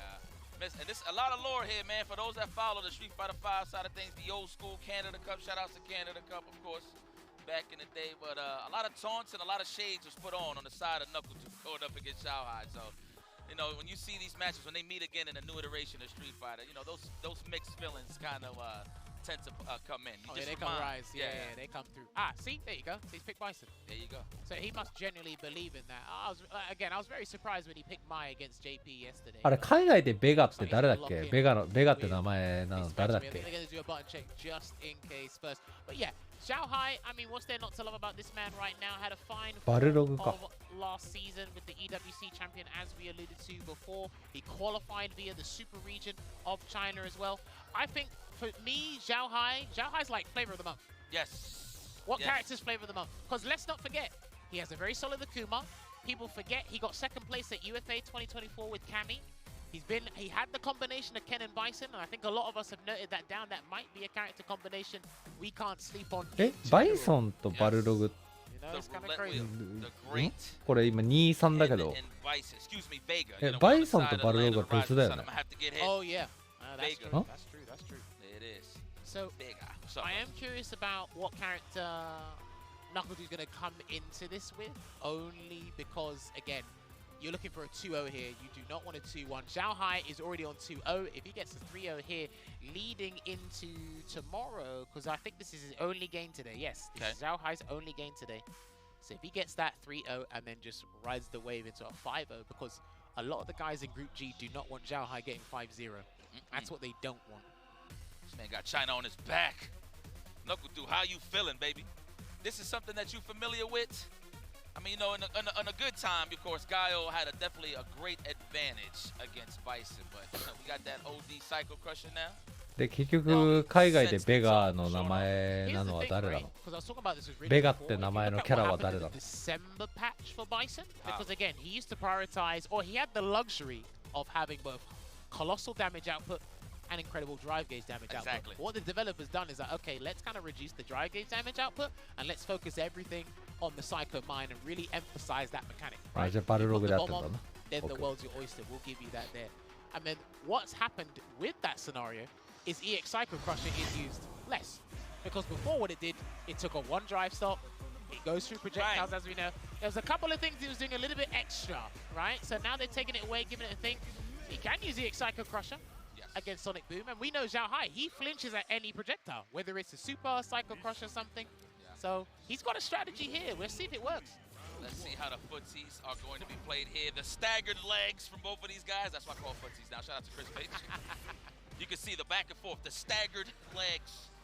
There it is. I can't even get away from that now. Oh, the jumping. All right, here we go. We're going to plant the heavy back fist combo for the Psycho Mine here. And he goes for an early overhead just to check if Knuckledu's going to be awake. Oh, speaking of wake. On the wake up, what's for breakfast?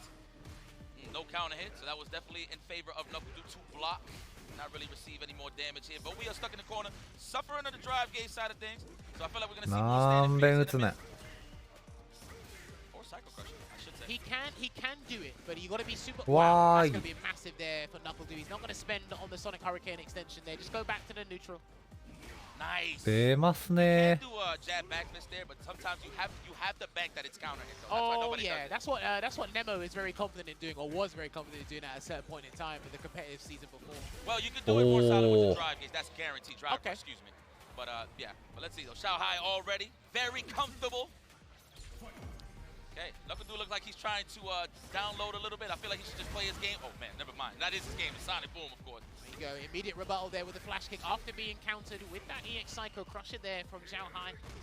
Gets this German suplex. Let's go. We got the lead. We're gonna sit here. Let's park. Yeah, he seems super comfortable. He's not afraid to use light scissor kicks, stand medium punch, or stand medium kicks. Try and trade with a couple of booms, maybe get some straight hits.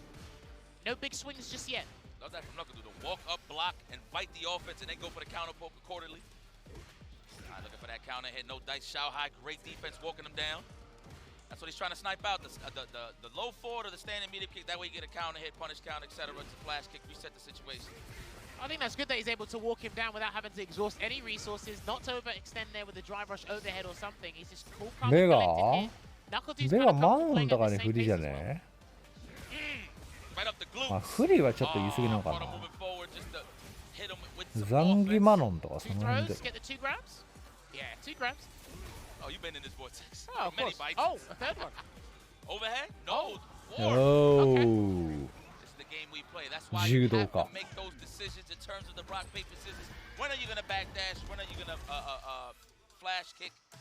But at the end of the day, I like how Zhao Hai did not stop pushing the initiative. That is the best way to open somebody up, man, especially a character like Gaio. Well, here's the thing. Look, throw loops have been a talk of a town for a little while, but it forces the decision.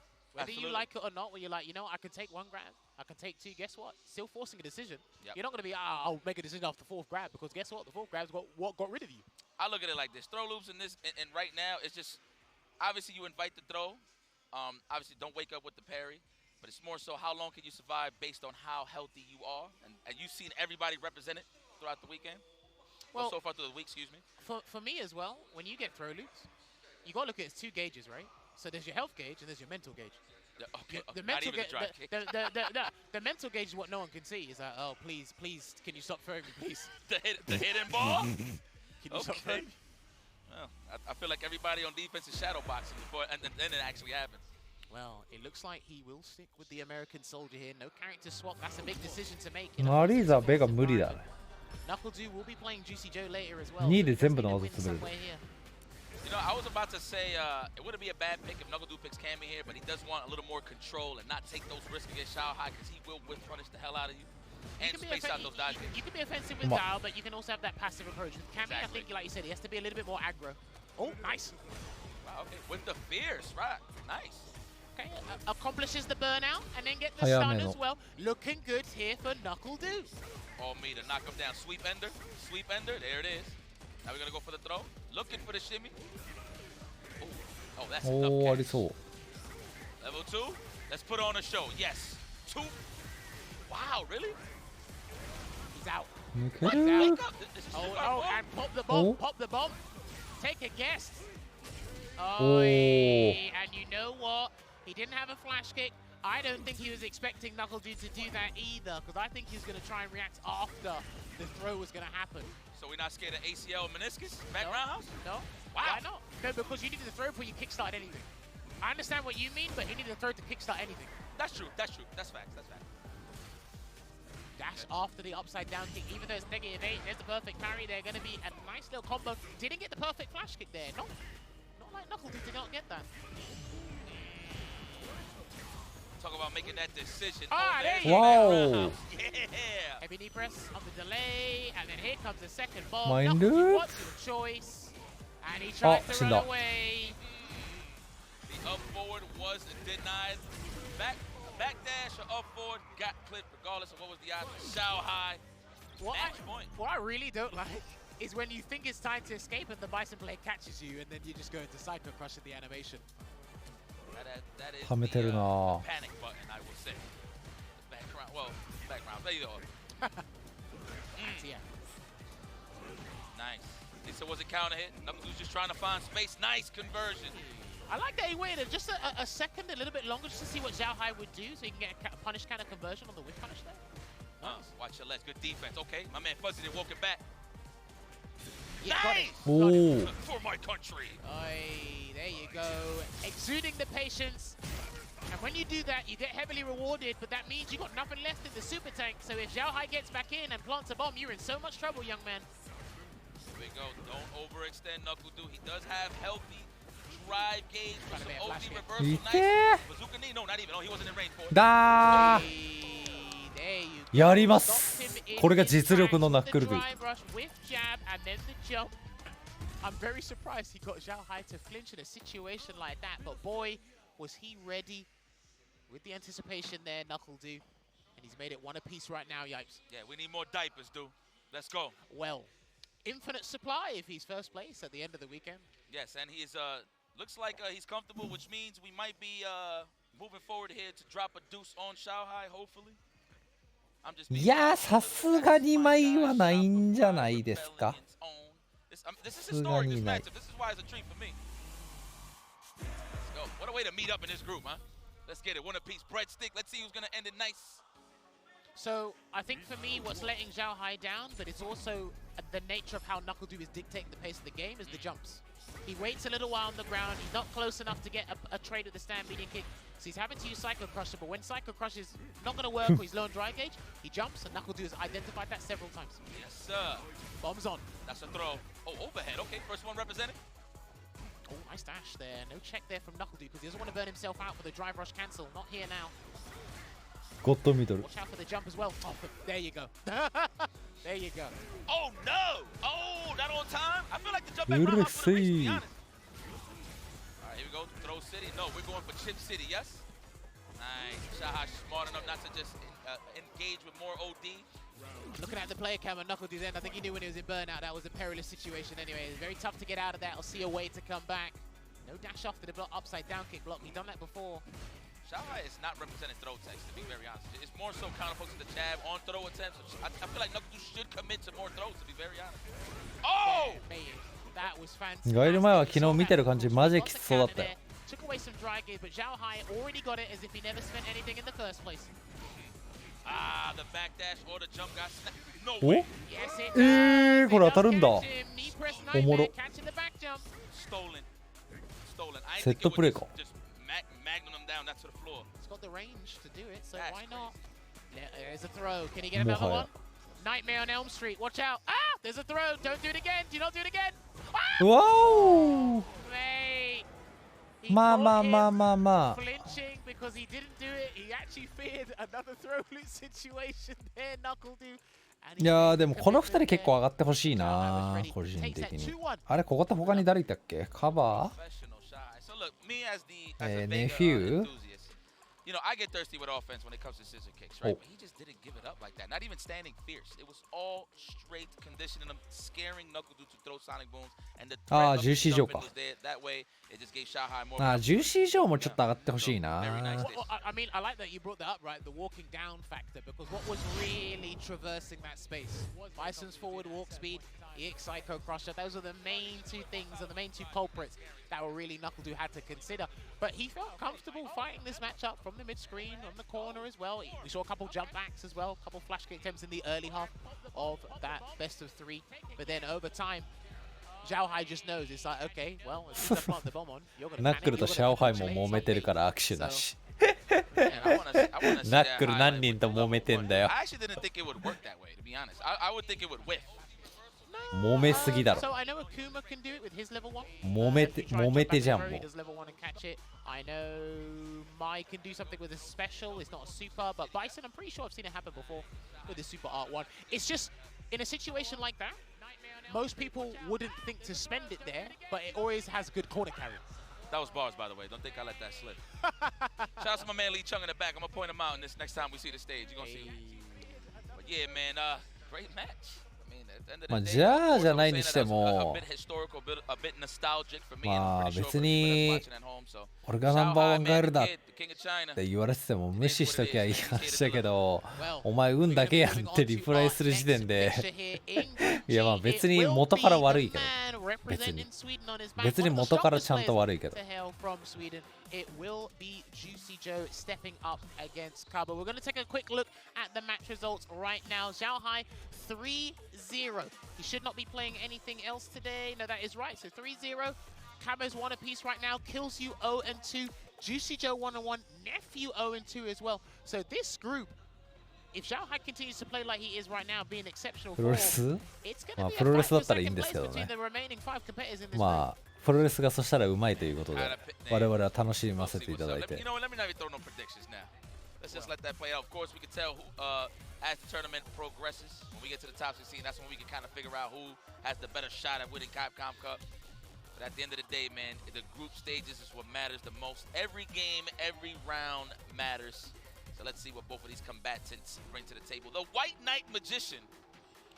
Listen, you know, I had to go and find out. I still need to find it. If that was しかもそのお前運だけやろってカバにナックルトゥーが言ったら actually something different. I can't 昨日 remember も if 言 that's った the ん one だ he けど recommended before they turned it down.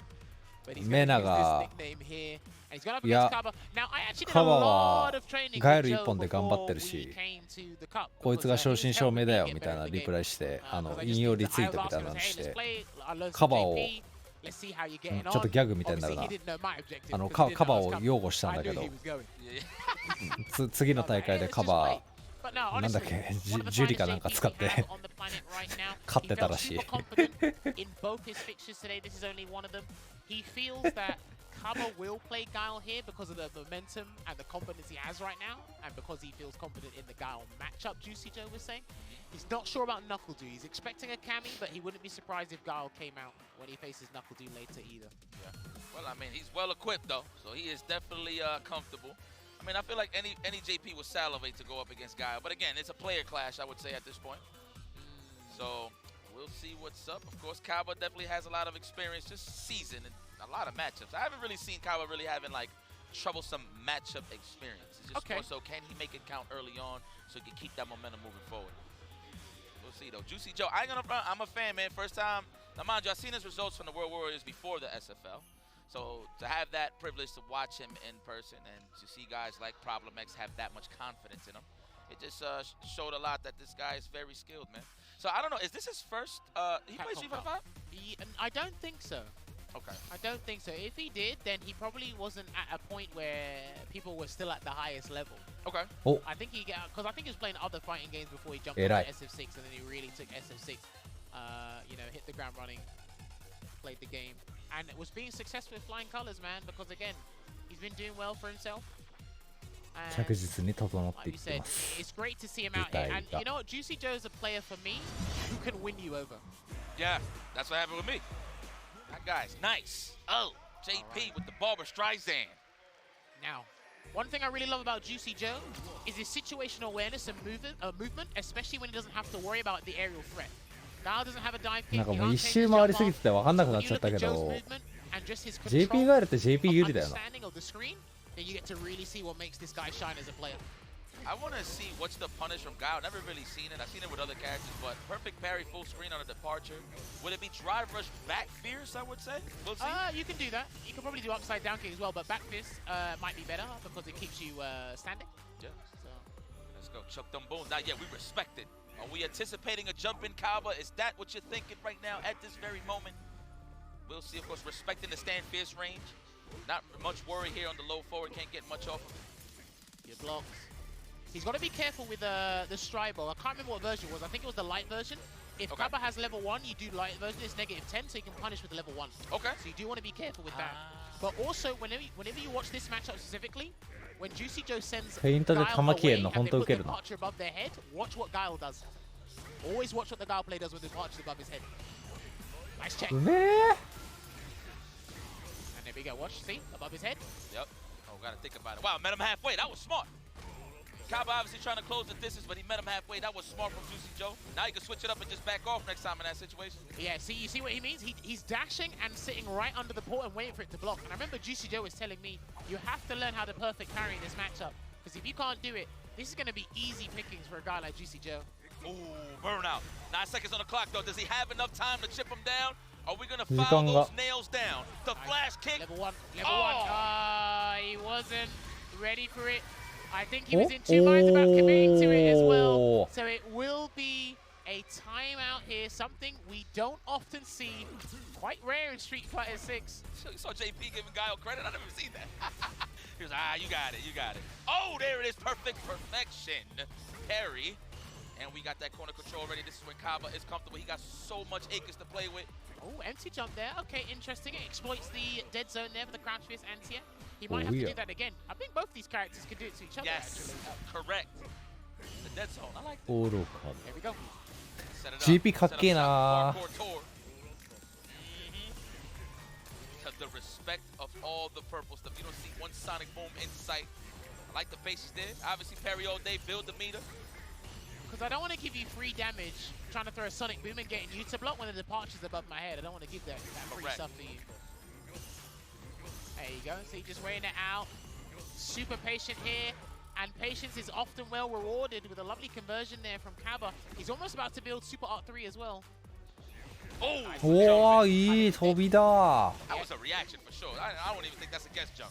Level 3 for the finish, absolutely. 全力でいくぞガエル高えわ Really impressed with how Kaba handled that match. ガエルってコンボ高かったらダメじゃね There is a way you can defensively condition JP players, but you have to drill this matchup into your head, right? Because he was super patient, Juicy Joe's going to get comfortable. Throwing the phantoms, popping out the departures, trying to really do something there. And then Kaba, all you have to do is pick one moment, whether it's one drive rush or one jump, and he's going to think, damn, like, why didn't I see that? It's because he didn't do anything before. Now that could be, maybe that will slow Juicy Joe. That's probably what Kaba wants, right? To make him think twice. Of course. So we'll see. Sometimes less is more, you know?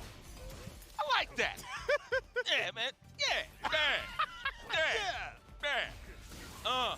Watch the cabeza. Nice walk. And he was able to block the second part as well. Nice. Really good stuff there from Kaba. Ooh, wow, the clash. Okay, we'll take that. Look for that punish counter just to get a little bit of acres of land here. I like this carpet. Nice trade there into the flash kick. I'm surprised he had the charge for that there, Yipes. Oh, the anti-air, that's lovely. What a conversion, too, just to set up the departure. That was very nice. Flash kick. Let's start again. Looking for the shimmy, no dice. Juicy Joe is a professional. He don't take like that. There you go. He gets in there. Good throw break there from Kaba as well. Not allowing that punish counter throw to happen. I'm trying to get in that stand fist. Now, the question is, what are you looking for? The low forward, the roundhouse, the Sobots kick, the old school way to call it? Well, I mean, I like that Kaba's not really utilizing a lot of normals for Juicy Joe try and whip punish and catch for a full conversion. He throws Sonic Boom as an extra poking tool at a certain range, so Joe has to commit to a parry. He hasn't tried to do a hard route the jump. He hasn't tried to do EX Turboline either. A perfect parry. Okay, the juicy one. That was definitely not the name. He's laser sharp on those perfect parries in this set, Juicy Joe. So I'm hoping Kaba can catch on to that. Maybe do a drive rush throw at some point. Let's go. Kaba's still, you know, definitely got a game to give. So, but again, this is group stages, so you want to make every round count. Yes. So even if you lose here, just get a round, right? Yeah. Make it better for yourself. Juicy Joe, incredible control here. There you go, gets him to spend 2 bars here, and again, I'm seeing that tap parry there from Joe. Not sure what 設置された時下がってるけどいいんかなって思ったら、まあどうやら端に追い詰めてるしいいっぽいな。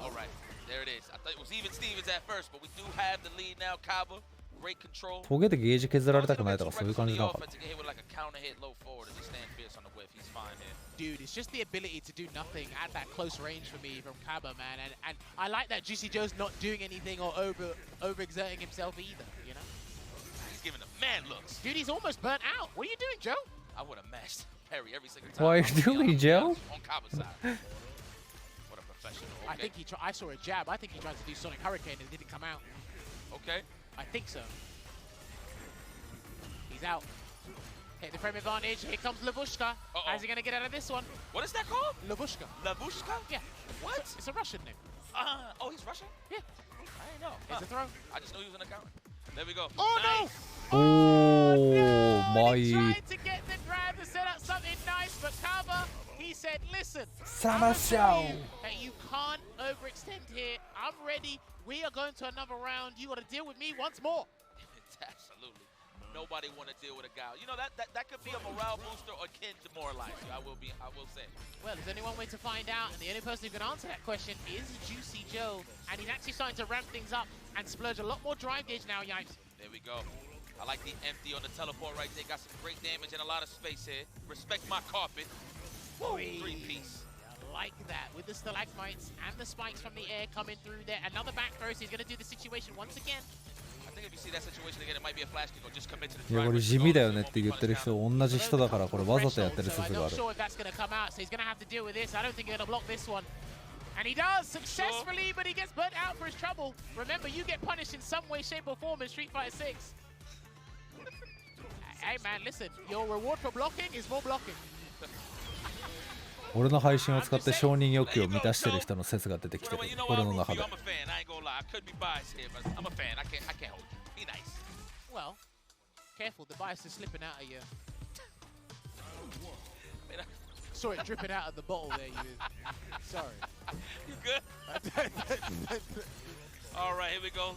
Setting the tone here. I feel like one OD Sonic Boom will set the tone for Kaba to get close, but is Juicy Joe going to give it to him easy? No. Here it is, that raise back throw. No, big damage. I like that. Restarts. Yeah, okay. And I like that Juicy Joe is sticking with plan. いや見た目だったら俺もさ一番最初に選ぶキャラ JP 一本だったんだけどな。マリーザの簡単さに惹かれてしまったな。A1, huh? Ever since we got to watch him like properly at Street Fighter League EU, something I've been paying attention to a little bit more. Okay, okay. Yeah, see? Because again, that is a button you have to make count. One of the best 2-in-1s for him, right? Yeah. So I like that efficiency. Let's go kick back, trying to bait out those parries. Kaba ain't giving it to him. Well, his resources are slowly chipping away here, whether it's drive gauge or health gauge. Juicy Joe needs those straight hits. I feel a boot incoming, man. We're gonna kick in the door. Oh, just yet. Nice jump. We'll take that though. Take a little bit of damage just to get some ground. I respect that. Yeah, Kaba might need a jump soon. I'm not sure. Probably might wait for the ghost at this range. There it is. Wow, what a trade. OD Sonic Boom. Still waiting. Juicy Joe's got to be very careful. He's not comfortable enough yet. It wasn't comfortable enough to set up a departure instead, so he went for the turbulence this time round. Good block on the overhead. Okay. Like that he didn't commit with that driver. Level what 2. a parry. Level 2. Oh, he's going to go. Yeah, he's going to go for it. I'm not sure if this is going to... どこら減るんだろうこれ。 The mix of the century. It's a pixel too. Oh, Tell Alive. Tell Alive. And that combo, I think it had an extra hit or two there. He could have cancelled into the stalagmite and then moved on from that. But Joe, exhausting all the options. Pretty expensive. But hey, I believe in you get what you paid for.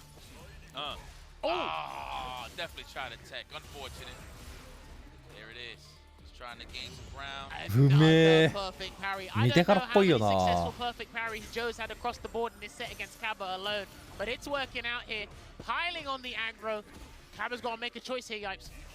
Oh, Nani? choices. The drive impact. There it is. The cufflinks is on. We got a lot of wind and a lot of oxygen. How are we going to make this count, Kaba? 出た Ooh, okay, big damage. Mid-screen stuff. Are we going to go? Oh, no, we got 出 it. た Yeah, he wasn't sure. So he went for that anyway, but も people うちょ do っ forget と over 壁 time 近か it った does drain ら the gauge because you're in level 2. So if you use the コンビニ if 行 you け use る the コンボ mini moves, 発生してた they の will deplete the Sonic or the drive gauge, sorry. It's done. Man, I like that drive impact just to push him in the corner even faster. That, oh, I see you, Kaba. I would have been greedy and just got a combo, but hey, I don't play God. Dude, but this is like another last game, last round here. Remember, he had this against Nephew moments ago. So both these players, it is imperative that they get this round. They need it. Oh my God, great start here from Juicy Joe. Sweden's finest is getting busy.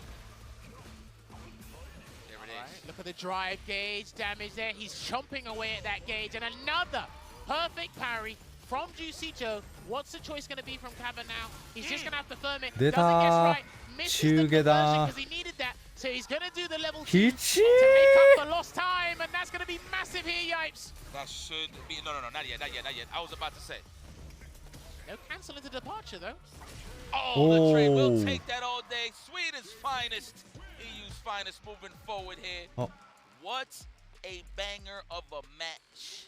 I know Kaba did not like those results, but hey, you got some rounds off. But Juicy Joe is your winner. Proof in the pudding, check the paper. And he knows as well how big that is because, again, with how everything is happening from second place down to bottom place in this Group G, he definitely needed that dub. I know it's a 2-1, so Kaba can walk away with some consolation prize. Ida! But again, he went 1-on-1 today, so no more matches Ite! left for Kaba because he beat Nephew. Now he's lost to Juicy Joe. That's actually good confidence boost for Joe. 机が鉄だとな マジで体ぶつけた時痛いんだよな Actually might have been our longest set of the tournament thus far. I think so. We got a timeout here. So. なんか肘ずれたんじゃねえかなって思うぐらい痛いわ膝とか打つと地獄なんだよなで膝の皿ってさよーく見るとなんか歪んでてさこれぶつけて歪んだんじゃねえかな大丈夫かなって不安な気持ちになるの嫌なんだよ膝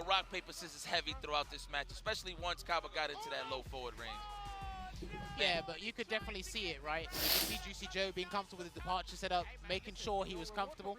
I think Joe's main way of setting up shop or getting damage, leading into greater damage, was actually perfect parry. I was very surprised at how many successful perfect parries on physical hits were coming around. That's where I was surprised that Kaba didn't go for a throw enough. No amnesia, because you didn't throw him. No amnesia. だから膝の皿ね結構確か危ないんだよな Had to, like you said, had to force a jump. なんか子供の時に聞いた気する It's very interesting where these guys 子供の時よく怪我してたから怪我するとなんか親になんか言われてた気するじいちゃんとか There was no need. That was credit of how solid the neutral was from that range, that you never even had to worry about a throw. So that's excellent control from both of those guys.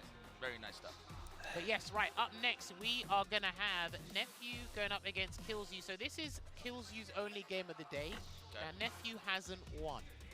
So this is important because if we look at the table right now, Killzyou 0-2, Nephew 0-2, which means I got to put two peas in a pod here because you both need a dub. 血はよく出てたけど骨折はないな You both need the dub. Some of the strongest jury players you'll see, these guys had incredible seasons throughout the regular season here. But right now, again, because you're going up against the creme de la creme, the finest of the sharks in the shark-infested pool, one of you is going to have to go down. And if someone gets 3 losses, you're very close to the depths to despair out of Capcom Cup.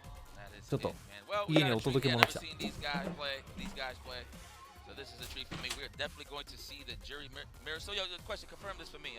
In SFL EU, Killzyou always play Cammy, so I figured that was his main, but it's jury is the main squeeze. So I'm not sure when he had this revelation because he was playing jury at the start, then he put jury down for Cammy because I think Cammy at the time had a better philosophy than jury did. I think she did everything jury does for better.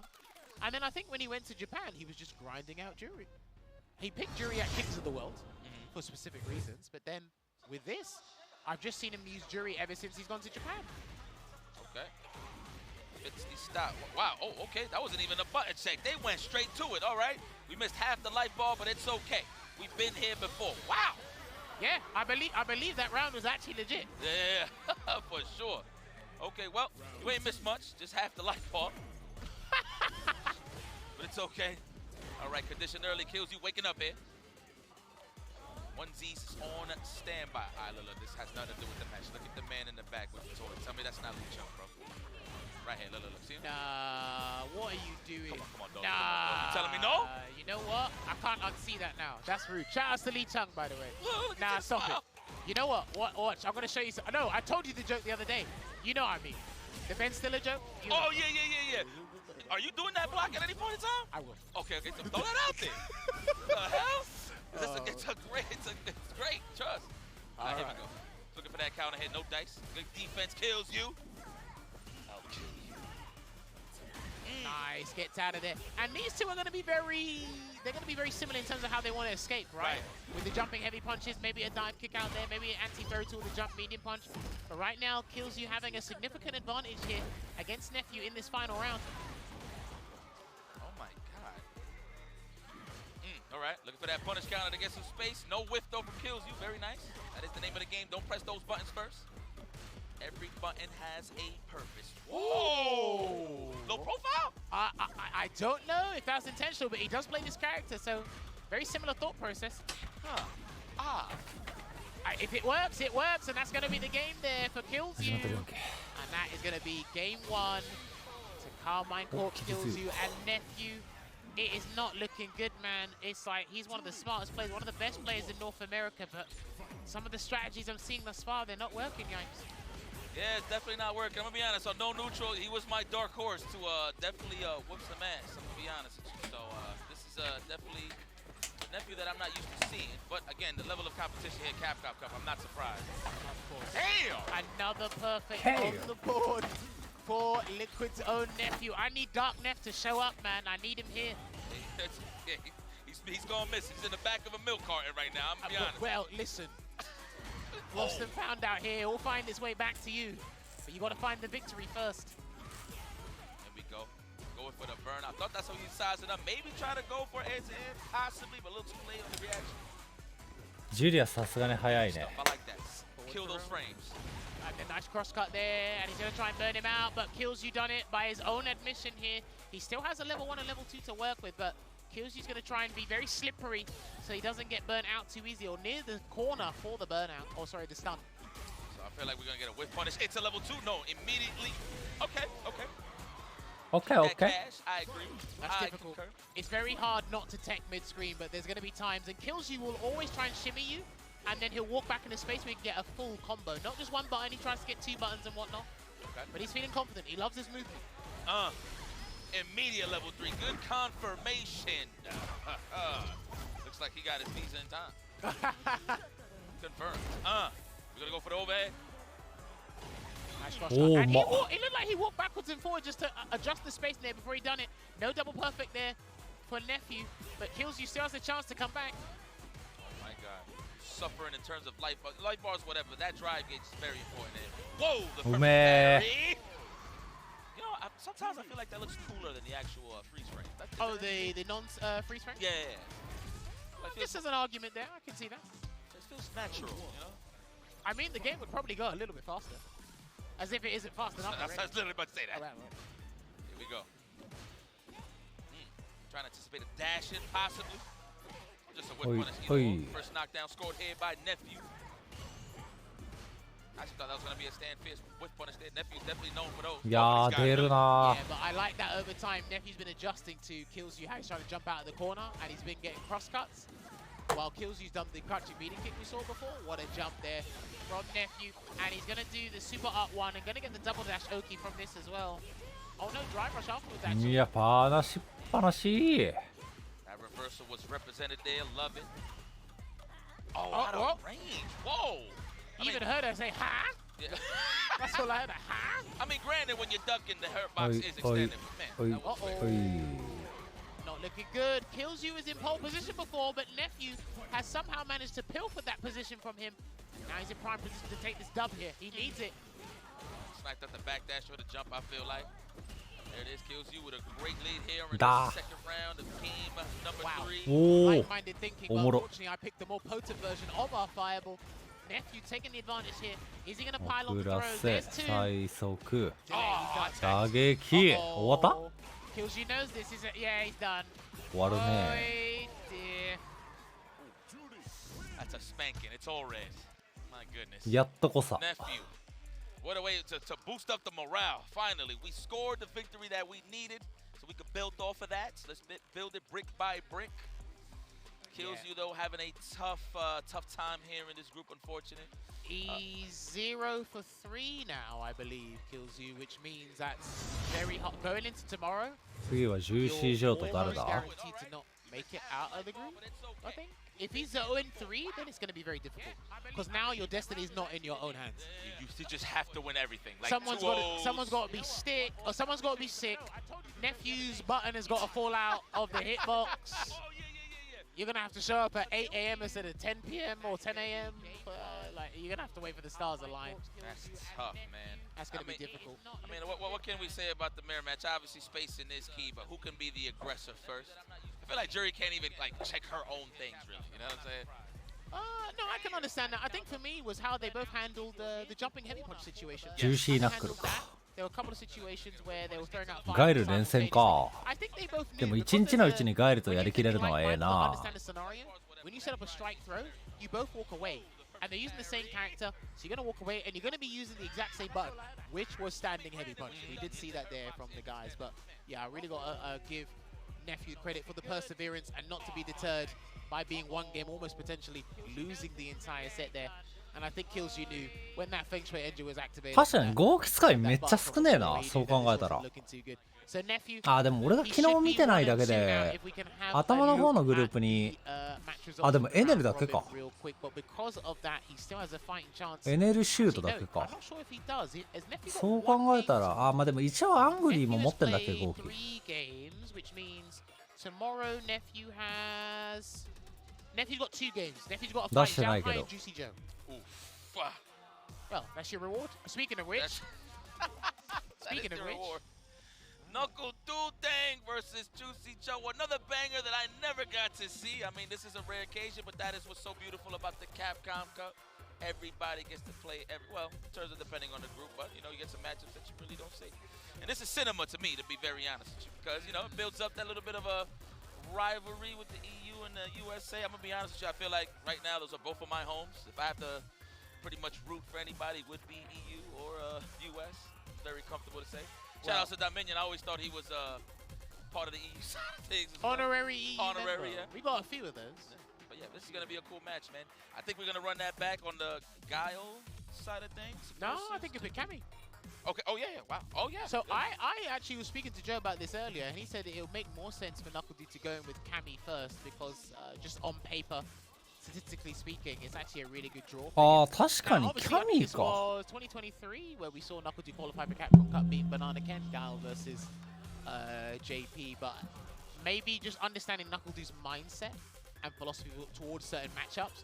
If I've got like, you know, a trio of characters, because remember he does have a DJ as well, I'm not going to pick the unfavorable character when I have someone else who can make my life easier. The less thinking you have to do, the better. That's what I was about to say. プ More ルゾン solid. 4万 Easier confirmed in terms of buffering. Right? あー So, でもなんだっけなんか SFL かな SFL のところと同じところが作ってんだったらまあブルゾンってそんぐらいすんじゃない ?4 万ぐらい So I like this ちゃんと作ってるやつ being は the heavy aggressor. He's been like that with every fighting game that he's played, mainly on the Street Fighter side, of course. So I like that. This is a good draw. Good breakdown there from Juicy Joe. What a professional. Yeah, man. Honestly, he's 3万ぐらいはするイメージある very な big ちゃんと with 作っ what て he る does. 系 And は I think he's got a super bright future ahead of him if he wants to continue to do this after the Capcom Cup. And I like that he wasn't, because I know he's a little bit deterred. 逆に1万2000円とかでこういうやつ売ってるとマジペラペラよな And most of the guys are saying, listen, you actually did like better than, you know, probably we anticipated. And that's a good thing, right? But obviously as a competitor, you'll be disheartened when you know you can play your best or you can play better, right? Yep. And he had plenty of time to prep for this and get involved. But obviously, ペ everyone ラ had ペラで 2 ワン weeks シ to ーズン来たら understand もう their 切れ group. ねえんじゃねえかって思っちゃうぐらいのあれだったよ It will be Knuckle Dew going up against Juicy Joe with the JP here. Now he had a good performance here earlier. それだったらやっぱ高くてもしっかり作ってほしいな。 Now he's going to go up against the Cammy. Got to watch out for the dive kick. Against the dive kick, you can air throw, but you got to be on point with that. Laser Cammy だ。 focused. Now he does まあ face さすがにガイルはきつい a か。 of Cammy's online in Europe. When Killsy was playing, Hurricane shouts to Hurricane. カバはガイル1本で頑張ってるっていうのに。 You've got a ton of other Cammys.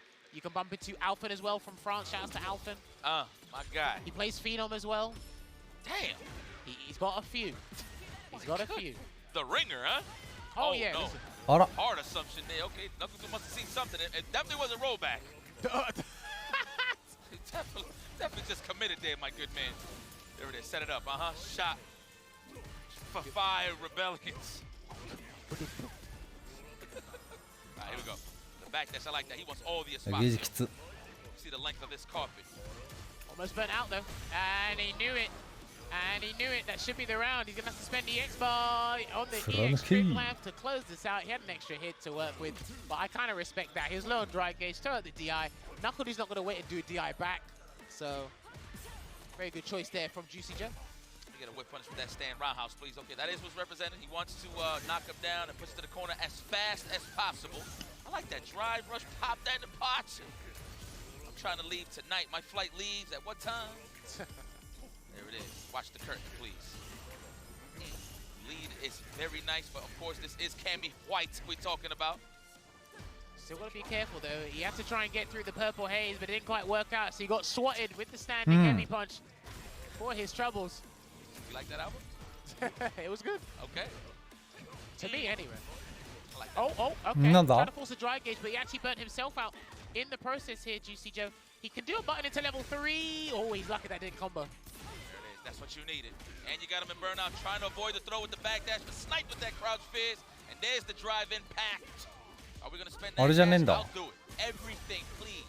Let's acknowledge that this man is a killer. We need to go to the next これ死ぬか。さすがに死ぬか。 Yeah, that should be. Survey Yeah, it says. should be fine. フーリガンの中断スタートじゃないんだね。 Also, we got to give credit to Knuckledu in that situation because he walked forward to try and get as much dry gauge as possible so that when he gets the hit, he could do a double drive rush cancel instead of one. Because if it was just one, I don't think he would have got the kill. That's right. People do tend to forget. You walk forward, you do build that drive gauge pretty fast. That is true. That's why some people walking forward more instead of doing the dash in this situation because the dash doesn't give it to you. Don't give you nothing. And you're inviting normals for the counter poke on top of that, right? Ow. Breakdowns. Drive rush roundhouse. Trapped in the corner here, not looking good for Joe, and he swats his way out, but no level 3 to generate some more space here. So it's going to be out of the frying pan and into the fire if you're not careful. Nice cross cut. We was ready for that. Knuckledu with a nice lead. Caught the recovery on the sweep. Unfortunate for Juicy Joe. Nice technical. Still alive in the game. Careful, there's a throw. He's got to be また割り付きがすんごいんだ。 Joe, and he's deer in headlights. He's not sure what to do, and he tried a perfect parry. There's a throw tech. So many looks Knuckledu can give right now, especially the fact that he is super healthy. The burnout on the side of Juicy Joe. However, we do have a chance trying to activate target combo to level 2, but Knuckledu is out of there. Low forward, he's going to chip him. Oh, wait, level 3! Level 3! I thought Knuckledu had a chance to chip him, but I'm not sure how much level 2 does on that situation. So it's going to be the CA version of interdiction here, and Knuckledu, he hasn't got a mountain to climb, he can still win this. あるなこれ。 Ah. No, he could have snapped the trick line again. Oh, brother. Oh. I know where's the big Aye. He still had the discipline. He did not crack in that scramble situation. 抜きさんもいま He す。 made a choice, and unfortunately, Aye. come out in a positive manner for him.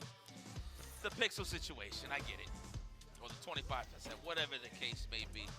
I can't even get mad for Knuckledu for trying to go in for that. Because in that moment, that anxiety just reaches so high that you just got to make that decision on the pixel. Well, you got to give credit to Juicy Joe here as well. Let's give him his flowers because in that situation, a lot of people would have tried to overexert, get a throw, get a delayed jab. They would try to do something. He said, no, I will wait. I will get another interaction just in case something doesn't work out. But he got 1-0 on the board here, Yipes. Let's go. Juicy Joe got a lot of mileage to play with. まあ騒ぐのは別にいいしな。 Knuckledu, you're going to have to raise that difficulty setting, por favor. The Cherriers, the Chair Force 1 are watching right now. I see what you did there. Like that? I see what you did there. Logan don't like that shoe, man. Remember, Logan don't like that shoot, by the way. I got. Shout out to Logan. Yo, I saw the clip when England won. Listen. That's my guy, man. I see you, Logan. All right, pressure being applied here. Oh, right on top.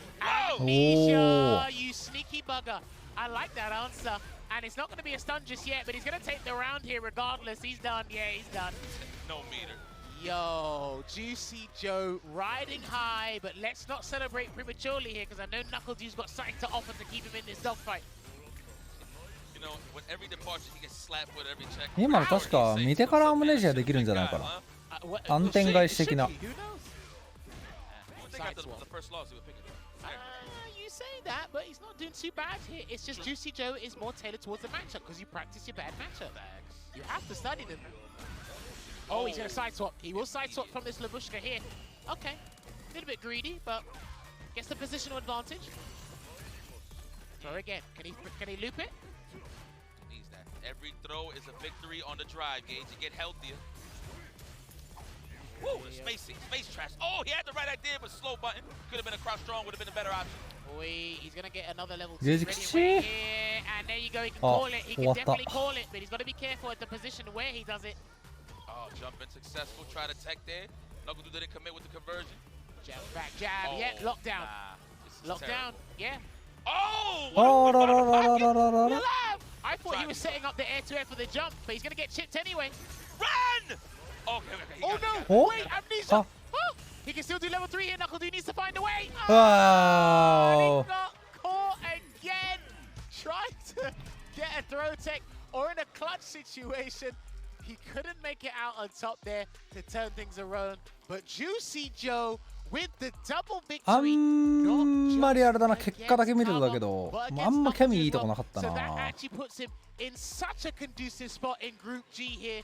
Going into tomorrow, looking supremely confident here is Juicy Joe. Juicy Joe, and this is the debut for the Capcom Cup, right? Yes. Wow, okay. What a way to start that off.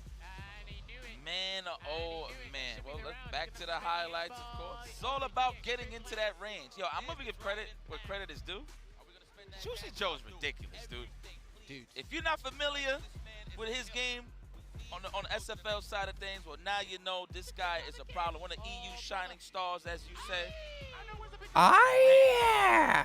What more can you ask for? That's literally all he wants, man. And the thing is, he just keeps going from strength to strength. Despite being from the European region, when he comes to the international stage or when international presence comes to us, he does show up, and he's been doing really well for himself. And the thing is as well, like I said, he anticipated the character lineup he would expect from both Cabba and KnuckleDu. He prepared accordingly, but ultimately what he really had his eyes set on was Zhao Hai. He's like, right, look, this is what's going to happen. Zhao Hai, we can't let him run away too far because he might be taking that top spot. But because Zhao Hai's been pretty dominant in this group thus far, as we can see, 3-0, whereas Juicy Joe is at 3-1. So if Juicy Joe can beat Nephew tomorrow and Zhao Hai loses his matches, then boy, that's going to be... Okay, right, yeah, so right now, he's in a good spot because of the round differential, I believe. That's what's separating it, because obviously he's got one loss. Zhao Hai's got no losses, but I believe it is the round differential. So if Juicy Joe can win against Nephew, and Zhao Hai has a, unfortunate situation in the fixtures tomorrow, then Juicy Joe could get out of Group G on top spot. Damn, okay. You know what? I can't even say I'm surprised. Juicy Joe, Zhao Hai, definitely. It looks like we have an interview. Let's kick it off to Ryan Hart. I believe. ちょっと行いたいところです。そうですよね。3勝0敗というところですね。今聞きたいのはですね、今のこの間出た知らぬい前のキャラ、一体どう思ってるんでしょうか。聞いてみよう。So Zhao Hai has got 3 wins and 0 losses in the group so far. But first off, I want to ask him what he thinks of Mai in Street Fighter 6. So, what do you think of Mai in the game so far? I think he's so strong. I think she can top 5, top 3.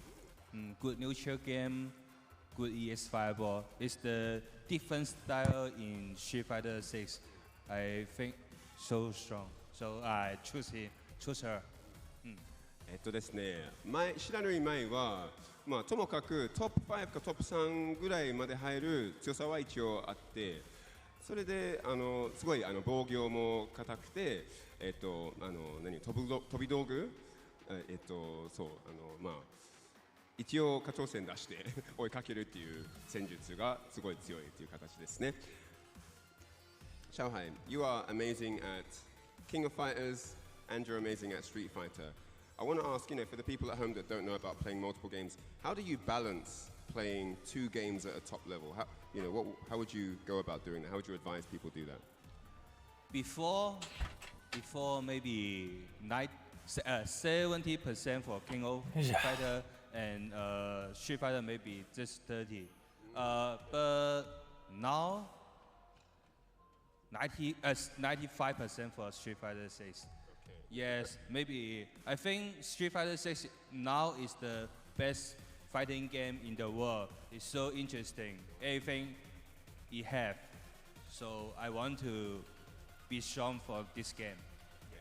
シャオハイ選手に聞いたのはですね、シャオハイストリートファイターもキングオブファイターズもすごく強くて、そのキングオブファイターズのエボ大会優勝してる上にさらに EWC とかもスト6ですごく活躍してて、そこも優勝してるので、同時にどうやって一体いろんな格闘ゲームを同時にやることってどうやってバランスしてるんですかって聞いたら、やっぱり昔は 70% キングオブファイターズ活躍してて 30% はストリートファイターで、今はもう 95% ストリートファイター6になっている形なので、なぜならストリートファイター6は世界一の一番面白い格闘ゲームですっていう意見なんです。そういう形ですね。Good luck and thank you very much for your time and I wish you all the best in your next matches. Thank you, thank you. そういうところで引き続きカプコムカップ11ファイナルズをお楽しみください。Right, that was actually a very good. That is a champion mindset, champion interview. He said, look, man, my ratios before with my other game I was talking about with Street Fighter 6, 70-30, but he said, nah, listen, 95% all in, baby. Practically, he's all in. And guess what? I mean, you can tell by the results he's had over the past year. But hey, listen, we cannot make an amazing event like Capcom Cup happen without our lovely sponsors. So first, we've got to give a shout out to our guys at Suzuki, because it is standing behind the people who love to and endeavor and challenge and pleased to collaborate with Street Fighter to deliver the joy of the game to as many people as you can. This time, we'll be putting our booth in place on the 2nd floor of the Ryugoku Koguki-kan, the venue of the Capcom Cup 11, to showcase a special edition bike, GSX AR, tuned by Jury, themed by her character as well. Check this out at the Suzuki official SNS. I've actually taken a picture with this. Vicious has taken a picture with it as well. It's actually really good. If you're here, come take a picture. NSX 欲しいな。 But do you know Roto Z? Roto Z is an eye drop brand in Japan, and cool eye drops for anti-bloodshot and anti-fatigue. That is a fact. I wear those myself. Prevent eye dropping frames and fight sharp with Roto Z. And now, Roto Z is corroborating with Street Fighter 6 until March 10th, 2025. You can get Roto Z-Man suit costume. Fire, okay. All right, much appreciated to all our sponsors that have been involved. Shouts to all the viewers at home. If you're waking up, if you're staying up late, we appreciate you coming to join us here. Now that concludes Group G. We should be transitioning over next to, I believe it should be Group H. So what we are going to be doing is we're going to take a short break, and when we come back, there will be some Group H action here. Remember, we're only halfway done. We're nowhere near done. It's only day 2. So make sure you stay here on twitch.tv/Capcom Fighters. Get a snack, get your drinks, and we'll come back with some more top-level action here at Capcom Cup 11 in Tokyo, Japan.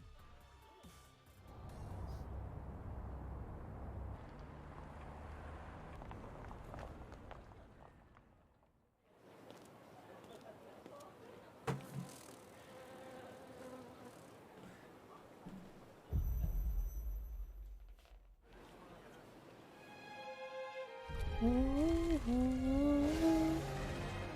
ここの音楽めっちゃあれっぽいわ。もうここまで来ると違うけど、最初の部分めっちゃあれっぽいんだよな。あれ出てこねえ。池袋ウエストゲートパークみたい。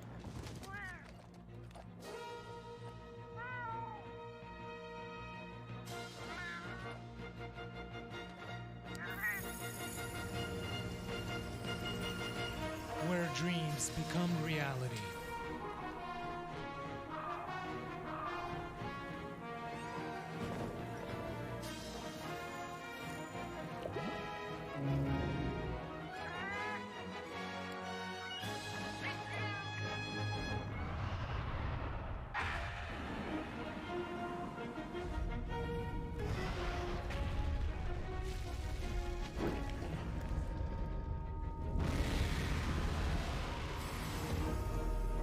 Monster Hunter Bridge. Monster Hunter.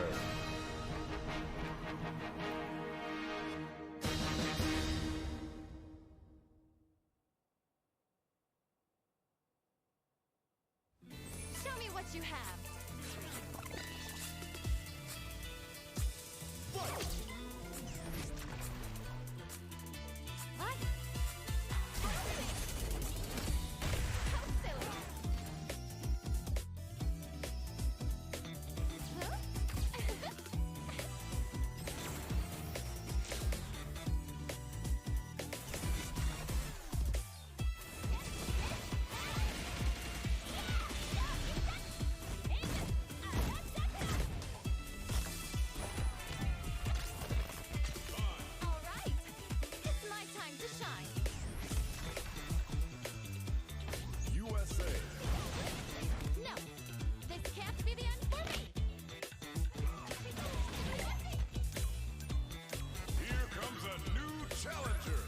USA.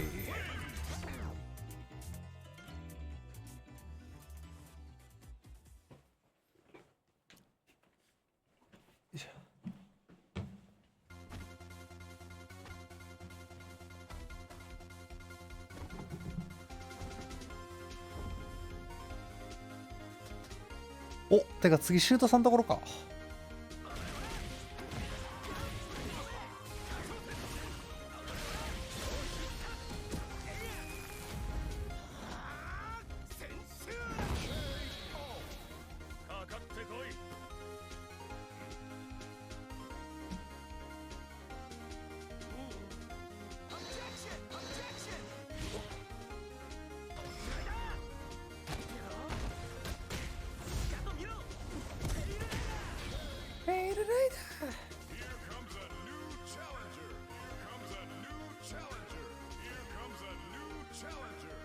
Here comes a new challenger.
あれなんか長いな今回。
カプコンカップ11、ここからはグループ H の模様をお届けしてまいります。Capcom Cup 11, it's now time to jump into Group H. それではグループ H、プレイヤー入場です。Group H, player entrances. まずはバウティストブラザーズ鉄壁の弟レックス。 First up, for Group H, it's the Lexecutioner, Lex! My pride is out the roof, I get that grind in. So I'ma tell the truth, I get my grind on. You know the pressure make all of these diamonds. アラビアンストリートファイターマシーン、ハングリーバー。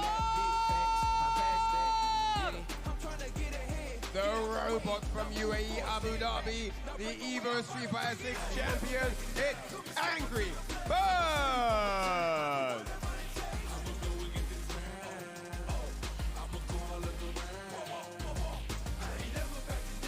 豪州の若き独者ソウル。 Next up, it's the young Venom, it's Soul!